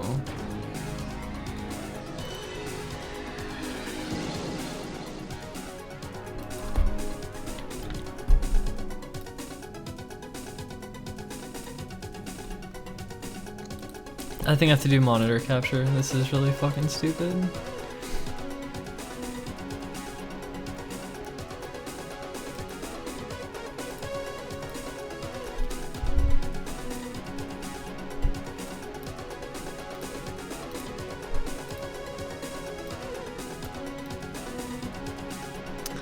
What the fuck?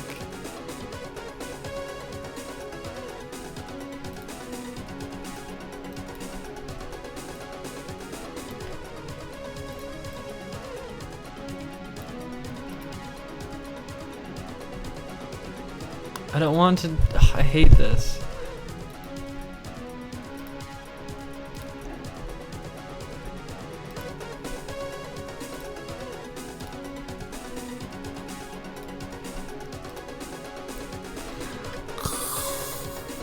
I'm dying. Okay.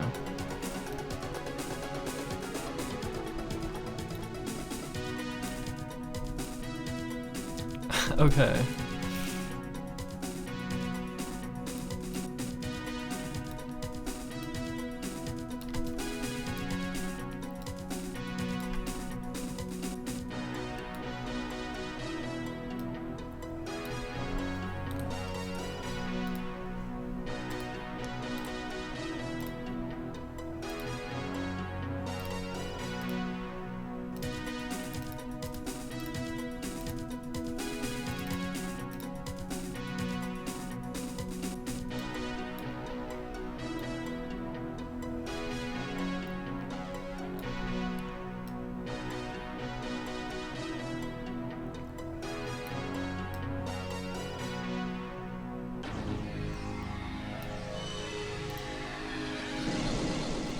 Okay.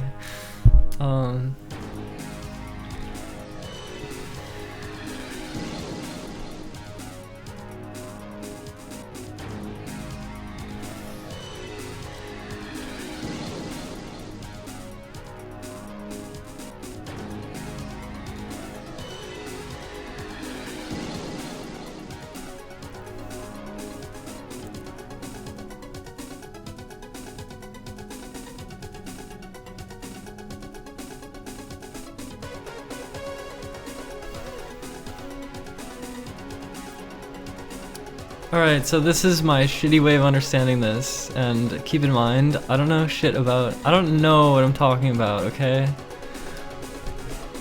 I don't know what I'm talking about.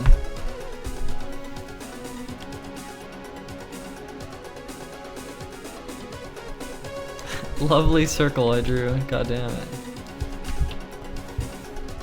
Okay, so if this is like time and this is like this is like speed.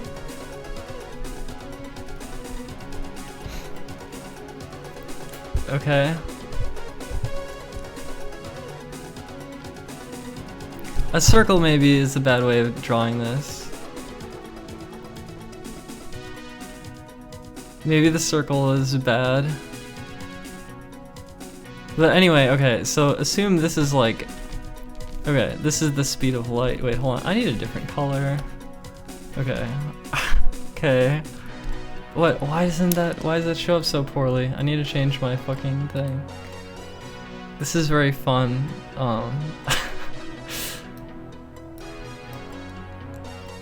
Okay. Wow, I hate OBS.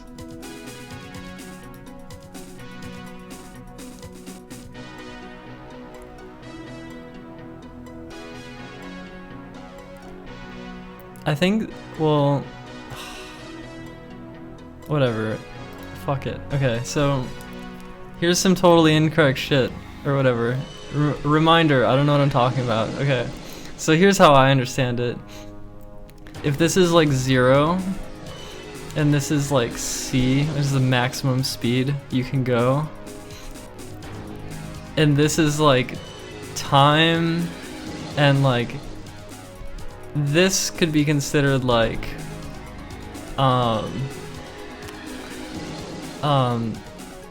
if you're stationary, this is like 1 second per second. Okay. Then if you're just chilling, okay, you're just chilling right here. Except you're not here, you're here. You're here. You're traveling at 1 second per second through the universe, okay? This is you. And then if you start speeding up, you start going this way, and as you go faster and faster, time slows down because you're going this way. And once you reach maximum speed, time is not passing. And light moves this fast. So from light's perspective, there's no time passing, but it's kind of strange because this is like, this speed is like relative to other things, because like this could be moving this speed and this could be moving like this speed, and they're passing each other and shit. So I don't even know what I'm talking about.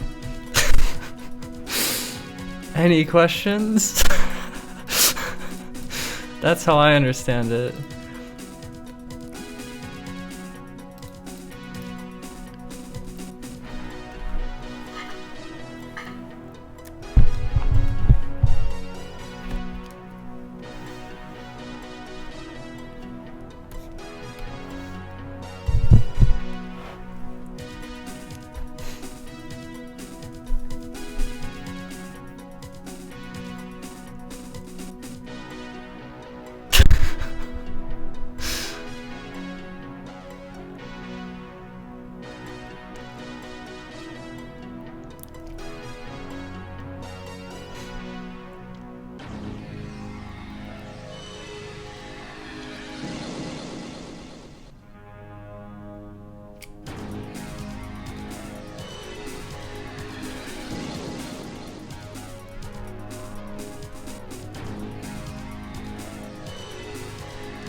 I want to think of more things to draw.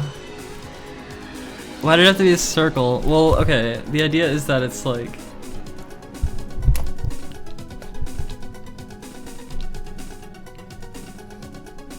it's kind of like this,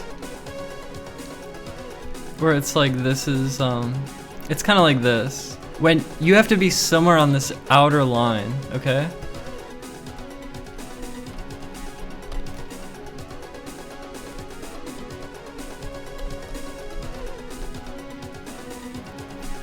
It's like you are somewhere on this fucking line, okay? And like pretty much you're like here, okay?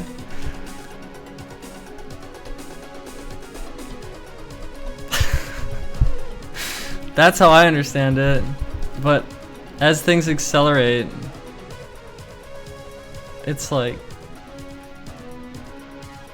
you're going really, really fucking fast, and now time is slowed down.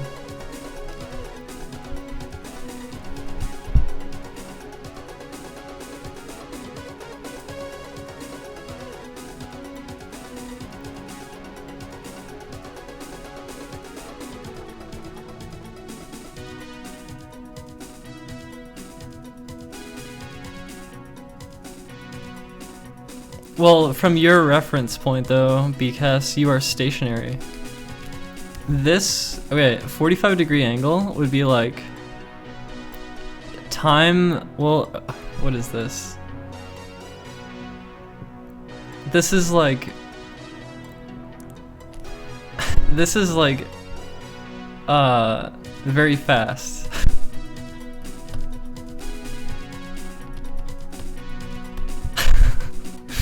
So, you're not very fast.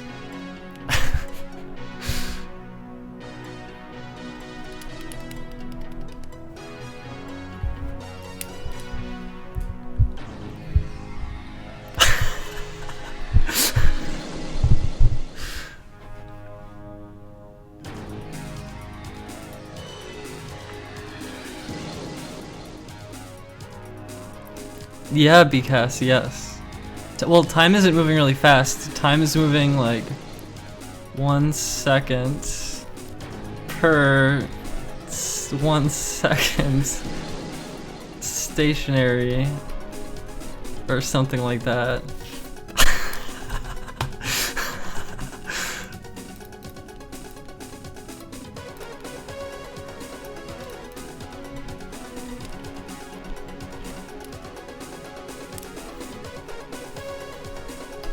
I'm now a physics professor.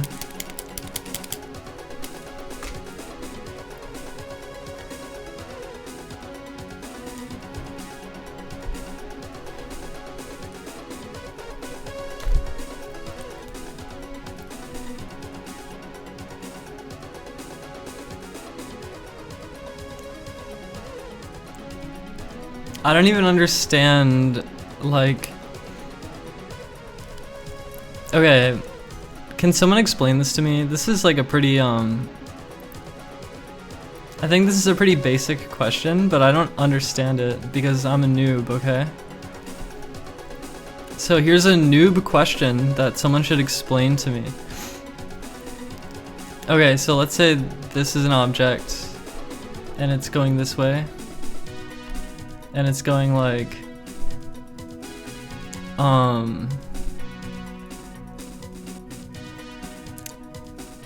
I don't know, fucking, should it be traveling at the speed of light? Let's say it's going like 90% C, like,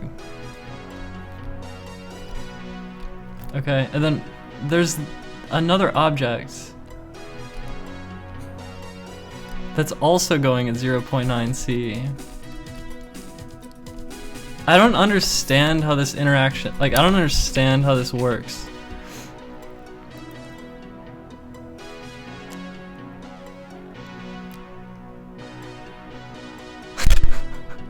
I don't get it.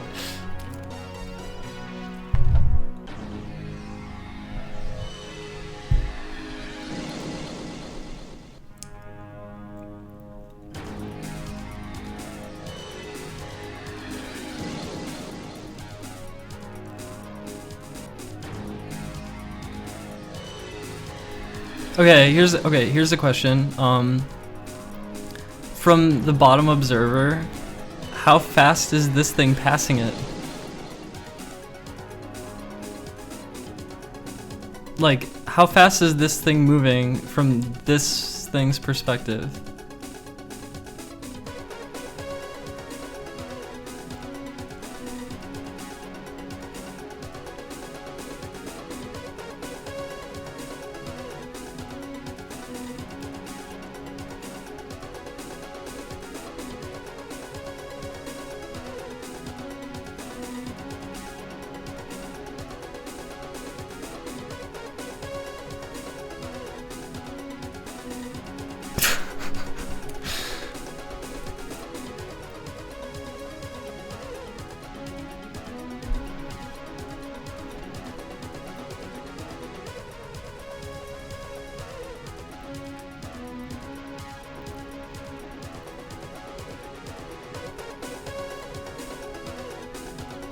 Okay, wait, you're saying...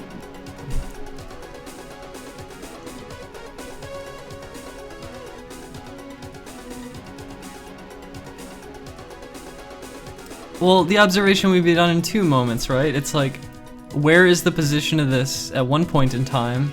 And then as it moves forward, it's another point in time. And you measure that.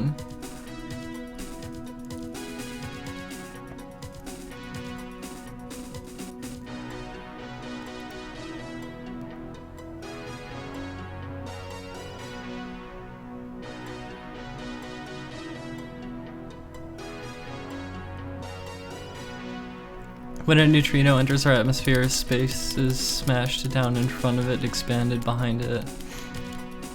They would approach each other at 1.8 c. How does that make sense? You can't go faster than 1 c. 1 c is the limit. 1 c is the limit, so it can't be 1.8 c. So how does this work? Like, can anyone explain this to me?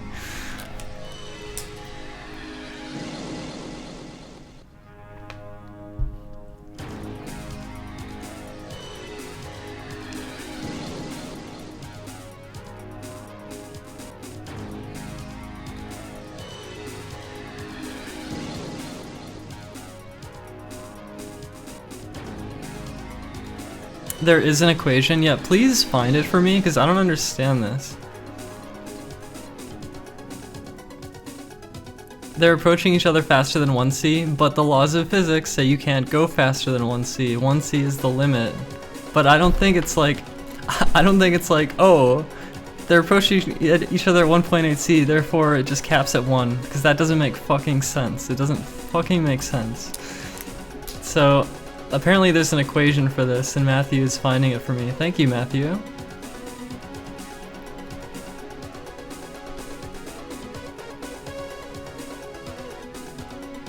Iman says it would look like it's 0.9 c always, but that doesn't make sense to me either.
Yeah, Iman, I don't think it's as simple as it's going 0.9 c though.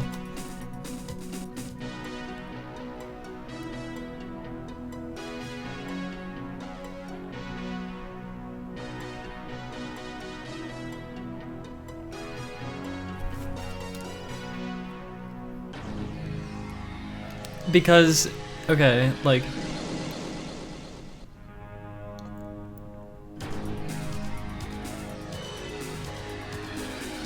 Okay, like... How can I explain this? Okay, so...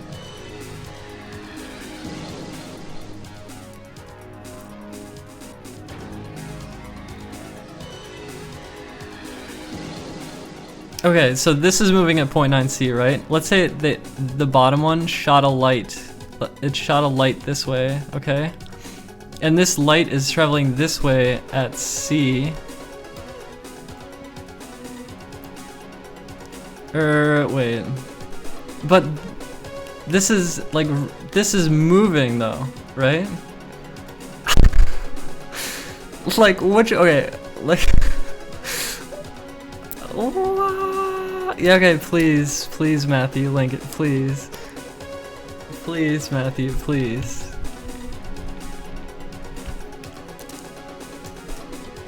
Okay.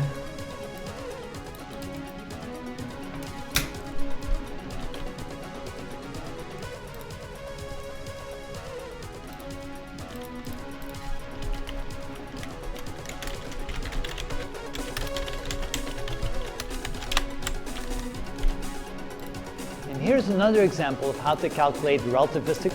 Oh, this looks beautiful. Alright, sweet. This is the perfect example. I'm gonna put this on the screen too.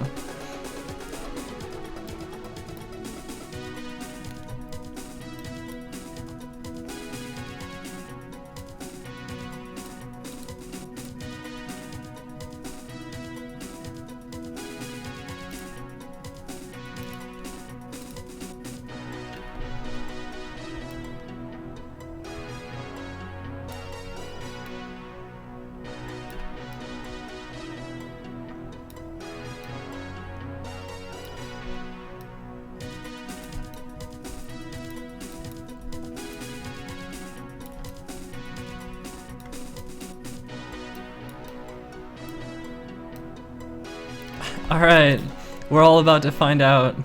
I'm so excited. Velocities. So here we have a situation where we have two spaceships approaching each other. The spaceship on the left is moving to the right at point 8c, relative to the Earth, observer on the Earth. The spaceship over here is moving to the left at point 6c, again relative to the Earth. And then the question might be, how fast is this spaceship moving relative to the observer on the spaceship on the left? So again, you have to decide three velocities. You have to figure out what is the moving reference frame, what is the stationary reference frame. You also have to figure out what is the velocity, what is the event, and then you have to figure out what the velocity is as in relation to the stationary reference frame and the velocity in relationship to the moving reference frame. So, since we're asking how fast this spaceship is moving relative to this spaceship, let's make this spaceship the event. And since this observer is on a moving reference frame, let's call that the moving reference frame, S prime, which means that this will have a velocity u relative to the Earth, and since the spaceship is moving at 0.8c, that means the reference frame is also moving at 0.8c, so we've determined u.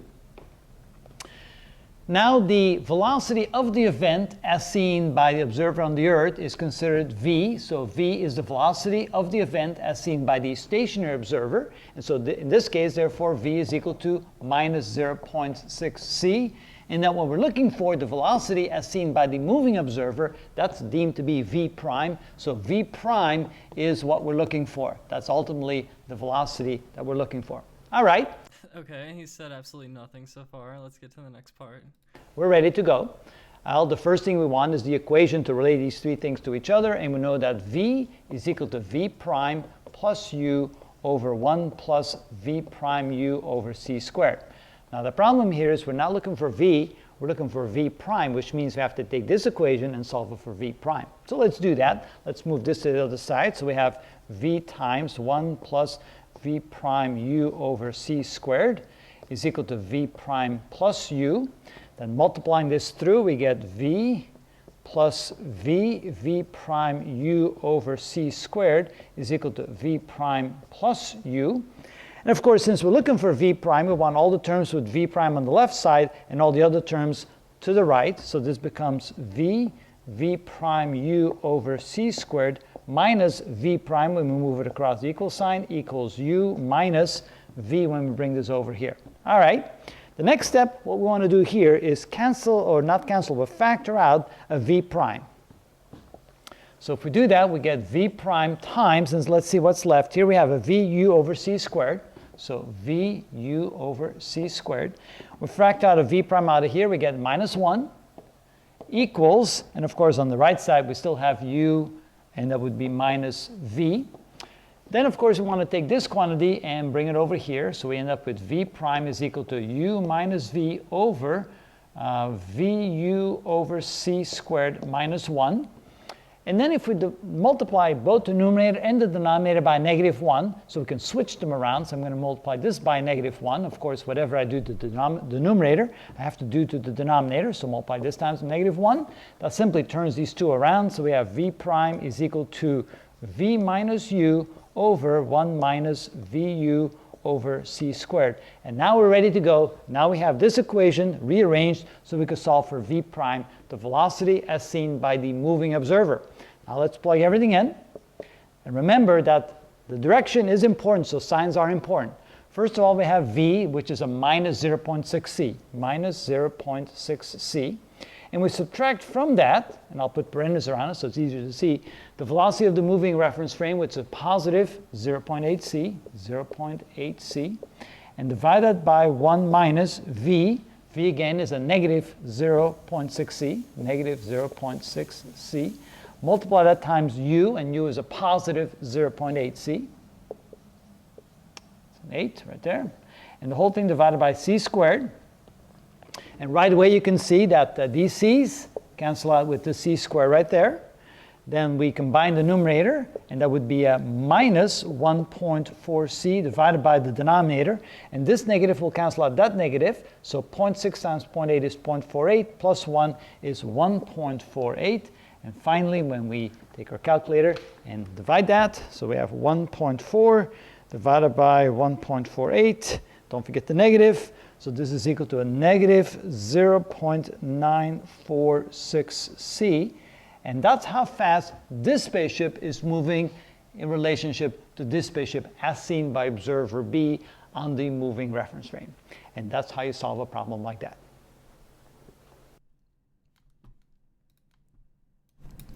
That was cool. I figured it had to be something like, well, I don't really understand the formula too much. Like, I don't really know why it works like that, but I figured it wasn't 1. I figured it had to be like like a high number that wasn't 1, but that's interesting. Yeah, I don't know. I don't know what to say. That's cool though. That's cool. There's a formula for that. Yeah, I don't know. Damn, we need some more music in here.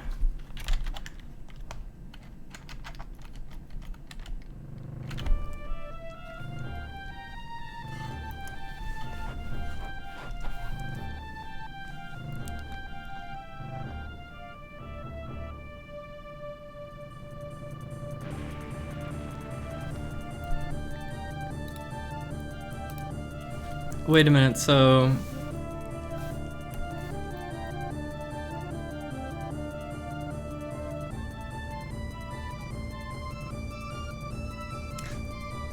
if the bottom one shot light this way though, and this was traveling at C,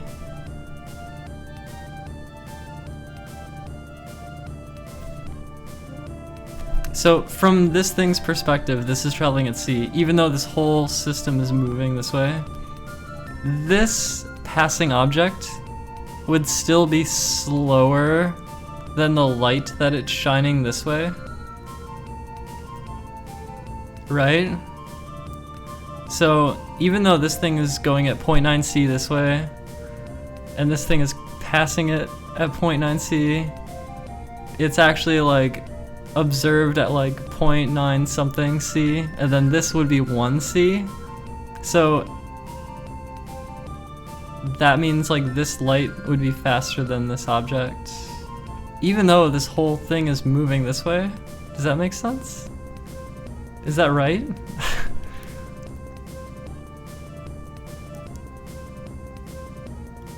Do you know, Matthew?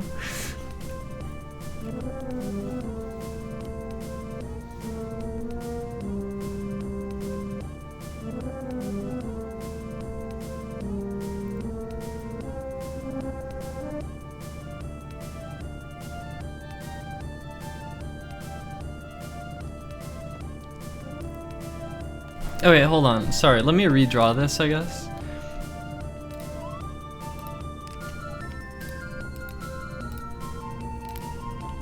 Okay, so let's say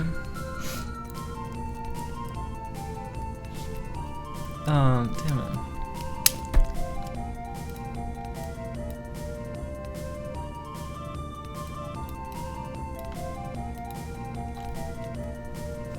Okay, so what I'm trying to say is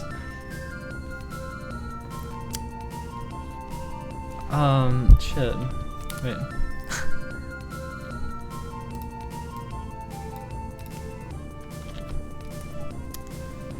Okay, so what I'm saying is here's like Earth or something, there's like a planet, and This is our stationary reference frame, and so all velocities...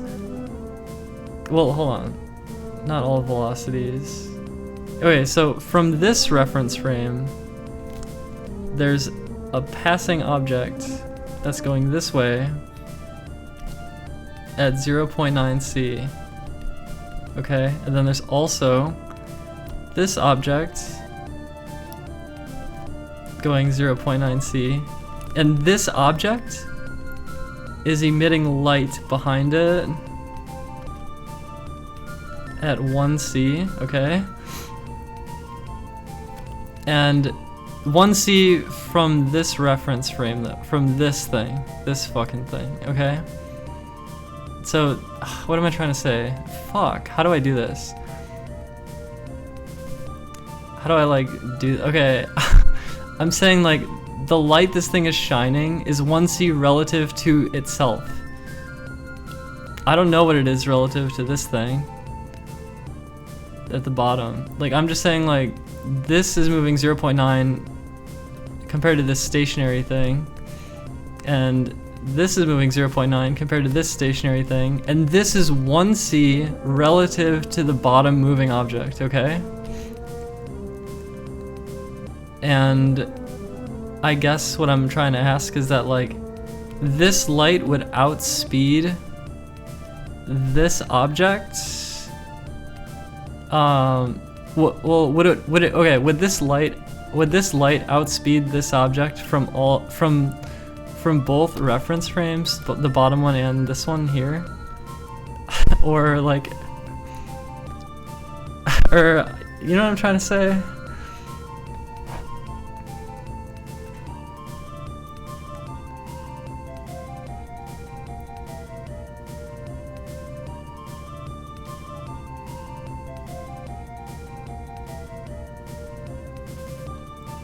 You don't know what I'm trying to say?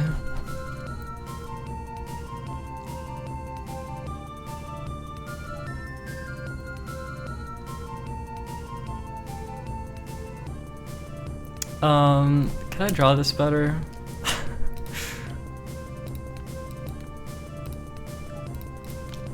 No.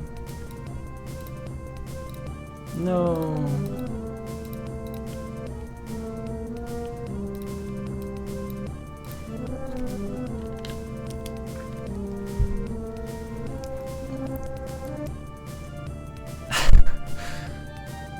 Okay, how do I do this? Okay, so so this is, we're gonna call this A.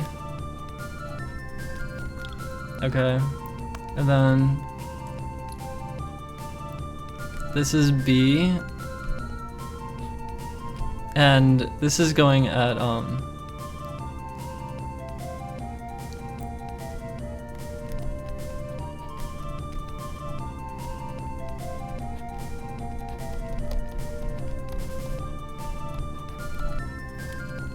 okay, and then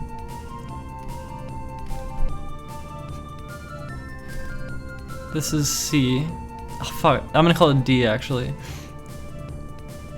Okay, D is moving 0.9 C relative to A, and then it's also shining light. And then this is 1C relative to D. Okay. Okay. So the question is from relative to A and relative to D. This is two questions. Is the light that D is shining outspeeding B as B moves this way?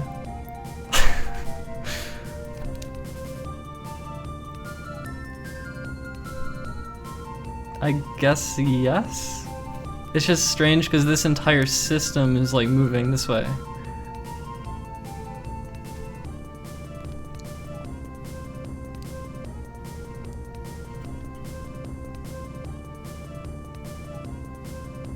No, D is not a fixed position. D is moving at 0.9 c left relative to A. It's flying through space this way really fast.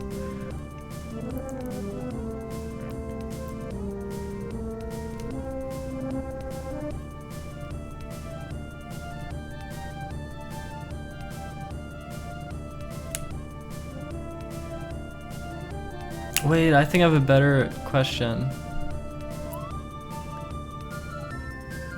Okay, light will always outspeed it. Okay, fuck that then. Here, better question. Oh, what have I done? Okay. Better question. Okay, let's say D... Wait, can D even do this? Wait, okay. Okay, new question. Can D launch an object this way? Let's say D launches like a satellite at 0.9 c relative to D. Can it do that? Yes, I think it can. Okay, so then the question is B and let's call this E. Are B and E traveling at the same speed, or is E traveling slower?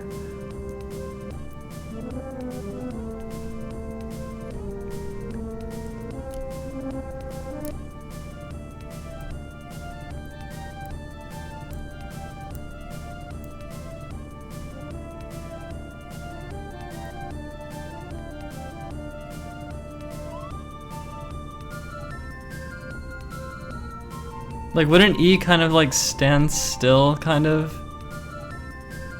Like, this would be moving 0.9 and E would kind of be standing still. Okay, it's in reference to D though, so 0.9 c in reference to D.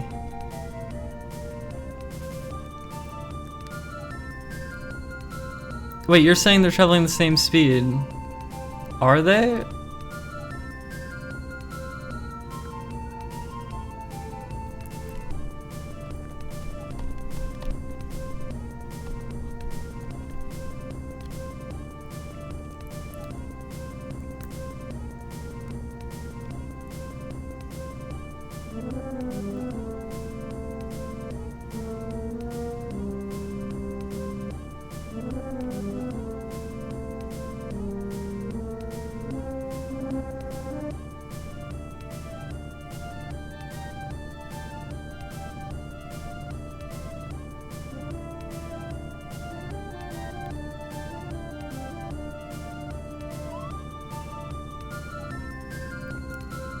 Basically, I've shifted the question so it's not light that it's shooting, but it's like just a really fast object.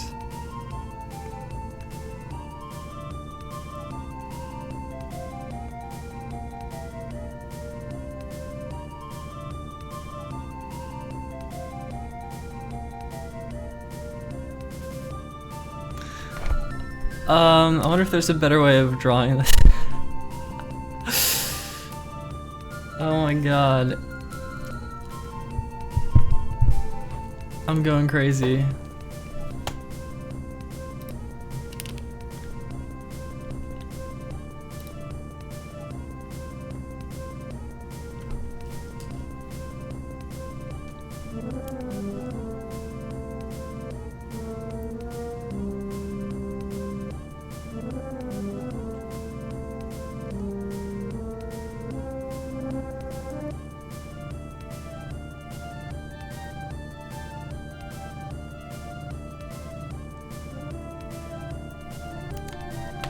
But, okay, if D is moving at 0.9 relative to A, then wouldn't E be stationary relative to A? Wouldn't E just not even be moving relative to A?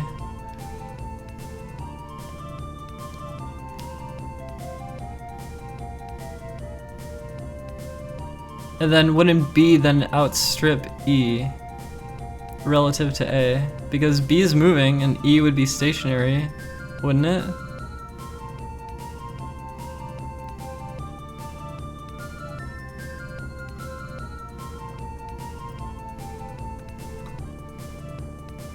Right, but I'm saying D is moving, so relative to A, E would be stationary, and then B would outstrip it, right?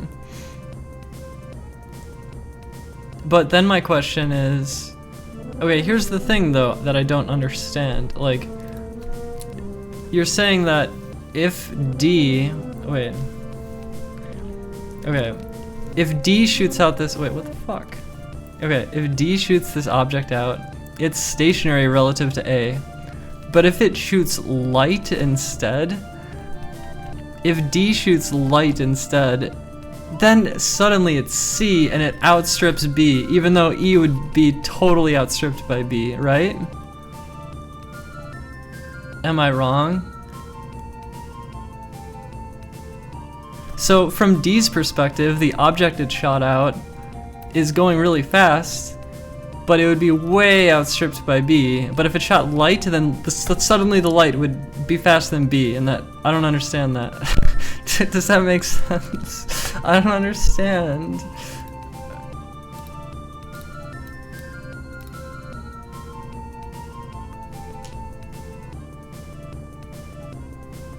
Okay, new drawing.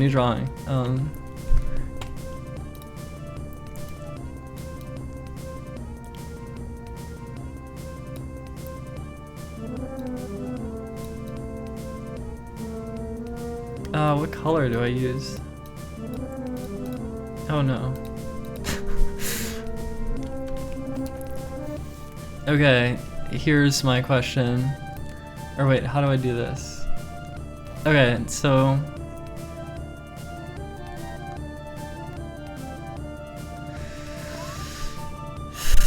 Okay. Okay, so we have I guess, okay, here's the thing. There's this object, not on the chat. Okay, there's this object. Okay, let's say it's moving this way. Wait, let me draw this nicer. I can't draw. Okay, this is going at 0.9 C relative to A. Oh my god.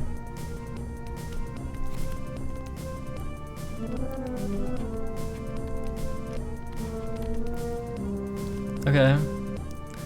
So this object, this whole object, let's call it B. And then B is launching two things. B sends out... Okay. Let's call this S. It's a satellite. Or something. Okay. And it's moving 0.9 C relative to B, okay, and they're also shooting light, okay. This is at C, okay. Okay, and then finally, there's one more piece to this. There's also this object, let's call it E. E is going this way at 0.9 C relative to A. Okay. So, I guess what I'm trying to say is that E and B, okay, what am I trying to say? I'm trying to say that the satellite is outstripped significantly by E, right? But the light is faster. The light is faster than E, even though there shouldn't be a big difference in their speed, right? Like, I don't understand how this whole thing works.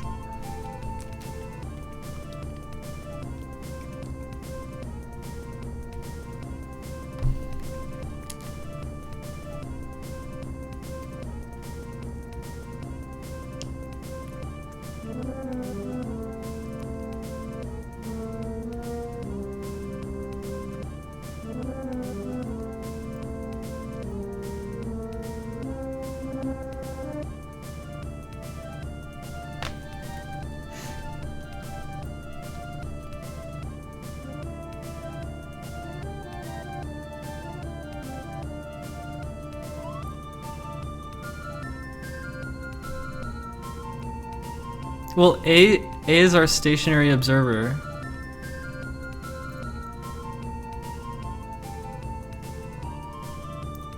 I'm saying, like, okay, from what I understand, the satellite is way slower than E, but the light that this thing shoots is faster than E, despite there only being, despite relative to B, there's only 0.1 C difference. I guess? I don't understand how this all works.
No, I'm not. Okay, the question is it true that this satellite is like significantly slower than this traveling object E, while this light that it shoots is faster than E, despite relative to B, these are really close to the same speed? I guess if I'm asking if it's faster than E, wait, what am I trying to say?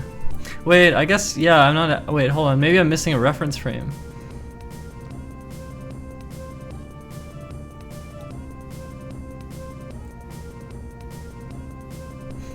Okay, the satellite's velocity is 0.5 c relative to B. But keep in mind that B is moving this way at 0.9 c relative to A. So this is like traveling down really fast. And so when it launches this satellite, it's pretty much like stationary. It's almost like B crashes into A and S remains stationary, kind of. But as B is crashing down to A, it's also shooting out light, okay? And I guess it's like, from B's perspective, as B's crashing down, these two things should be very close in velocity, well, 1.1 c different. But from E's perspective, E gets outstripped by the light, but blows past the satellite, right?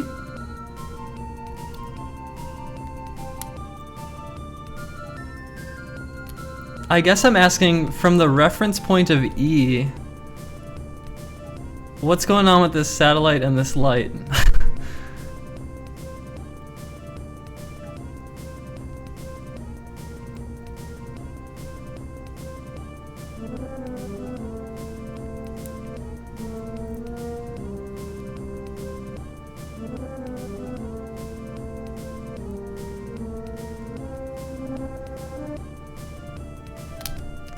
Yeah, so like, is S 0 C relative to A? I guess it is, but then this light is still just C, right? But relative to B, these two things are similar speed, right?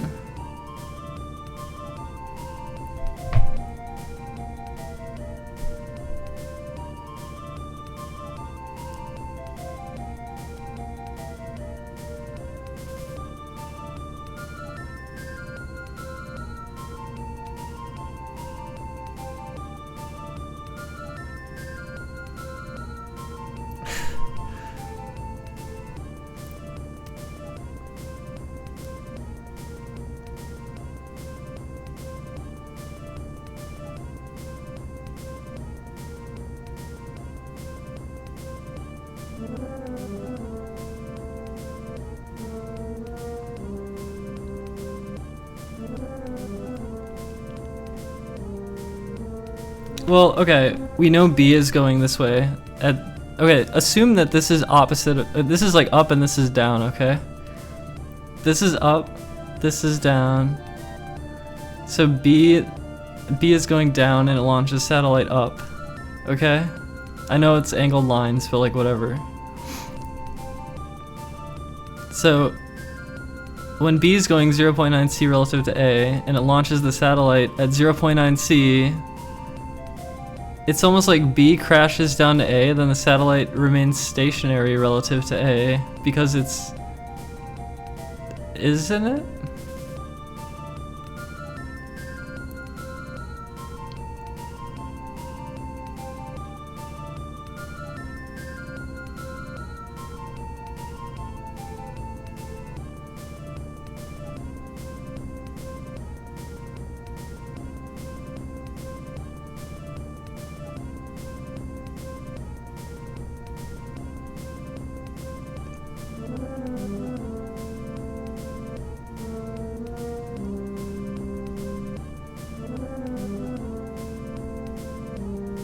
So wait, so...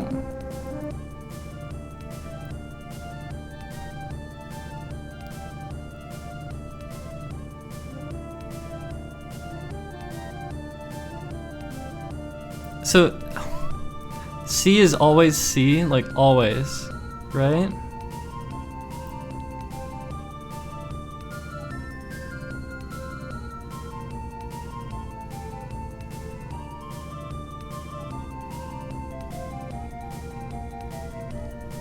The satellite is not 0C with respect to A? Why not?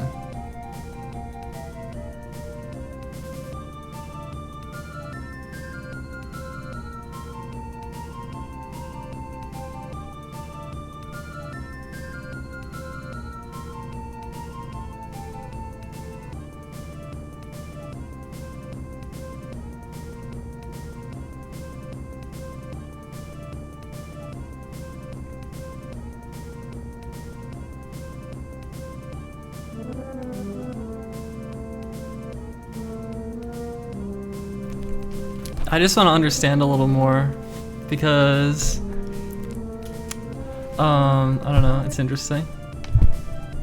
I just want to get a good picture of this in my head so I understand like what the hell is happening.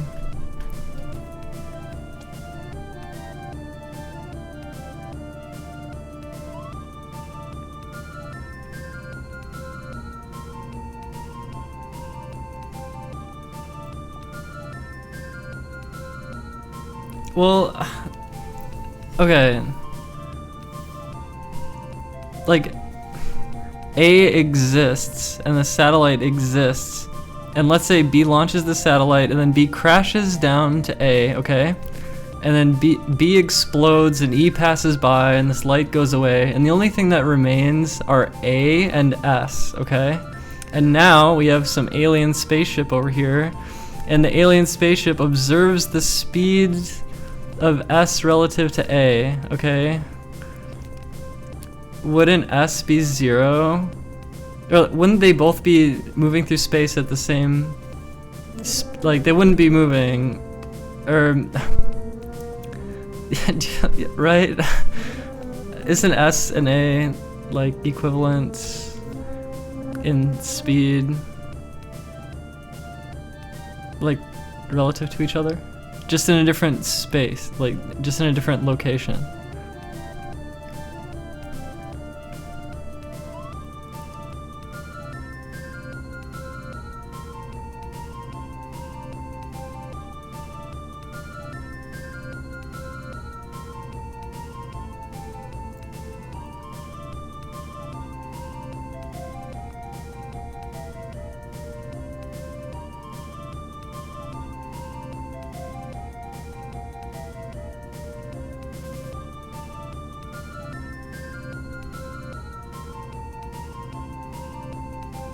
It fixed the momentum from being crashed into. Okay, forget about that. Forget about that. S is a satellite that was launched from B, the opposite direction of A, and at the same speed that B is moving.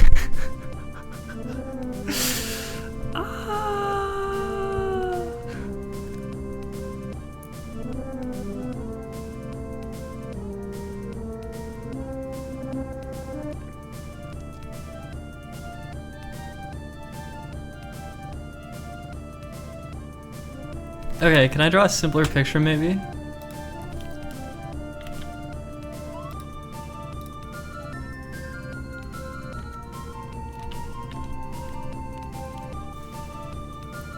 Okay, should we just watch this minute physics video? I think that might be fun. Okay. Not what I wanted. Okay.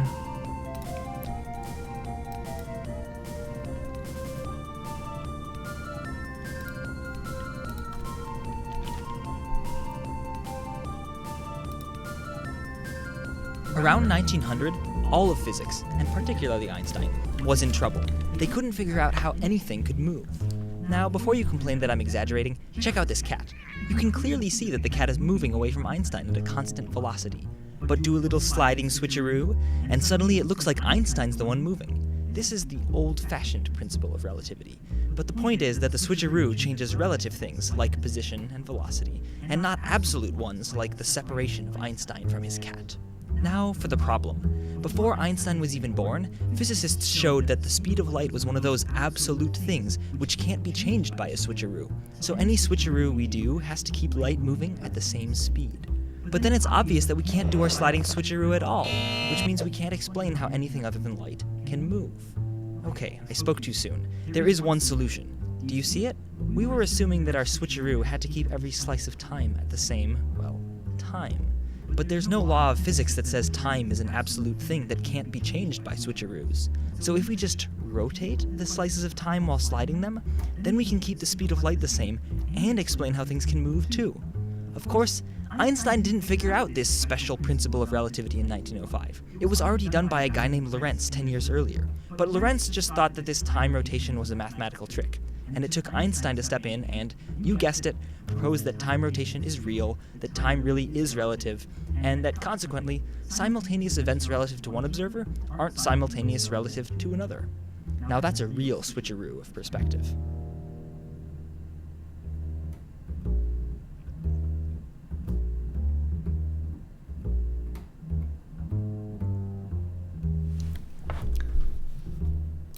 Around 1900... Did that even clarify? I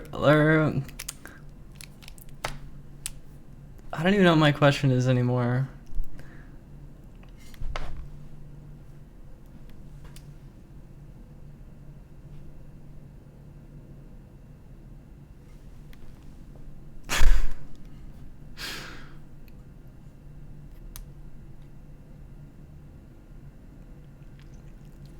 It just clarifies light is always 1c. Okay.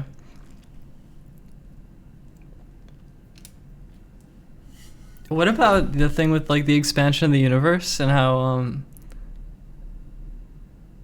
the universe is expanding and there are things like outside of our observable universe that are like slipping away faster than the speed of light due to space expanding or whatever, right? That's interesting, I guess, right? That's how that works.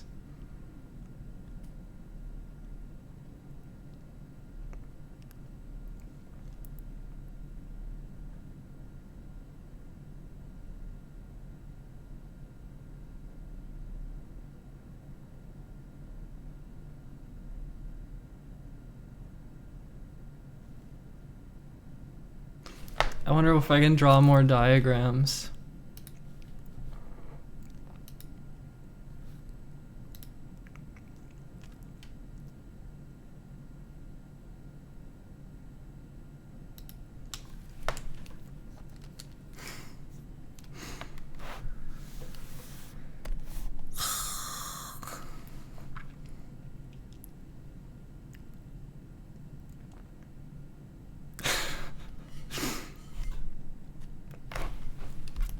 Okay, let's get some music.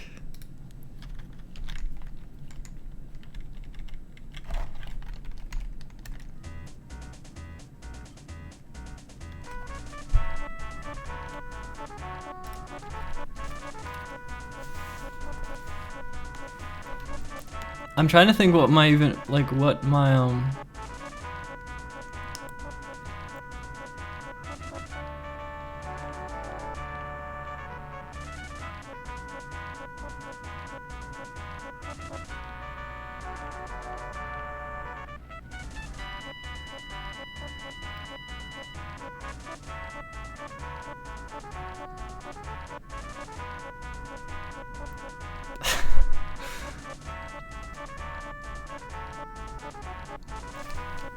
Yeah.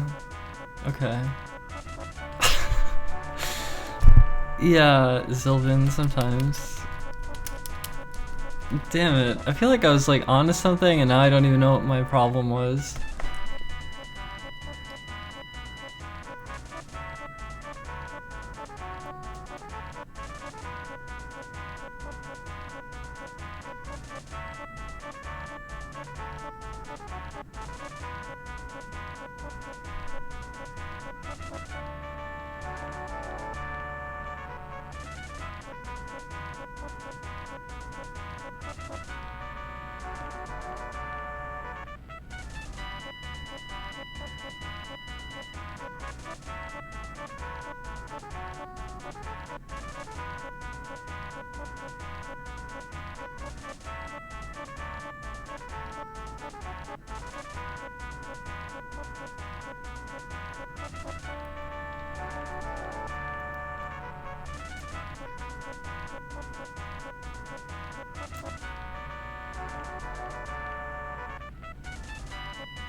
Whatever. I don't think I even have any questions anymore. I think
It's not that everything in the universe is moving away from one central point, it's that everything is moving away from everything. So like, actually there's a great video about this that talked about how like, the idea of like populating our galaxy or whatever and then like continuing out, apparently there's like a hard, like we already know like the hard limit of like how far we can ever explore, like ever, because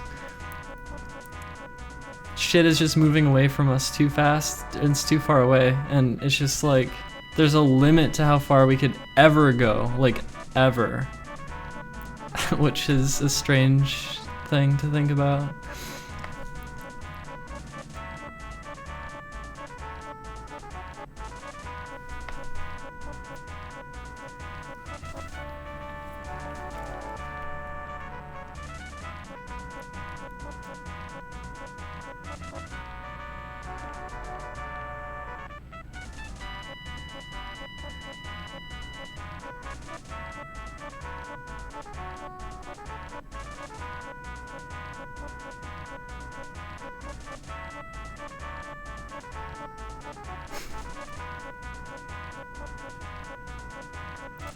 Wormholes.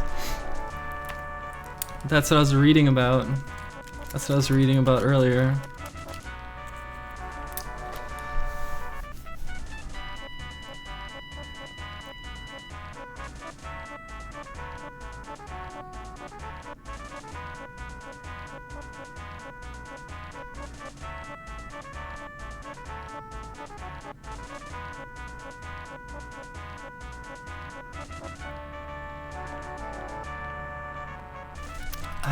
I thought Interstellar was overrated.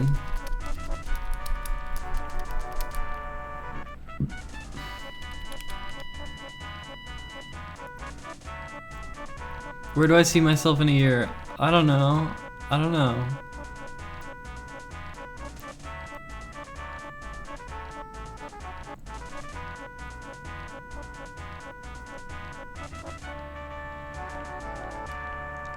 Could you elaborate on that, hipster Pepe?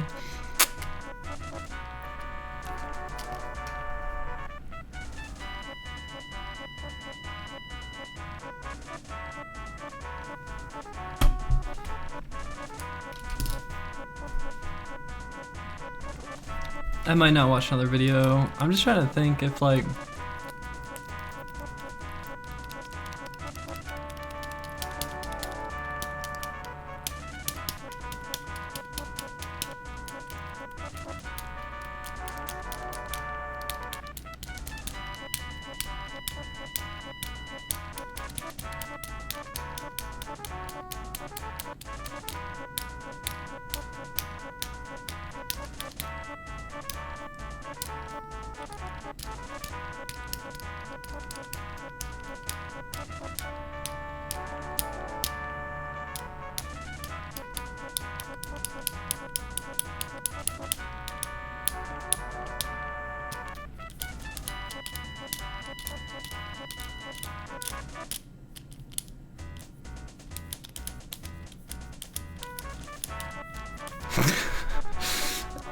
why did Hawking say the aliens would be hostile?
Oh, the chroma key kind of ruined my drawing. Hey, thank you for sponsoring me.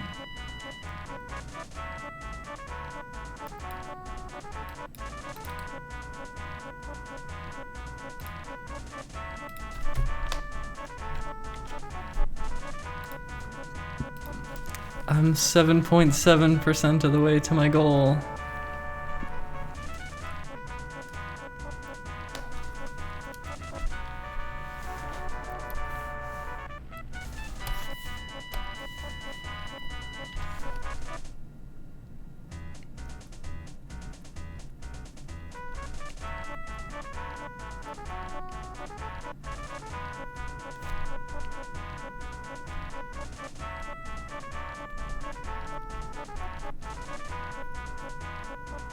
Fuck this shit.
When I was young, I used to draw mazes. It was really fun.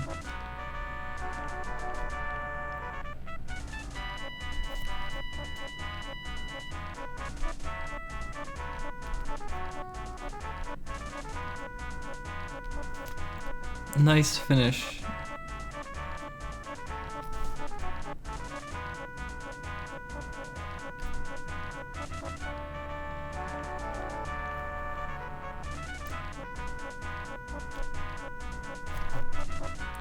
Actually,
what has happened here?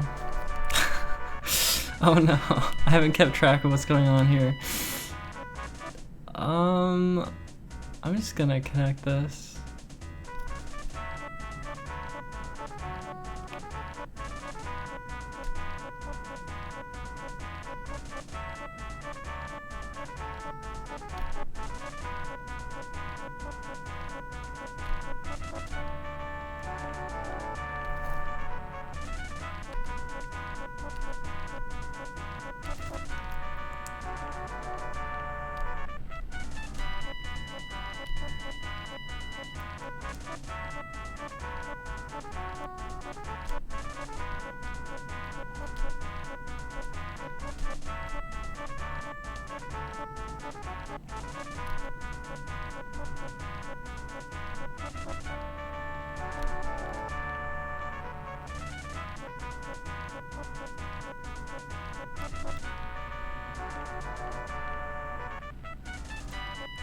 Um.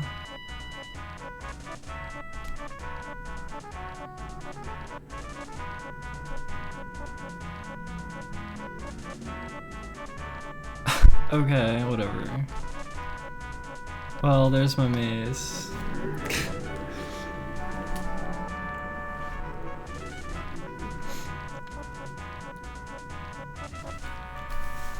Alright, let's solve the maze.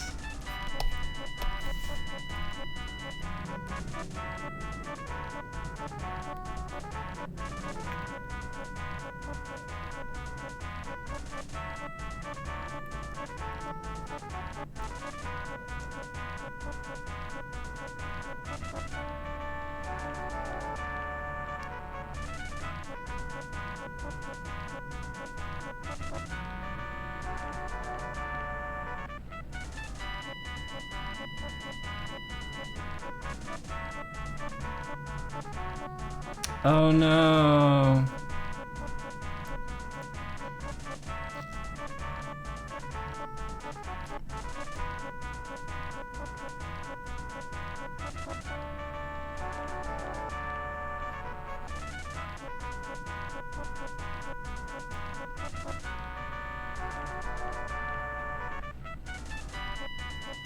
Okay.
I need a different brush.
I feel like the debate didn't really change people's minds too much.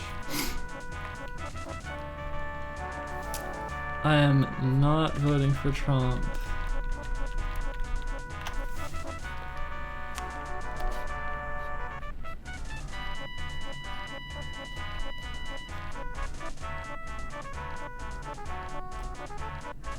Or whatever the fuck this logo is.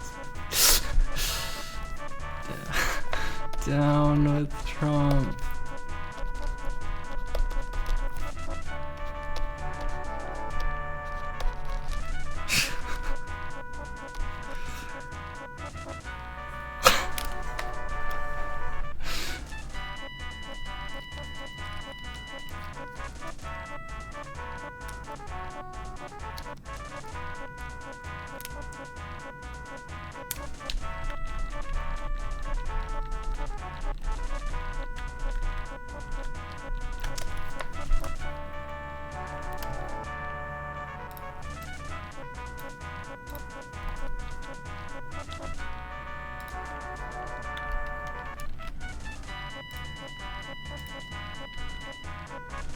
No, what the fuck did I do?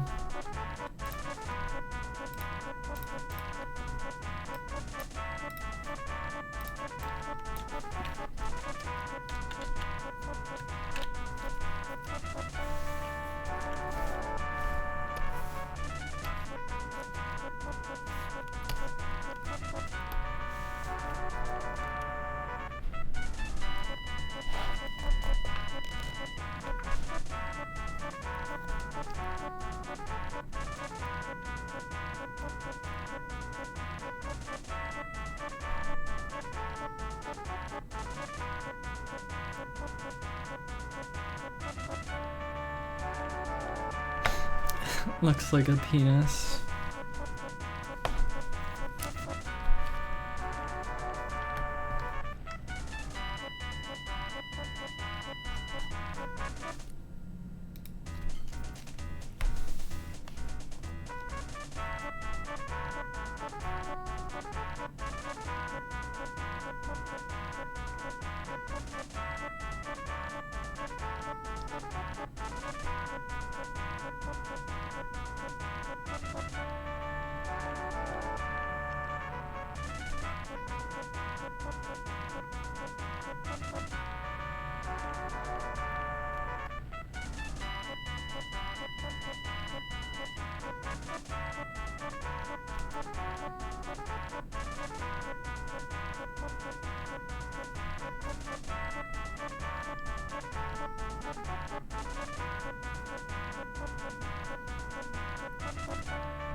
That is traffic outside.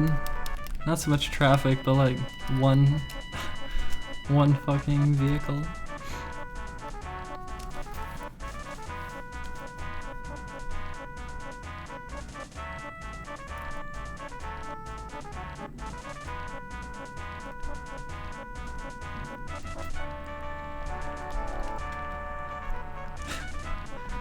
This is my shitty crown.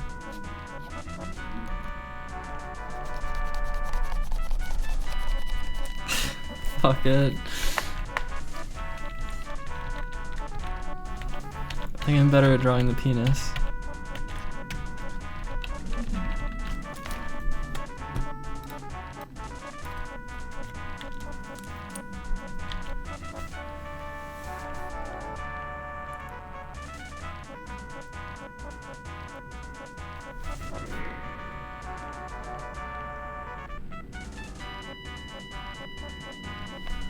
A drawing guessing game.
This would be better if it was, oh, what the hell?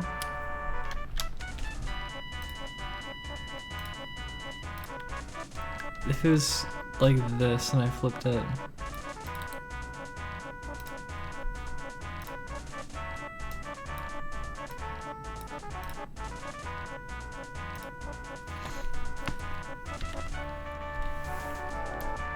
Now I can do brighter colors.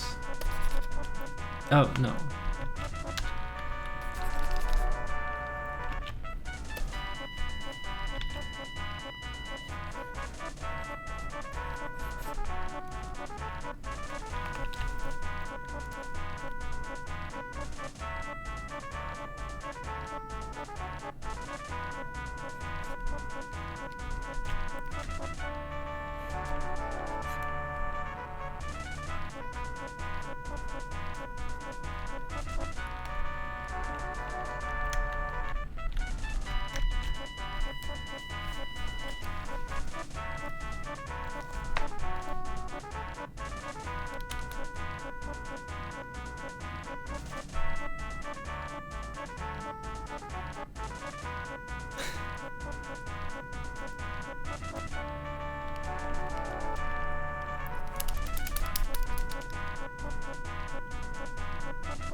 Wait a minute.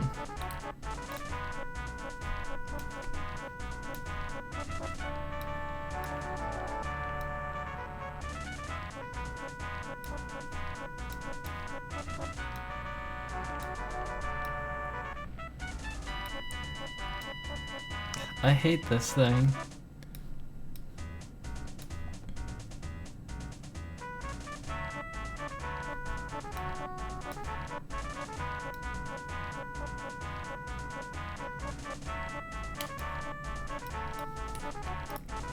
Whatever, that works kind of well. Wait, if I did like... What if I had like a yellow? Would that even show up, right? Oh no, what am I doing?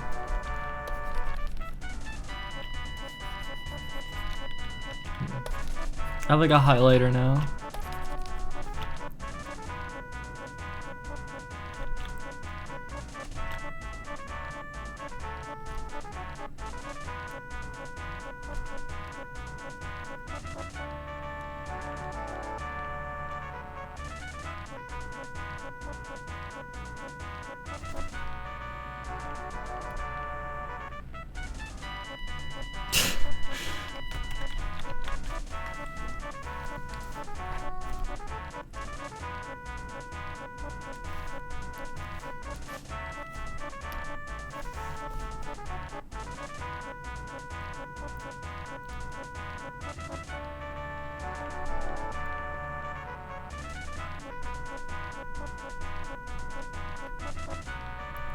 I'm already kawaii.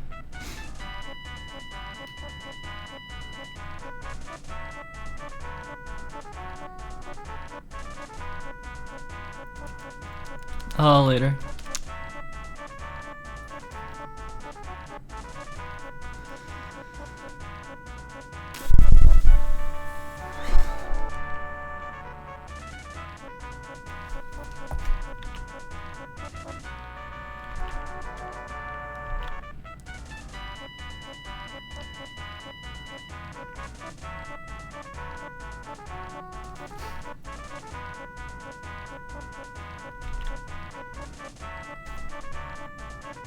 It's hard to do good lines.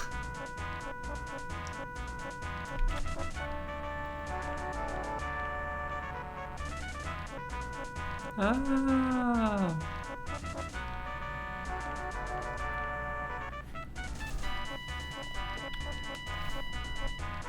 I can cheat a little bit.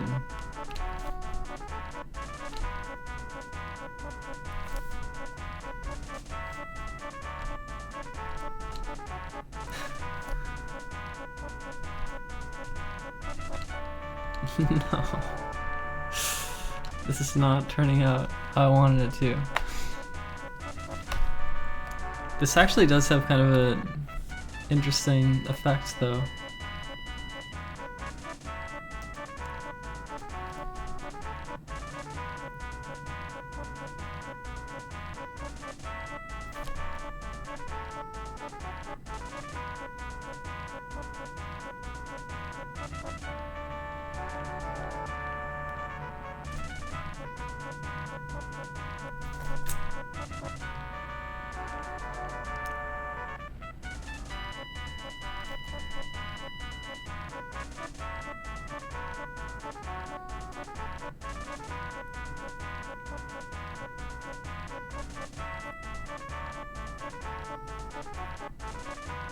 These lines are terrible, but whatever.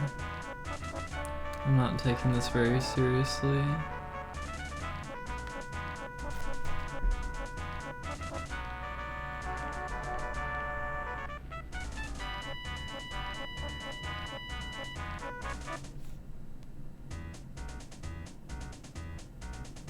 God.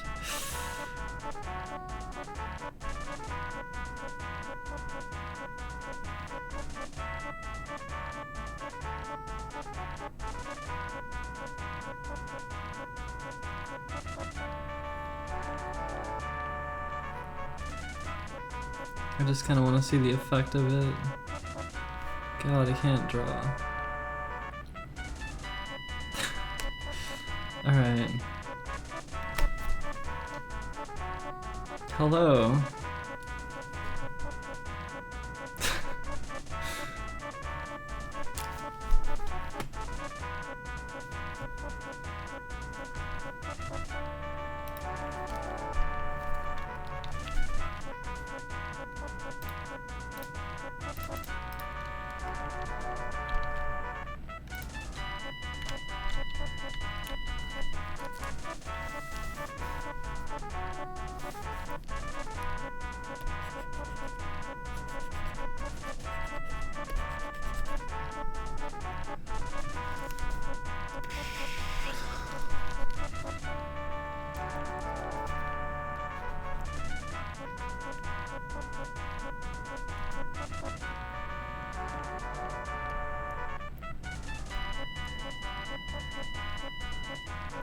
A meaningless doodle.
I don't know, whatever.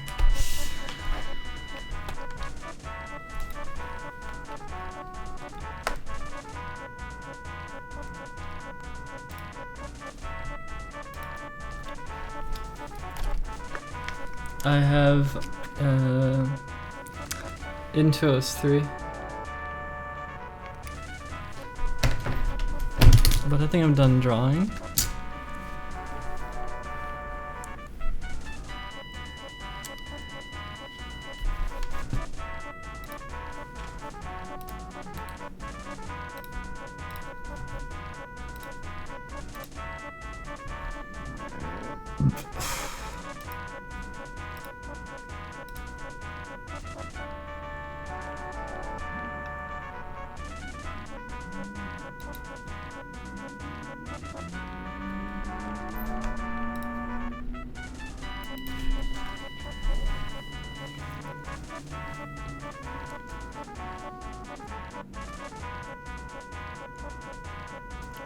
No, it doesn't have a screen. I feel like I'm just like doing nothing. Should I just go to sleep?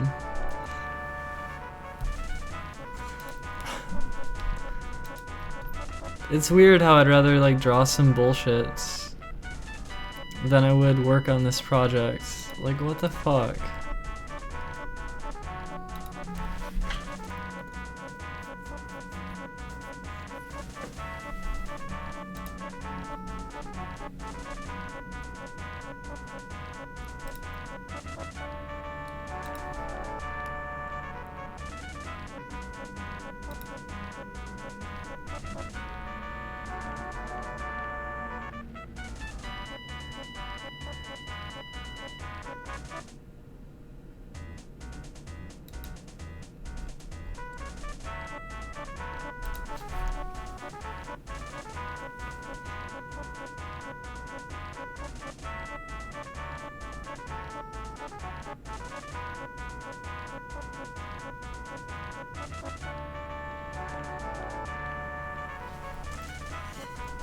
Is it even a reward to goof around like that?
Thank you for sponsoring me.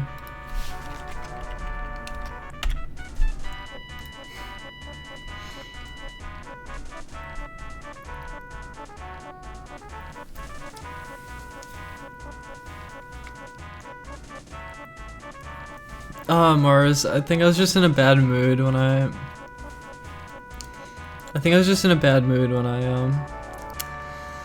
was on that site. I was just in a bad mood.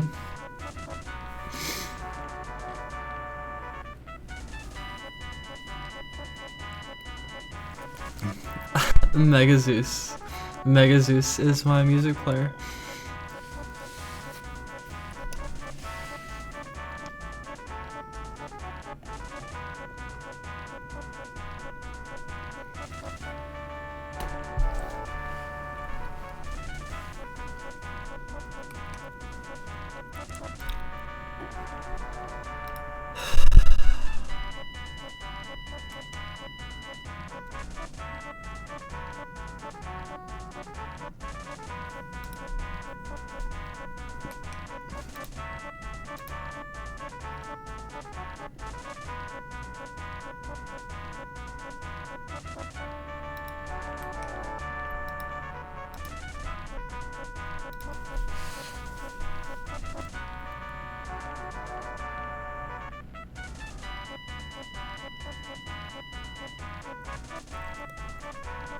Well, it's strange. I feel satisfied when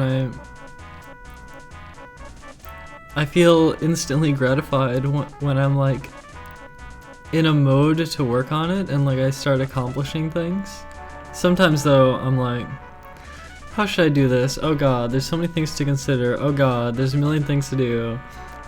And like, how I do them depends on how I want to like structure it. And I have to like, yeah, sometimes I get in this like mindset where it just feels kind of overwhelming.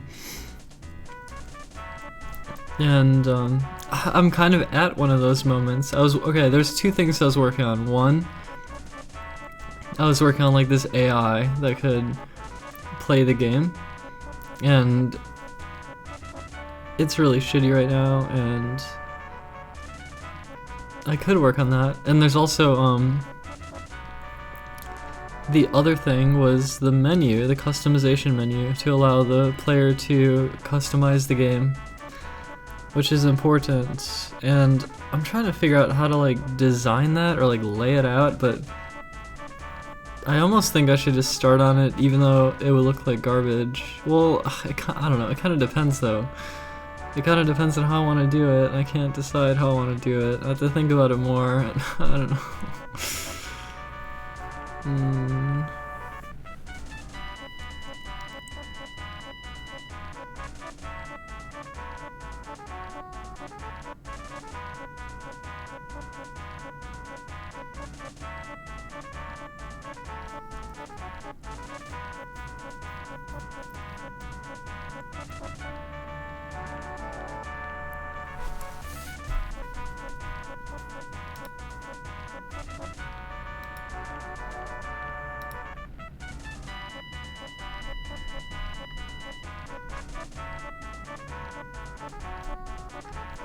Analysis paralysis. It's a good phrase.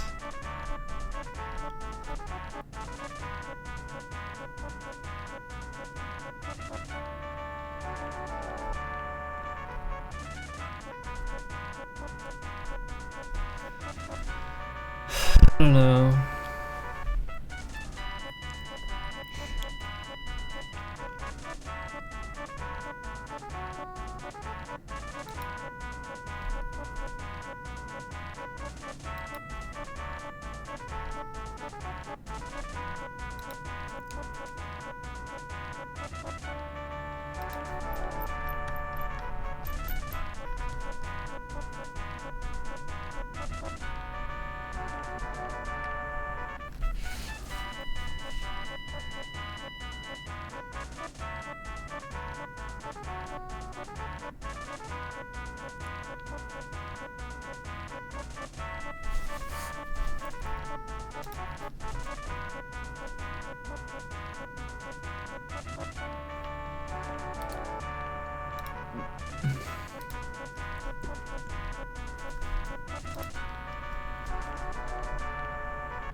Oh shit. There's a new OBS Studio. Alright, 0.16.0 added an automatic scene switcher via the tools menu that can switch scenes based on what program/window is currently in focus on the system. Wow! Wow! See, what if I had a specific browser window that was like the browser window that I wanted to show, like, okay, what if I had like a YouTube window like this, and then whenever I click the window, I could just switch it? Well, it's not even a big deal. It's not even a big deal. Whatever. Okay, next. A system tray icon. Okay, whatever. Added the ability to drag and drop image/video files in the program to create new sources on the fly. Added an FPS indicator to the status bar. Added some encoding shit. Fix some shit. Fix some shit.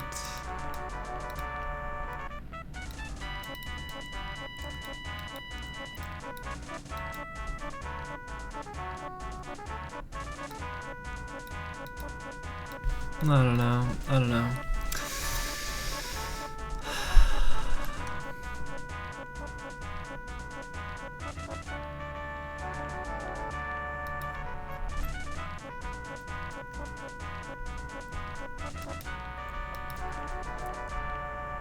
I guess dragging and dropping images is kind of cool. Can I do that like straight from the browser, do you think? Whatever. I think OBS Studio needs like a lot more than it currently has. It's a free project. It's like open source and it's like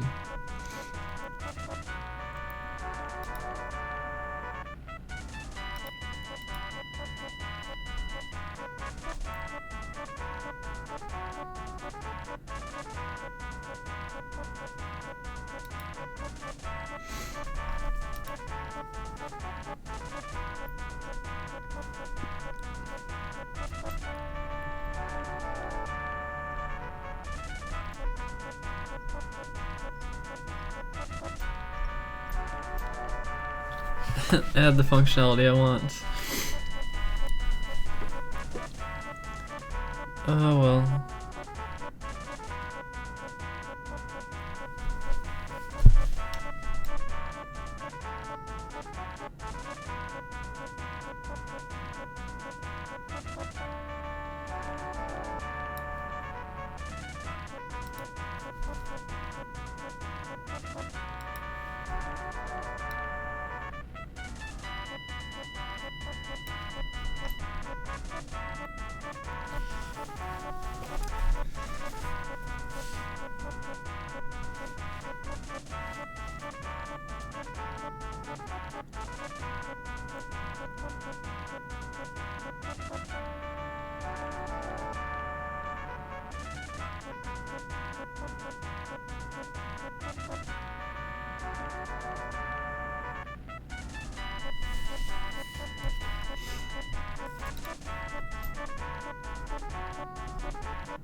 Hello.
Why am I here?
Yeah, I'm bored. I'm kind of tired. I might sleep. I just want to sleep, maybe.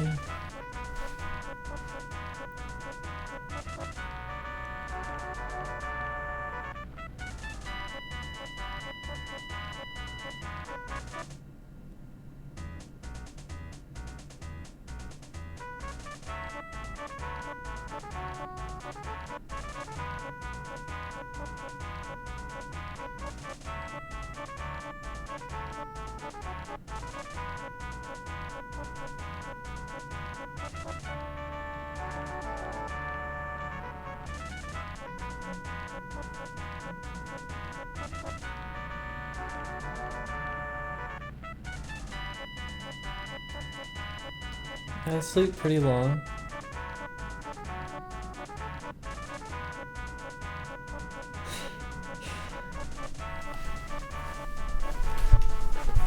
Should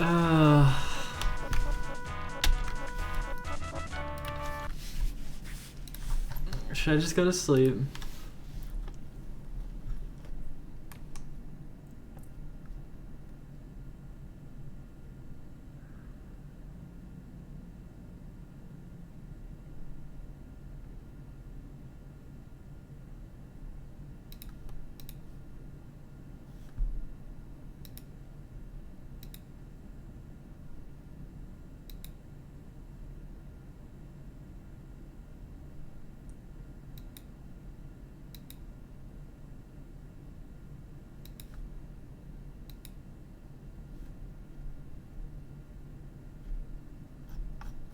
There's just nothing. There's fucking nothing.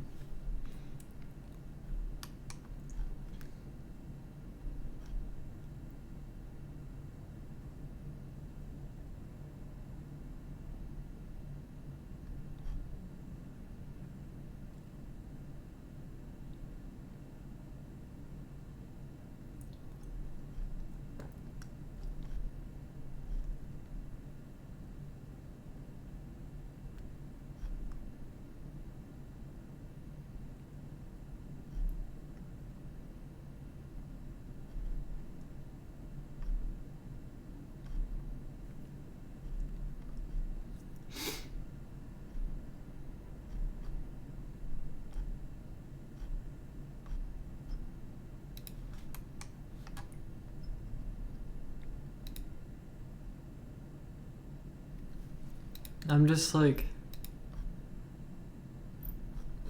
Twitter and our futurology, and I'm just bored out of my mind.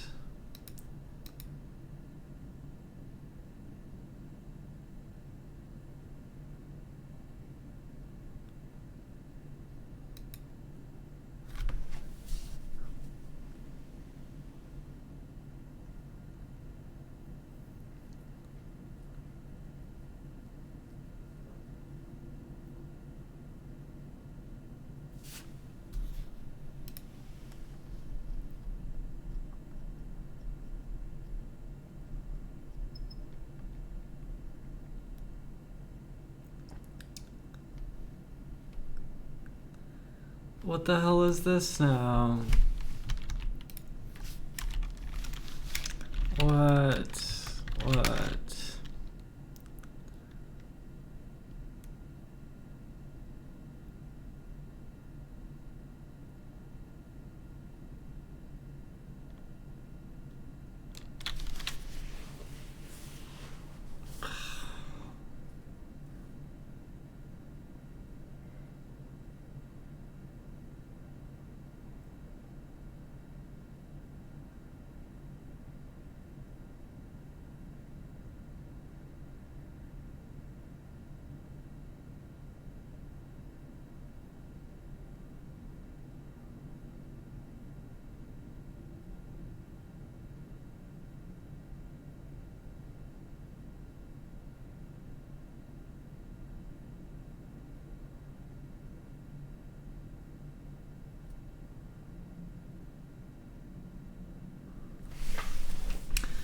Why I'm bored out of my goddamn mind.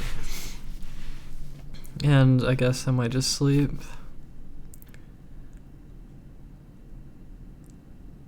I should just fucking like work on that project, the game I'm trying to make. I should just work on it like every day.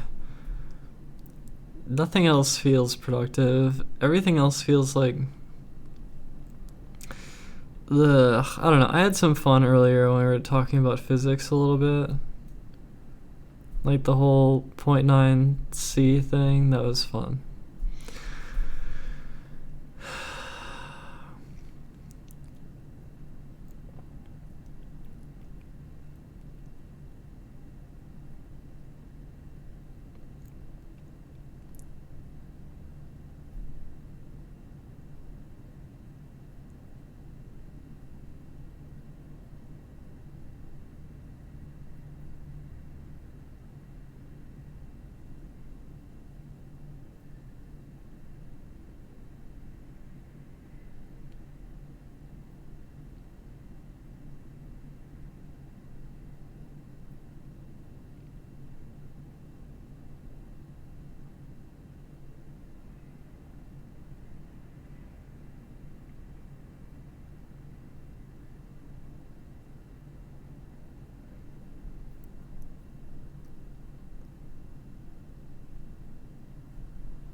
It's funny.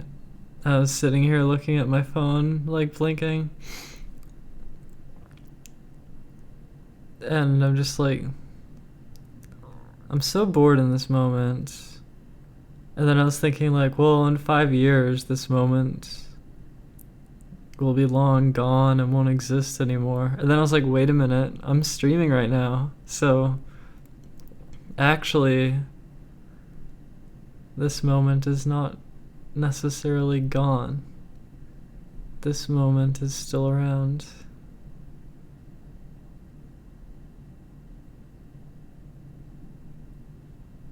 I guess not from my perspective, though. Like, you can't see what my eyes see, but I guess you can see what I'm doing. The moment is still being captured in some form. You play Pokemon Go every day? I haven't played it in a while. 4 walls and a computer. Yeah, I mean, that's my life, basically. 4 walls and a computer. I kind of like it. I wish I felt better. Like, I wish I felt like I could. I want to be impactful.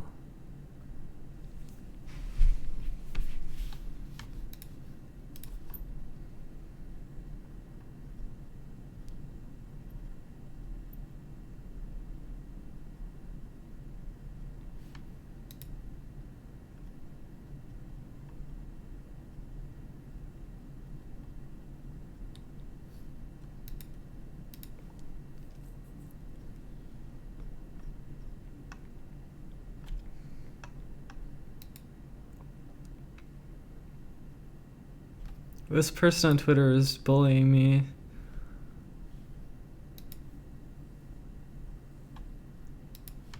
I don't understand why they're responding to my tweet where I'm like, I had fun playing Smash today, and they're like, every tweet you make is complaining and putting yourself in the victim role. It's hard to support a self-victim. Escapism is your go-to answer to your problems, and you've created a sad, endless cycle. Good luck breaking it.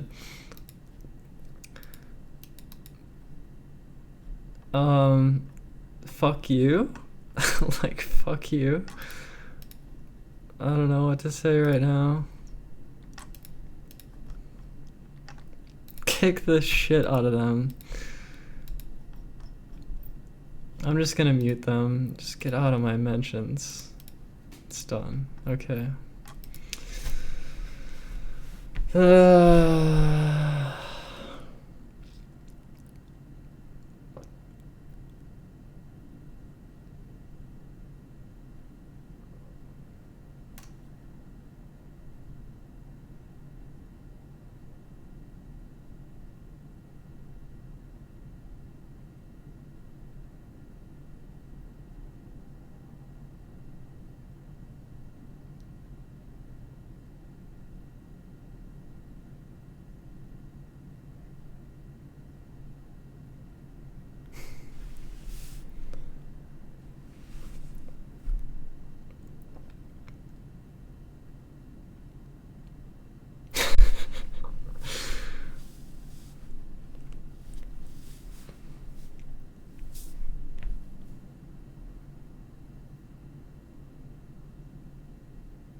That's what annoyed me about the tweet. It felt like if it was supposed to be like a valid criticism, then I don't know, attach it to my fucking whiny tweets. Like, I probably have some recently, maybe.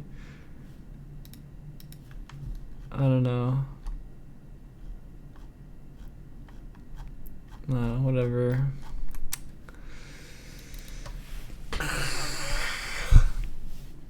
I just like sit here and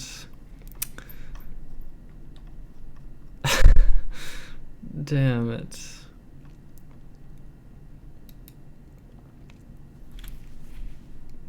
Uh-oh, the content police are here. The fucking content, whatever that means.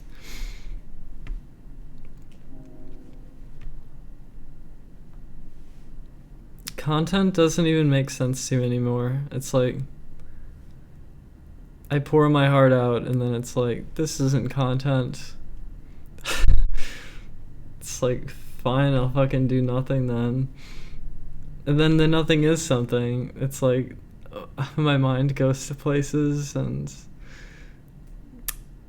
I don't know, things happen.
The fan base I built that liked speedrunning aren't interested in content that isn't speedrunning. Like, yeah, I know. Like, you're not telling me anything that I haven't heard 1,000 fucking times.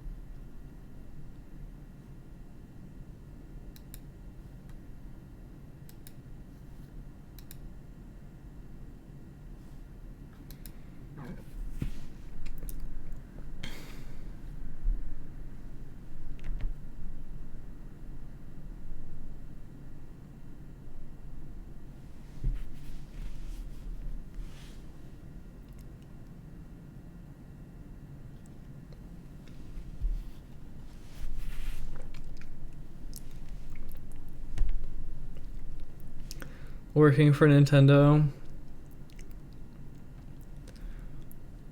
It'd be cool to be involved with, like, certain things, but I don't really see it happening.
A reality TV series. It's right here, Walter.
Alright, I'm going to bed. Fuck it. Fuck it.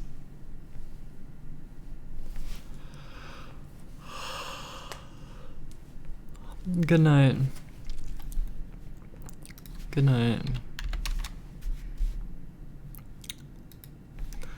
Oh, Moonbase Commander.